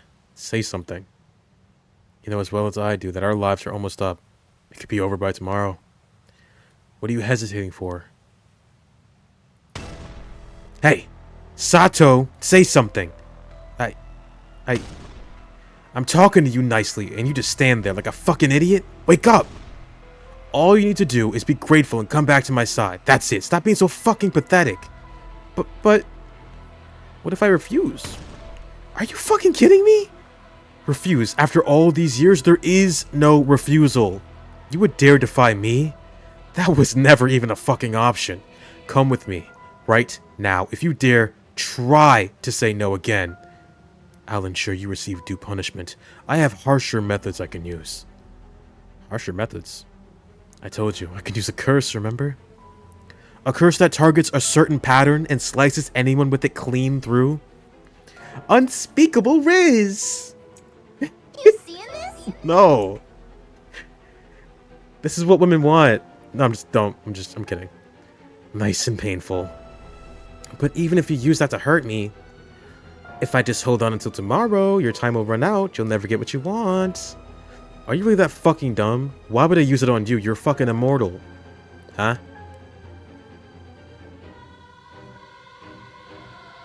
No, she would not have. She doesn't even like him. She just said she had no shred of empathy or care about him.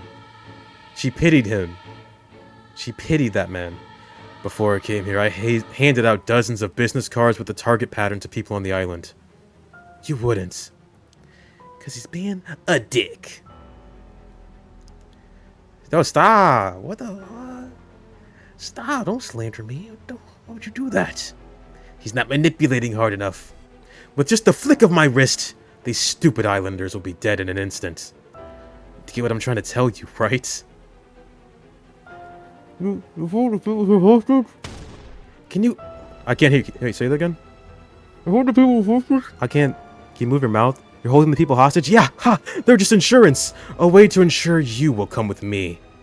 In fact, that old man Wakamura was so stubborn about handing you over, I had to deal with him first. What? You mean you killed him? So, what will you do? You have two options, Osato. Time to choose. Obey and come with me quietly. Or let your selfishness condemn these innocent people to a brutal death and come with me only after you watch them die. No.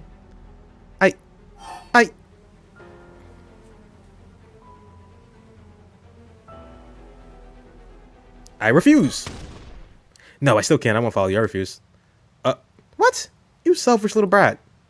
Very well. I'll make you regret that choice. Let's see how long that defiance of yours holds out. You wouldn't dare. And so everyone fucking died. The end. Oh, no, it didn't end.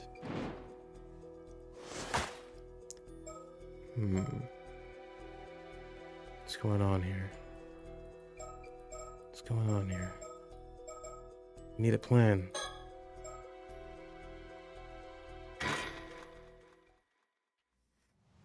So we can't have mirrors and we can't have business cards handed out. We have to ban that. You can't be serious. Old man Makamura was murdered? Seems that way. I called the police to look into it. It probably has something to do with the slashing curse. That means whoever is causing the curse is on the island at this very moment. Oh my god, that's terrifying. I thought they'd already found the curse stone that was causing this to happen. So... that's, yeah, unironically, yes. That is actually how it works. No, do we have a picture?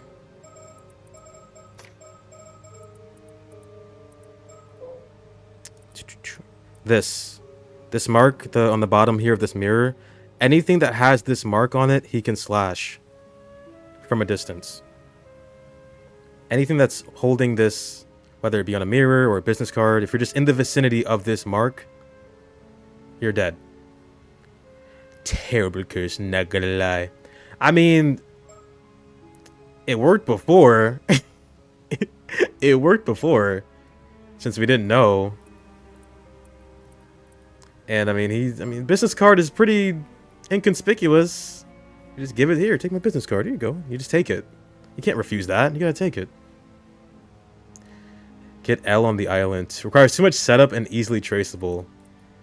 In the context of a JoJo's maybe, but in this I think it works pretty well. I mean, we didn't even know who he was. We still don't know. Most of the characters still don't know. He's terrifying. Yeah, the curses this time... There's not many of them. But I feel like I don't know. The first game was... they handled curses differently than this one. I don't know if I enjoy it more here or not. I gotta think about it. They have names on them, but it's the marking on it. It's the marking. It could be anything. We didn't even know it was the mirrors until they pointed it out. Looks like we're not out of danger yet. This is too much. So the curse is still hanging around? How does that even happen? The names are why it's traceable, but we don't know, you know, what is... Whatever. It sucks. Hey, Yuza. I got a question. What's up? Isn't the slashing curse the thing Kikuko tried to use? But she was arrested, right? You don't think she's trying again, do you? Well, I think it's a possibility, yes. But we should probably avoid mentioning her to the others unless we can prove she's involved. You're right. We don't want to scare them any more than we already have. Hey, way too whispering over there. Hey! Just some rumors. We don't want to spread stuff we don't actually know are true. Oh, well now I'm even more curious. Do you really think it could be someone else committing murders this time? I think it's more likely than someone new. Damn, she really is tall. I think she's the tallest one in the group. Sato? Jesus. I'm like a baby. Wait, look. This is like my eye level? How tall is Yuza? He's a shrimp. He's literally a shrimp. But what's this slashing curse business all about, Yuza? Well, to be completely honest, someone planned to use that curse to commit a massacre today. What the hell? Who would do that? Don't worry, the culprit was caught this afternoon. The curse was targeting the symbol on the back of the Kameshimaru hand mirrors. Oh, I know the ones you're talking about. Yeah, so anyone with one of those mirrors would have been a potential target. Seriously? That's so scary. Oh, that's why Azumi took everyone's hand mirrors this afternoon. Yeah, just do my part. But the police apparently found the curse stone that was used to release the curse. Things probably would have been fine even if I hadn't collected all the mirrors. It can't have been easy though. Thanks for doing that, Azumi. Even if the police found some rock, a bunch of people were saved because of you. Well, when you put it like that, I feel like I really helped out. But just because there are no mirrors left doesn't mean we're free and clear, right? Yeah, I somehow doubt Mr. Wakamura had one of those hand mirrors. That means there may be other items with that symbol on them. How am I ever supposed to relax again? You think the police will find the culprit while we're hiding in here? I hope so. They're probably searching for him as we speak. Oh, are you talking to me? What? Actually, maybe you should be... There's a chance the culprit is after you, after all, so stay alert. I'm even more scared. Wait, really? Why would they be after Sato? Well, it just seems to me like that would be the case. Huh? Yuza, do you know something we don't? Well, yeah, I can't keep anything hidden from you, so I might as well come out and say it. The truth is, Sato Shiranami here ate mermaid flesh a long time ago and is now an immortal girl. Wait, what? Seriously? And how did you already know that, Yuza? What was the point of the Tomokazuki vision too? Or, what? What was that part? Or was that part? Oh my god, I can't read. Was that part of it? Yeah, something like that. Hold up, wait. I'm not following any of this. You had a Tomokazuki vision? What does that even mean? Yeah, this is a lot to take in. I guess now is a good time to explain everything. Ooh, so you ran into a Tomokazuki while you were diving and it showed you a vision of a different future? What? Sato ate mermaid flesh and became immortal hundreds of years ago? Yeah, the whole thing is pretty bizarre. Funny world we live in, huh? After this, I don't think I can deny any supernatural mystery or cult conspiracy theory ever again. You're really taking all this well, Yuza. This is the wildest thing I've heard all day. And Sato, I always thought you were a little different, but I didn't realize you were straight out of the history books. Yeah, I'm sorry about deceiving you. No, I seriously had no idea. You fit into the modern era so effortlessly. Well, I watched a lot of TV to learn how to fit in. I love TV. We know. I love TV. Oh, I get it now. The Tomokazuki is also why you knew about the hand mirrors, right? Exactly. That's why I secretly enlisted Azmi's help. I have to thank you again for that, Azumi. None of this would have worked out if you hadn't trusted me. I was pretty unconvinced at first, but you were so uncharacteristically serious that I didn't have a choice. Yeah, I really learned an important lesson. The more you joke around, the less likely people are to believe you when you need them to. You wouldn't be you if you weren't messing around. I don't think you need to change a thing. I mean, I may have learned a lesson, but that doesn't mean I was planning on changing. That's the spirit. Never change, man. Oh, he won't. Anyway, on a more serious note, Sato's probably being targeted because she's immortal, right? That's totally gotta be it. There's also that thing we found out earlier. Old man Wakamura was close to some rich guy called Unka Kudono. He said he'd break the curse of the raging waves, but only if Wakumura handed over Sato. That's right. Mr. Wakamura said it was to protect the islanders. Seriously? I can't believe I didn't notice all this happening. Wait, didn't Yuza already break the curse of the raging waves? So there's no need to give Sato to anyone, right? That's true, but things might be worse now. That rich guy might resort to more drastic measures. Now that's a good point. Irk. Okay, I think we've got a better grasp on what's going on. If Sato really is being targeted, we have to do whatever we can to protect her. I agree. We should probably stay up here for a while so no one finds us. I really appreciate everything you guys are doing, but this would all be over if I just gave myself up. Not a chance. I'm not about to let you do anything like that. You have no idea what they do to you. She's right. We won't let anything happen to you, Sato. What's that? I think someone's outside. This is bad. Someone's coming. Oh, really? Sato, hide, quick! No, wait, I think I know him. Ah, so this is where you've been hiding. You really gave us a fright. You're Mrs. Shiki's assistant, right? Yes, my name is Soto Kiryu. Are you alright, Miss Shiranami? Yes. A man who wishes to harm Miss Shiranami is heading this way. We have very little time. Wait, what? They really are after Sato? It is likely the same person who murdered Mr. Wakamura. You must be prepared to defend ourselves. Okay, is there anything we can do? Let's talk about it. The man heading this way is one Kipe Ukoma. He has come from the mainland. According to Mrs. Shiki, he's an 800-year immortal. Seriously, another immortal like Sato? It would seem that you are all aware of Miss Shiranami's condition. It seems like almost everyone knows this at this point.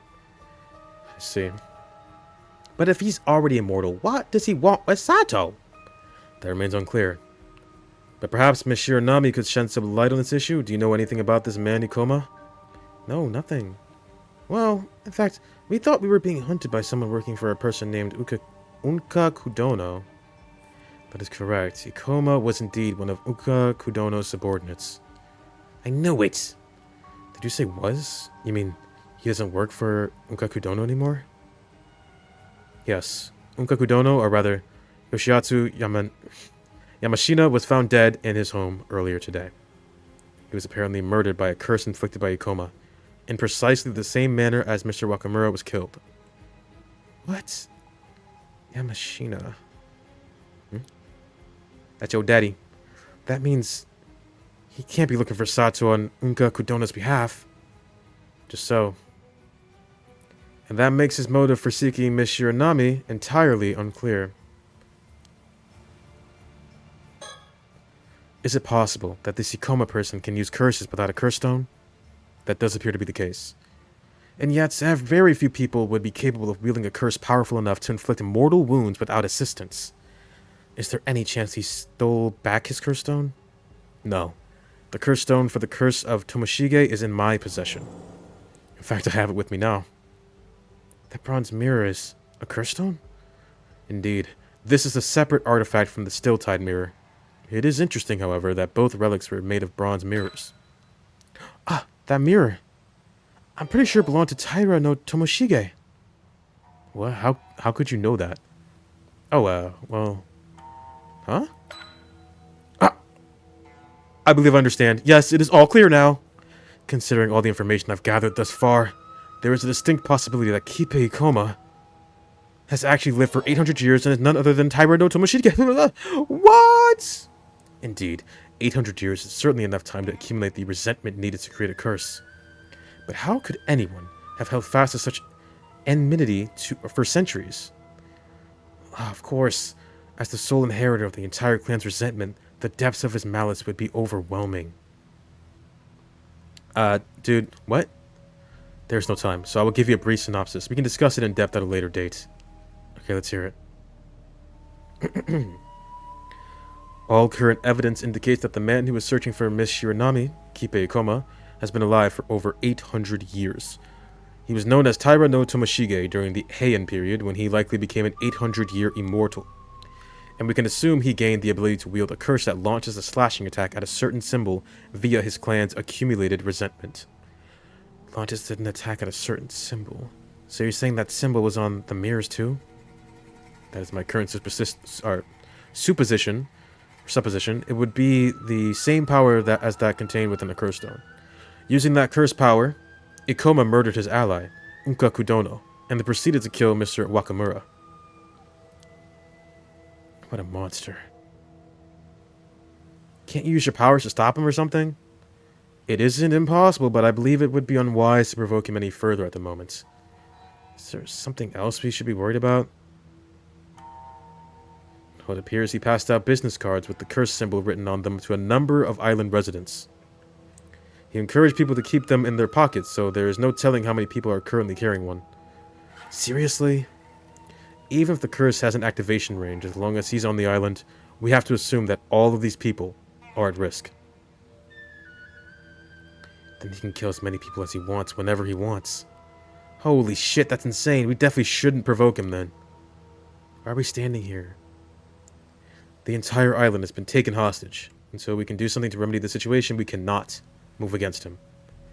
What can we even do? We don't have time to find everyone who has a business card right now. Oh, why don't we use the island's PA system to tell everyone to throw out the cards? He would just use it then. It's possible that Ikoma would hear the broadcast and use the curse before anyone could react. Damn, yeah. Guess that might push him over the edge. There's just not enough time to do anything else. I might have something. Why don't I meet with Ikoma to buy some time? If I'm the one he's after, I bet he won't curse anyone while I'm talking with him. No way, that's too dangerous. Don't worry, I'm an immortal girl, so nothing can happen to me. But if I'm lucky, I might be able to get him to reveal his intentions, or even find some way to end all this. Mr. Kiryu, this might be the best way to buy us some more time. I'm afraid we have little choice, but you must avoid inciting his anger at all costs. I understand. Do not reveal that you know his true identity either, and try to keep him talking for as long as possible. Never. I don't know, dude. You can go to bed, it's fine. You know, I appreciate you regardless. You don't have to be there the entire time. If you're tired, go bed.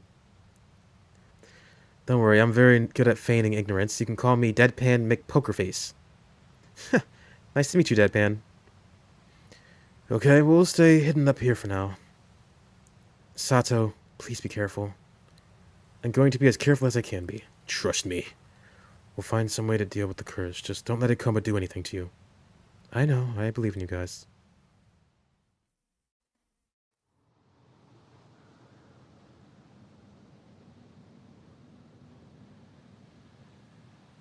Miss Shiranami is waiting for Ikoma downstairs. There's no sign of him yet, but it's only a matter of time before he arrives. We need to do something about the business cards while she's keeping him busy. Yes, if I go alone, I should be able to make it back to town fairly quickly. You think we can ask people in town for help? Yes, Sashiki and the others are coming this way, so I should be able to meet them en route. Okay, then we don't have to go it alone. We can ask them for help if we need to, or if need be. What about the two foreigners? They're with Miss Shiki too, right? Oh, I was not aware you knew them, but yes, they are. Huh? You mean those two tourists? What are they doing with her? This girl is a psychic, or the girl is a psychic. She may be able to offer assistance. Oh, really? What are you thinking about? Hold on. Bird check, bird check. Oh! Check your birds, baby. What's his name?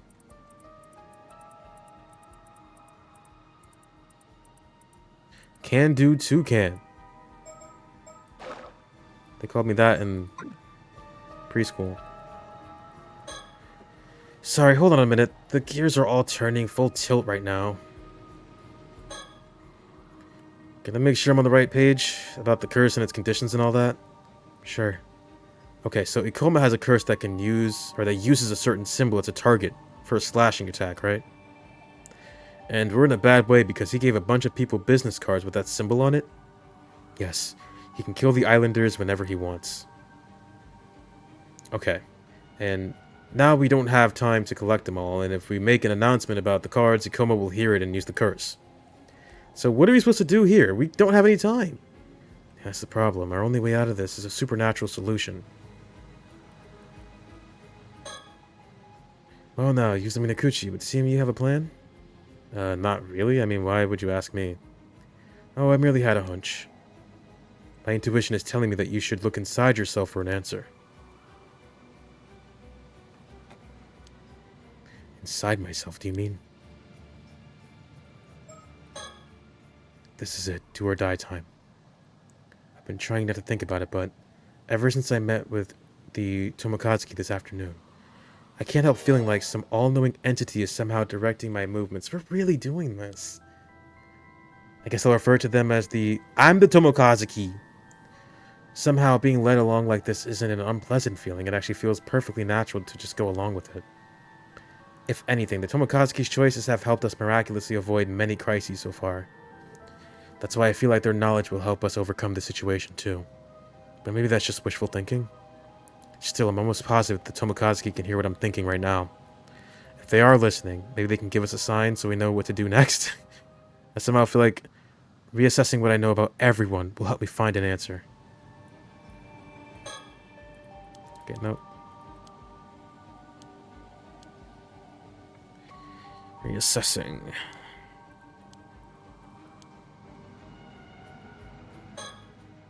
Well, now I use Minakuchi. Would seem you have a plan? Well, need more time. Sorry, can you give me some more time to think? I see, I'm certain the solution lies within you. So, please, give it careful consideration. Tsukasa, help me out! Useless. She reacted oddly to that information earlier about her dad. I feel like I might have some idea what's going on with her because of the Tomokazuki's vision. Maybe I could use that somehow? Eh? What you talking about?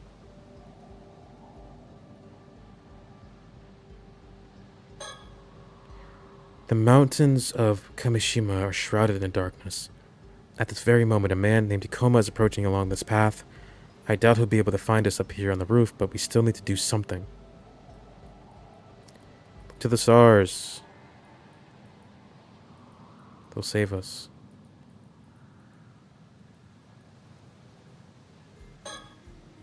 What kind of abilities professional psychic has?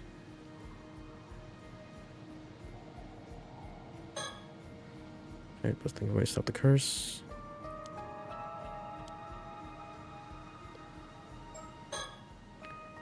Assessing it by phone, let me find an answer. Well, I mean, I guess I gotta just, like, fake it till you make it, right? Alright. Sure. I got it. I have a plan.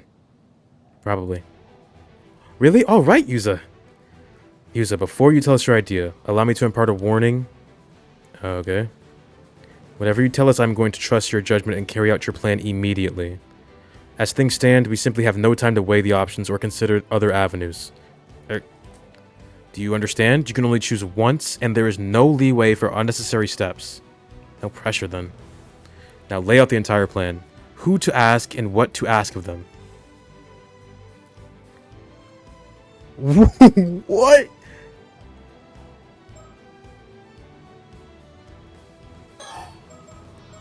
Go diving, fool around, enact purification. Oh my god. What? Use the Feast of Shadows? Okay, can we... I thought Grandma was dead. Crack a joke. Can I bring everybody? No, I have to...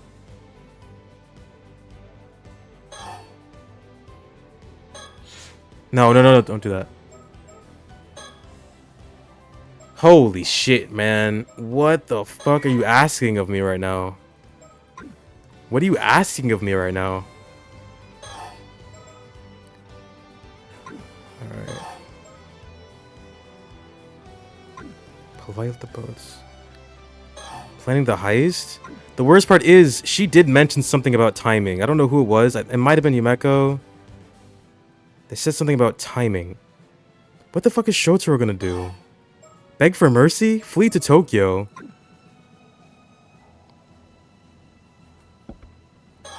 I thought my grandma died. Why is she here? Go do the laundry. Call on guardian spirit Yushikigami perform dowsing. Well, if Shikigami could help signal somebody. Dude, this is too much. I don't even know where to start. Purification of what? I would assume. What are the other options? Crack a joke? Or go diving? Well, these two are joking, so I guess she's diving. I guess she's diving? Sure. What am I doing? Enact purification. What does that even mean? What if the card is in there? In the laundry? Okay, everyone take your clothes off. Right now. Soto's like, understood. Do housework. Consult with husband. Use vision ability. What? I gotta go back. I don't know.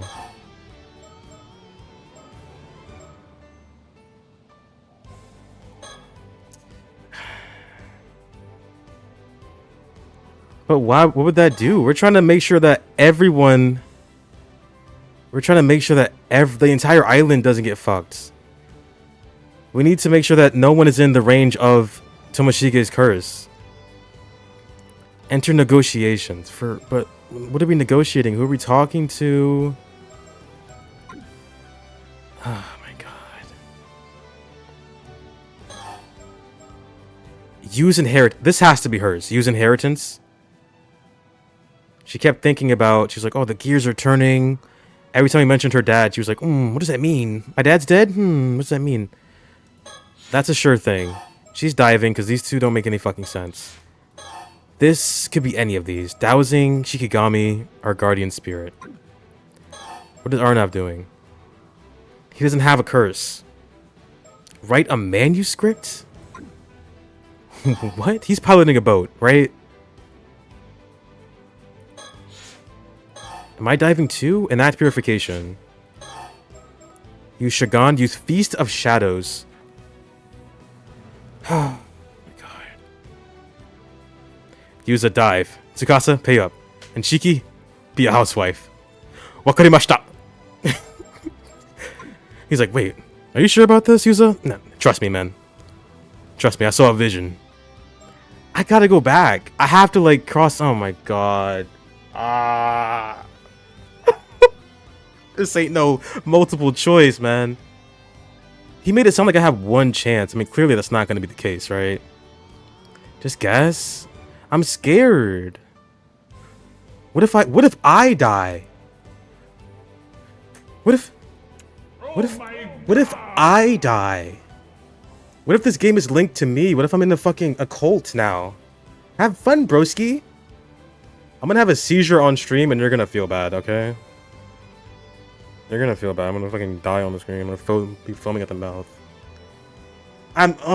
Fine. Okay. We're definitely fucking this up. He's not fleeing. Buying this game curses you, and to purify you must be... At this point, it feels like it. Okay, he's not begging for mercy. He's not fleeing. Why would he flee? For what? Enter negotiations? I don't know what he's negotiating, but he's negotiating, okay? I don't know. I don't know. This guy's a writer, so just go write something, I guess. Use the Feast of Shadows. What are his abilities again? Where's that bitch? Come here, man. He can inflict... That's so generic. The ability to use particular curses to inflict harm. Oh, he can bind people. He can bind.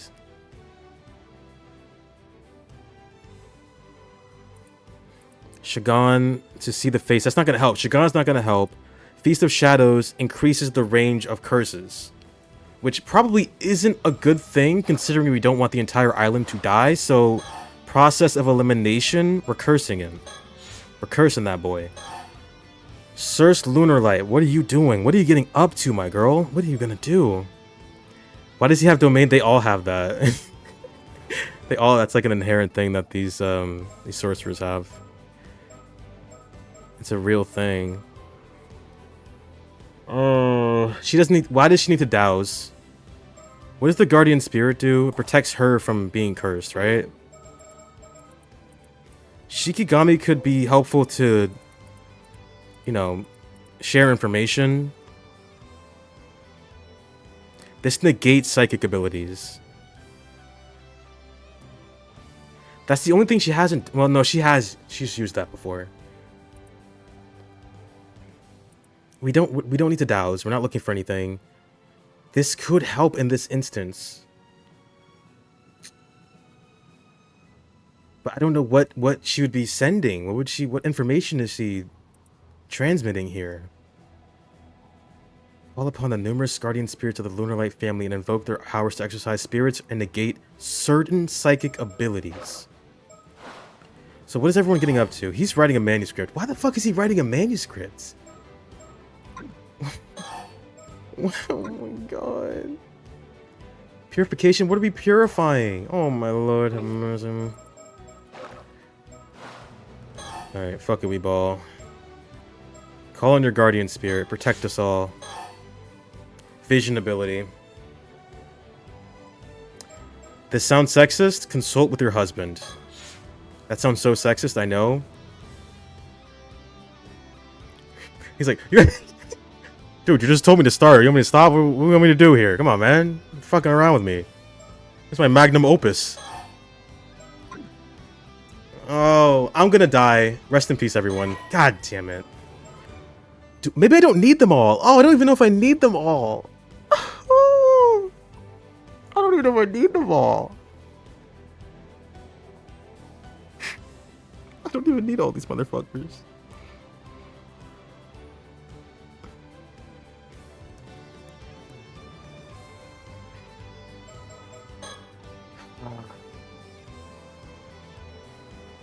No, I have to... That's 9 in total. It's the plan. I'll be sure to do my part. Alright, sounds like you need me on the case. If it'll help set things right, I'll do whatever I can. You've got a job for me too? Let me at it. I will now go apprise the people not here as to what you need them to do. Hey, Avi, write a manuscript. Of what? He just said to write one. Okay, I guess I'll do that. At the same time, I will also fulfill my own role in the plan. That said, I am unsure as to whether I will have sufficient time to relay the plan to all these individuals. Oh, yeah. It's too many people. Please do what you can. We're counting on you. That's what I thought she died. I thought Grandma died. I might be thinking of the wrong timeline. I don't fucking remember. I'll enact the plan as soon as you give me the word. If all goes well, we're fucking gonna die. Let's go. Oh my god, I don't wanna watch this. What? You selfish little brat. Very well, I'll make you regret that choice. Let's see how long that defiance of yours holds out. Hopefully Grandma's diving right now. It's not gonna work. This shit's fucked, bro. It's not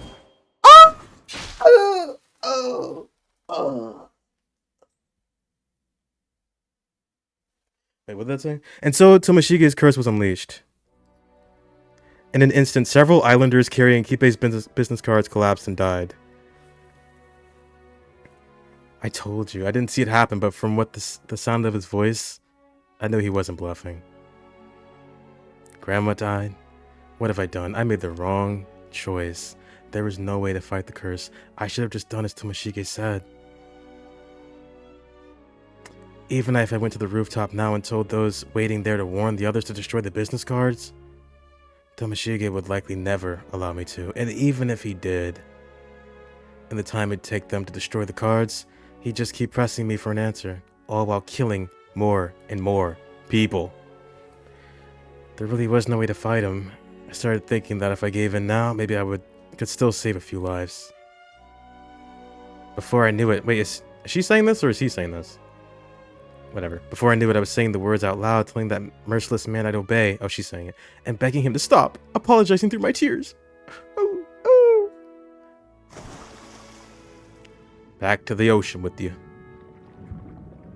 So before our time finally ran out, we sank to the bottom of Issei Bay, fading into foam upon the sea. As the curse that had sustained us for 8 centuries at last began to unravel, I felt my senses slipping away. Beside me, Tomoshige drifted into silence, his face calm, almost childlike. I stared at his smile as he slowly faded away. Yet as the darkness closed in, only an endless, burning hatred was left in me as my consciousness faded into nothingness. Taira no Tomoshige's desire. We have to cross-reference. We need to do research. Yay! Unforgivable decision! I did not expect that. They just thrusted that upon me. Her inheritance? What's her inheritance? I don't even know what her inheritance is. There's more to this we haven't seen.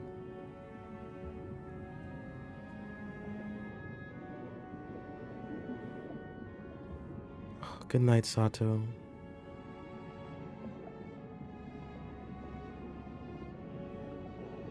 Oh, my eyes, they're getting... Everything's slowly fading.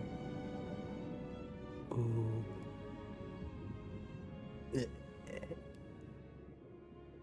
Rest in peace. 100%. I know I have to logic it. Well, no, I think there's more to it. Forgive me. The worst part is I won't be able to spend the next 100 years with you. She mentioned something about timing. I thought that was weird. I was like, why did she mention the timing? They're gonna be dropping these clues in the other... What is this? Oh. It would seem things haven't quite turned out the way you'd hoped. Unable to stop the curse of Kippei Ukoma, or should I say, Taira no Tomoshige, you allowed more victims to fall to his curse. In the end, Sato Shiranami had no choice but to perish alongside Tomoshige. Now then, what could have been done differently? It appears you chose the right people, but you also included a few unnecessary ones that may have cost you precious time. Next time, it might be best to limit your choices to only those who are truly essential. In addition, if you think about what those business cards are made of, you might just find someone with the right kind of ability. And so for now, this path has come to an end. You'll be returned to the story chart. Please select a chapter and try again. I'm sure we'll see each other soon. Bye. So we don't need Shotaro. We probably don't need Avi, to be honest. We don't need Grandma. What's Grandma gonna do?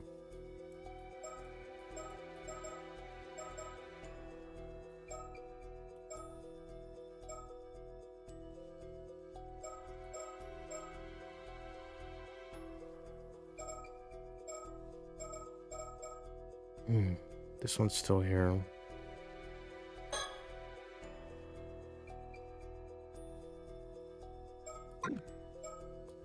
We didn't get the box. We still haven't gotten the box. How do I get this box?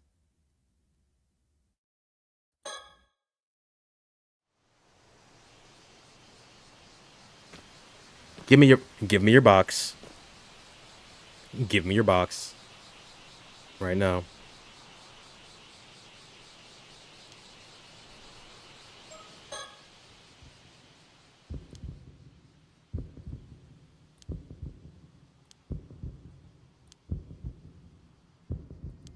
Can negotiate.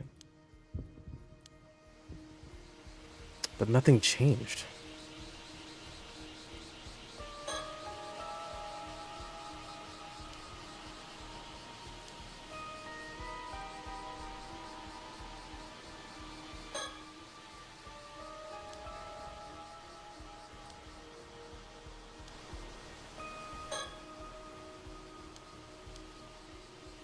The best way to approach this.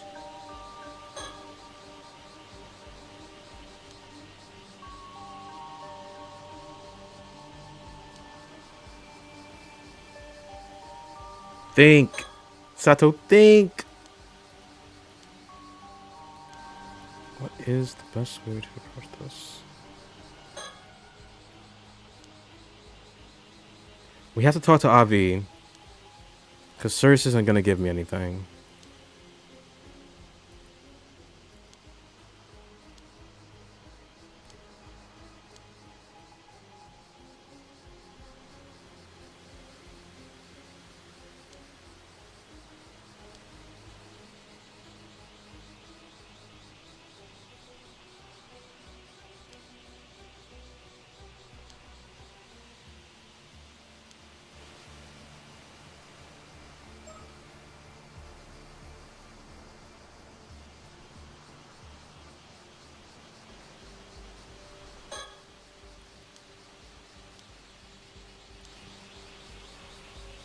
Can't think anymore.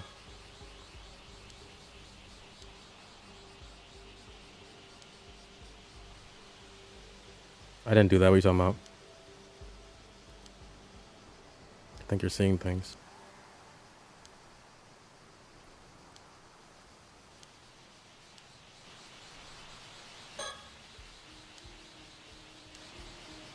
She's useless.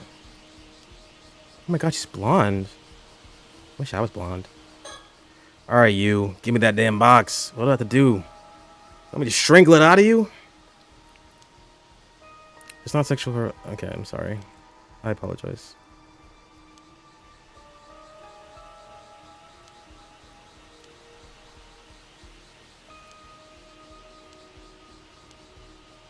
The people on this island are nothing but trouble. I've had enough of it. You're the same, aren't you? You're just after the immortality like everyone else. Admit it.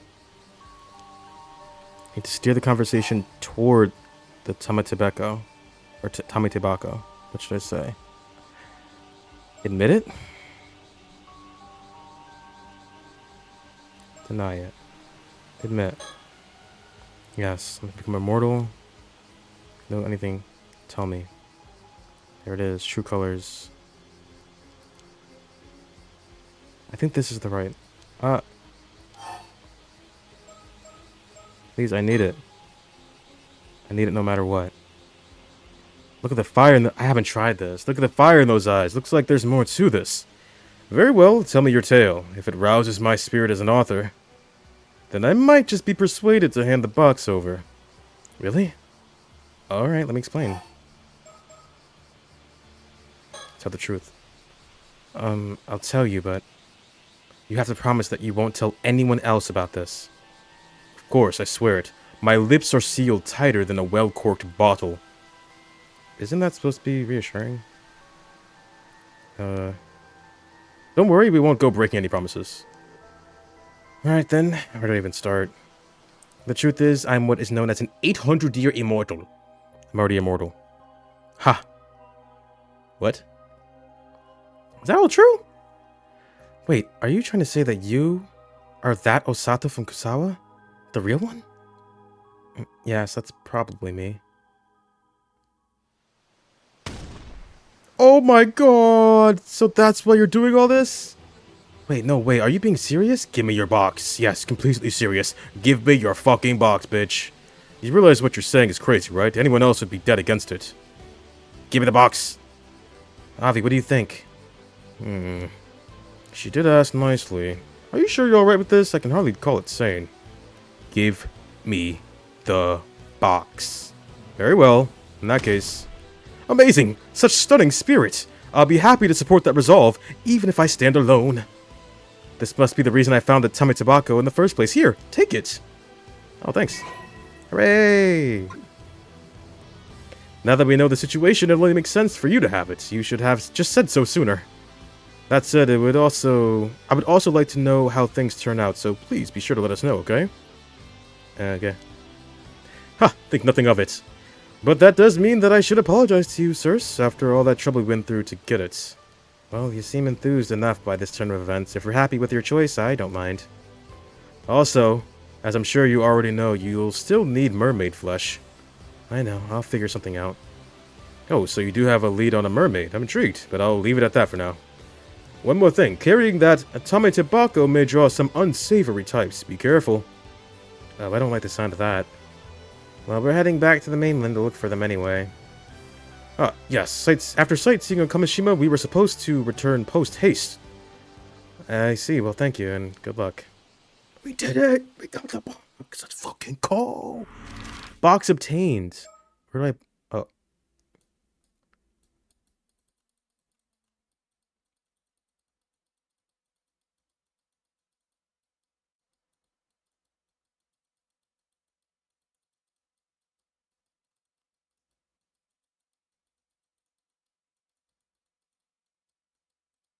Okay.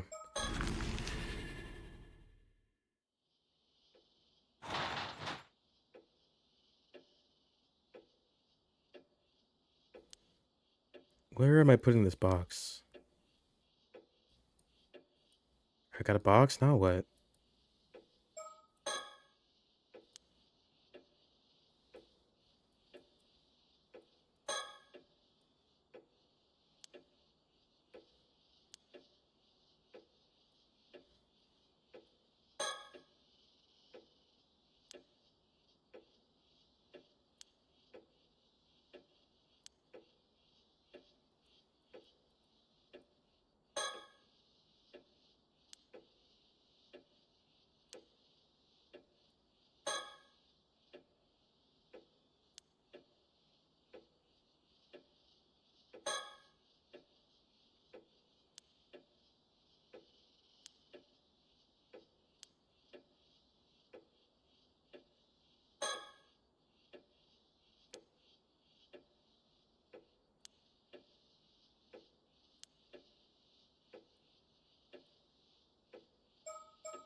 Or else...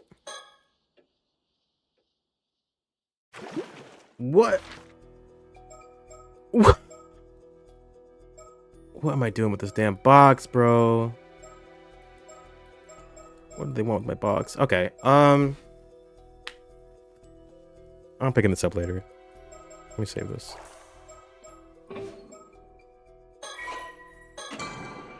Gotta find the solution to the box. Thank you, Lodestar Claws. Thank you from Loptis. Sakusu, thank you for the raid. I appreciate it. And anybody else that might have stopped by. Oh, and Pork Bob.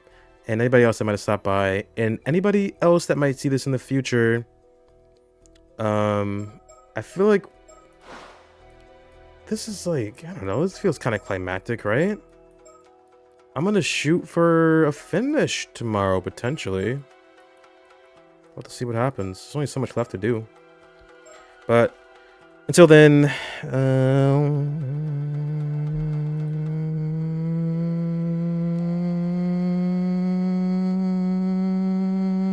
no. No. Peace out.